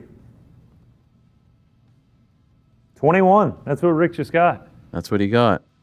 All right, am I good to go? Just keep it on 80 the whole time. Wait, let us know when you're start. Okay, are you doing it right now? No, I'm asking you if I'm good to go. Yeah. All right, here we go. Can you go? Come on, GC. Let's beat that 27, mate. Or maybe you want to come down a bit to, No, there's no chance I'm beating 27. Interesting tactic from GC off the jump. He stands up. He likes to start standing. You got to do it. Get the legs loose. kind of like watching Jordan, isn't it? It's Can I be completely honest? Yeah. Yeah. I mean, I'm still just rooting for my guy, GC. I want him to beat my score, and then I want him to beat Sean Brady. Listen. And by the way, GC, Sean Brady watching as we speak. If there's anything you want to say to him in the midst of this electrifying performance, feel free. I'm focused right now. Okay, sorry. What do we at time-wise over there? What do we at time-wise? 15. 15 left? Yeah, Rick might beat me. Yo. No. Rick. He's got it. This is Ryan Garcia losing to Rolly Romero. He's got it. Let's go, GC. 19. Let's go, baby. What are we at time-wise? You got it. 5. You got it. 4, 3. I got him. He got it. 2. He got it. Let's go. 1. Yo, it's a tie. No, it isn't. No. It says 21. He's got 22. Good job, GC. Good job. Okay. I mean, came out slow out of the gate there. So this A real scare. This is akin to Ryan just kind of having a ho-hum performance. This is me getting wobbled in the 9th. Wow. Being like, it's oh, a bit of a child son, really. this is even on the scorecards going into the 10th round. Is this a classic case of maybe you were looking past the tune-up fight, thinking about the next one? This is Tyson Fury, Francis Ngannou with the Usyk fight waiting in the wings. You were kind of downplaying it, were you not? I think so. Yeah. I think so. Rick's really been on the bike. Wow. I've been in better shape. I've been in better shape, but you know what? Good match. Stay undefeated. Proud of you, GC. Sean, we'll have the car ready for you next month. What's Brady saying? Okay, I don't know. I mean, All of a sudden, the text messages stopped. Did they? no, they didn't. No, they stopped. I mean, we know. We know. I'm just gonna call him up right now. I'm just gonna. I mean, Oh, I don't mean to. Here we I don't go. mean to put. Let's see. This is. I might go 0 for 2 today. Are we gonna hear some quacking? Wait. I don't know. Hey, Sean, we're live on the show right now, and I didn't want to text while I think you know that we're live. I don't know. The guys are saying you're coming up with a lot of excuses. You're talking June now. Like, there's a lot of concern. We went through the proper channels. We sent an official offer to your representative. It's very disappointing. I had to find out this way. I'm in my kitchen doing dishes before training with my wife and my child, and I hear smack talk happening about me on my favorite show, and then I find out that an offer has been made, and it hasn't been made to me personally. So I don't want to get in between you guys, but this is unreal. But no, let's shoot for early June. How about that? Because I have to go to Canada next week. Yeah. And I'll be there for like 3 or 4 days. So I'll come home. Got it. I'll recuperate, hang out with the fam, and then we have Newark. The first week of June? Yep. I'll be there. Yep. So we could plan something around then. Okay, all right. And just to let you know, we have offered first-class car service. I mean, we're rolling out the red carpet for you here. We're really trying to give you no excuses not to show up, but there does seem to be there seems to be some hesitation. People are feeling hesitation. Listen. I'm gonna let Rick take the warm up. GC might not even make it through Rick. He just literally barely beat him. Oh, I'm behind. See, I'm behind on the show. I'm like. You're about to see. Okay. Let me fast forward. Let me fast forward it real quick. Oh yeah, it was akin to like Tyson Fury looking past Francis Ngannou and maybe not giving the opponent the proper respect. You know. I was 6 minutes behind. Mm. I'm watching you talk to me right now. This is crazy. So wait. So GC barely made it through Rick. So all right. So he barely made it through the warm up. Yeah. But I kind of sprung it upon him though, so he wasn't, wasn't training. There wasn't motivation. He beat him already. You know what that's like, right? Like when you did it. Yeah. So all right. So let's do this. This will give him a month to get prepared. Okay. All right. GC, you good with that? Yeah, I mean, I've been waiting for how long at this point? I mean, we just keep waiting and waiting and waiting. Okay, he's just saying, he's going on and on. He's saying he's ready. We're all ready. I mean, the offer is out there. If you're saying 2 weeks later, it's fine for us. We'll make it happen. The Wednesday before Newark? Can we put that on the table? Okay, Wednesday before Newark. GC wants. Okay, he's actually going a little bit further. He's saying the Wednesday before the Newark show. Can you confirm that you are available to come here the Wednesday before Newark show to finally step up to the plate? Let me check my schedule. June 4th. I'm 99% in. Okay, 99. All right, that's something. You talk to your representatives. Tatted on my chest. We'll have a conversation, and then I will reach out to you personally, and we'll get it done. Okay. We'll All get right. the deal done. All right. We look forward to it. Thank you, Sean. Yes, sir. Take care. There he is, the great Sean Brady, one of the top contenders at 170, watching us while he's doing his dishes. All right, so there you have it. All right, June 4th or June 9th, the Monday after or the Wednesday before. Okay. The reason why I said the 14th, by the way, was because I felt like, all right, Bilal wins. Oh, that would Bilal have been loses. perfect. Like, It it's would have been very, you know, there's a story there. Sean, of course, has an excuse every time, though. Can't make it to Newark. That's what'll be next. I know, but look, let's just take a step back for a second. There's something happening. We're closer. We're closer. You know, unlike Tom Aspinall and John Jones, which seemingly has never an update and everybody's just moaning and whining and wondering what the hell's going on, we're now like zeroing in on a date. We're getting closer to this date. Early June, it looks like. And yeah, my boy GC will get it done. Just a couple more. This is a great shot from Kevin from Ottawa saying that my pisser fact story was my version of I was in the pool. That's a Seinfeld episode with George taking his trunks off after being in the pool. I don't know, but yeah, that is a great one. Shout out Pisser Facts. Your boy Lanzi is back. Shalom, Ariel. Congrats on seeing through your invitation to announce the draft pick. Laminate that damn card. The raucous scenes made me think, though, if only the GFL had a draft in Green Bay. It's a good point. Yes. P to the G asks, top 3 wrestling promos of all time. Well, Stone Cold definitely had one. The CM Punk pipe bomb, another one. Golly, putting me on the spot here. Dusty Rhodes, Hard Times. How about that? And one last one.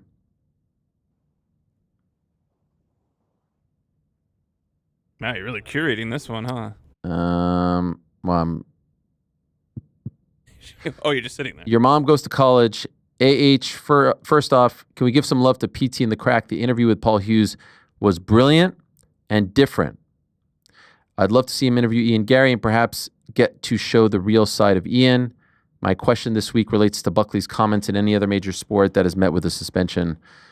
It ain't happening. What do you want? How many times could we go over this? What would it though? No. Suspended for what? I don't agree. I mean, a hell of a lot of people said a bunch of different, like way worse stuff than whatever he was. I mean, all he's doing is doing the stuff, He's taking some low hanging fruit, but I don't think that was like no any other sport he suspended. No, I don't think so. But yes, right. PT's interview was fantastic. Shout out to Jordan on the edit. Shout Thank out to you. everybody who helped Everyone. get that done and out the door. Any super chats, Frank? Damn right there are. Yeah. Super chats. Thank you. Mo M wants to know how. How do you view the trade-off between working hard, having fun, and spending time with family in your 20s? Ariel, do you have any regrets? Wow. Boys in the back, thoughts? That is a deep one. You know what's crazy? I was actually thinking about this recently. I was thinking about people who say I don't have any regrets. And I was thinking of the fact that I'm not one of those people. And I almost feel like it's not, I don't know. I don't think you're being truthful if you say you don't have any regrets. Like you come out and say like, oh, I wouldn't do it any different. That's fine. Or I'm happy how it all played out. That's fine. But if I'm being honest with everyone, yes, I do have regrets. I have regrets. My early 20s, I took. So when you say this with the benefit of hindsight. And so knowing how the story plays out, I wish I wasn't as, for lack of a better word, serious when I was in Syracuse, because I really closed off the whole world. Now, I was dealing with a lot mentally. I was homesick. I didn't allow myself to have the true fun college experience. However, perhaps if I do that, I don't end up where I end up. I don't know. There have definitely been times where I felt like, man, I should have, or I wished I didn't do this or that. When I was in 9th grade and we took a class trip, I remember not going on some of the activities, and this was a big deal. I sat on the bus because I didn't want to I think about these things. I'm like, man, I should have done that. Why didn't you do that? You have to live you have to only live life once. You have to, with that mentality, go out there and do things. Don't let, don't let anxiety, don't let your fears, don't let any sort of, trepidation hold you back. And honestly, like throughout life, throughout my professional life, there's obviously things that I think back on and say like, maybe I shouldn't have been this hard-headed, or maybe I shouldn't have been this emotional. And I'm honestly learning those lessons every single day now too. So I'm sure when I'm, God willing, 55, I'll look back on 42 and say, I wish I didn't do this. I wish I didn't do that. I wish I didn't say this. I wish I didn't say that. But ultimately, like a lot of those people, I do look back and say, I'm happy how it all has played out, at least for now. And I'm proud of how it all has played out. But of course, if I could have some do-overs, I'd love to have some do-overs for sure. And as far as your 20s are concerned, like I feel like the 20s are all right. Like the 30s are when you build your house. The 40s, in my opinion, speaking as a relatively young 40, early 40s, you get to sort of like live in that house and expand on what you built. The 20s are where you're laying the foundation. The 20s are like, you'll meet a lot of important people in your 20s. You'll meet a lot of important people in your 30s. The 20s are post-college. You get to find out. But guess what? The decisions that you make in your 20s very well may not affect you in your 40s. And sometimes younger people have to know this. 21, 22, it's okay to try out different things. It's okay to fail. It's okay to take risks. It's okay to shoot for the stars and then go into different directions. That's actually the time when you should do it, because you don't have probably a family or kids or things like that holding you back. And I don't say holding you back, but like you have to make calculated decisions when you're older and are looking after other people. You could be a little bit more selfish, and you can zig and zag. So everyone has their own path. I always felt like college, I got to be serious. I have a goal. I was very goal-oriented. I was a dream big guy. I wasn't a party guy. I wasn't a let's just have fun guy and worry about the rest. And the main thing was my anxiety. The anxiety that I had was my engine. That's what fueled me. I didn't want to fail. I didn't want to slip up. I didn't want to embarrass myself. I didn't want all my attention and my hard work to go for naught. That may not be your mentality or may not be your path, but yeah, that's why when I would go on trips, I wouldn't gamble or I wouldn't drink or I wouldn't party and things like that, because I wanted to be very, very, very focused. And then maybe at some point I'll be 50 and be like, I wish I eased up a little bit. But I don't know. As somebody, so I am that person. I do not live with regrets. I have zero regrets in my entire life. Never have, never will. Because by nature, they're looking backwards. I don't need to look backwards. Like it doesn't serve me to look backwards. I'm only in the present or looking forward, because I cannot change those things. They got me to this point, to the point that you were making about they get you to this point. I would ask you, like, if you did not do those things, would you be here? There's no guarantee that if you were doing those other things, you don't take your eye off the ball, or you do take your eye off the ball and you're not in this position that you're in today. I think the last part that you touched on is like the most important, which is most of these decisions, especially in your 20s, are not life or death. They are not life or death decisions. And make your decision and live with it. Make your decision, feel firm, make the choice that you feel is right, and stand on it and proceed forward, and then That's the best way to go about it. And again, these are my flaws. I'm a lamenter. I'm a guy. I like to make decisions and move on, but I will overthink things. Yeah, the FOMO, the feeling like you made the wrong call. I will be honest. I know it's not cool to say that. I know it's not great to say that, but that is me. And I overthink things. I get in my head. Me? Yeah, we all do that. I mean, I guess not all of us, but I know a lot of other people are like that as well. And there's little things like I'm learning as my kids are getting older, and there's decisions that have to be made. I want to teach them to make a decision and to go with it and to not look back. I keep talking about that Lex Luger line because it really did resonate with me. But also, these things all affect other things, right? You have these experiences, and now you're trying to do something different for your kids. If you do that differently, then maybe you don't have that feeling. Maybe you aren't that way, and then you don't pass it on to your kids. It's all going to manifest in some way down the line, which is why I'm this way. I'm looking straight ahead and just trying to push. But in the same way that you're trying, we all learn. We all have to adapt. We all have to like we all have to make our way through this, but there are no life or death decisions in that 20 unless there's truly a life or death decision. Go with your gut, chase it, and do what you love. I love the on the nose questions. I love the super chats. One thing that I'm really loving are the voicemails that you guys get on Thursdays on the Boys in the Back. What's Dial that 'em up. number? There it is. 415 SUP BITB 415-787-2482. Leave a message and you can get featured on the show Sean tomorrow. Brady, leave us a message when you're or that. ready. Yeah. Leave us a message about how you're going to Great push it show. to July. Yo, come up for Independence Day. We'll watch fireworks afterwards. It's Oh, going to be my great. Yeah, word. for sure, man. For sure. Next it'll be, I'll be there for the Abu Dhabi pay-per-view. I'll be there after I win the belt. What do we got as far as pound for pound? Pound for pound, because of the Times Square card, Oh yeah, pound for pound tourist traps. in New York, or just in the world? Just in general. Okay. Bantamweight, winner this past weekend. Georgia's own. Malcolm Wellmaker. Oh yeah, Big knockout victory against Cameron Simon over the weekend. Will be joining the program. wow. Very much looking forward to that. The guy's the absolute man. No longer working. No longer working. Quit his job. Said if he got the $50K bonus, he'd quit. We'll get to talk to him about that. And then Rick's got a hot take about Jones Aspinall that he's been dying to get off all week. I just want to talk a little bit about Jones Aspinall. I think it's UFC time. Des Moines preview. Times And then Square the boys card are off to Des preview. Moines. And then we're up in the skies to the cornfields of Des Moines. Yeah, I can't wait. Can't wait. What a time. All right, well, looking forward to that. Crack on Friday. You'll take us home. You'll be the pre-show. You'll be the pre-show for Times Square. And Mendenhall is going to Times Square, and he's doing the crack before he leaves for Times Square. I love it. He should set the table very well. We have the Ben and Chuck back this week. They haven't been around for a couple of weeks, obviously, with the Paul Hughes interview. A few Irish MMA stories we explored. So looking forward to having the lads back. And we will preview it all for you on Friday. I love it. Love it, guys. Great stuff. Appreciate you all very much. It is time to go. I have a birthday party to attend. Every party needs a pooper. That's why we invited you. You know that song, Frank? Absolutely. I wrote that song. By the way, about myself. When good one. When Rampage was like kind of taking shots, you were nowhere to be found. Like literally nowhere to be found. What do you mean? Frank this, Frank that.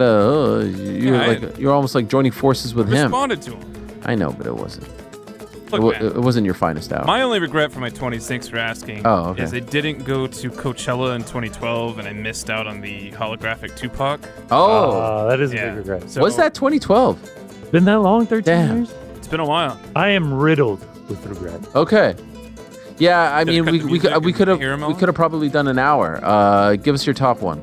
No. No, what are you talking about? No. You're riddled. You actually don't come across as a person who is riddled with regret. Hey, I'm good at faking it. Okay. Good at faking it. Oh yeah, when you get those silent moments, you're sitting there, you're like, God damn it. Why? Yeah, get into an elevator. Why? We got to do a retreat or something. I got to teach you guys about appreciating what you got. Do that shit. We got to do something. What about PT just completely checking out over there? I mean, like PT has no regrets. That's a man thinking about his regrets right now. No, none. Zero. He's my fucking audio turned off.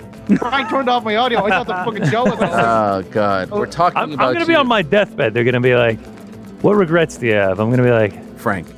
How much time do we got? They're going to be like 6 minutes. You're going. I'm going to be like, oh, fuck. All right. Write these down. Stone Cold, Rampage, Eddie Hall, Patrice Evra. Thanks to them. Thanks to you. Thanks to them as well. Back tomorrow same time. Peace. I'm out of here.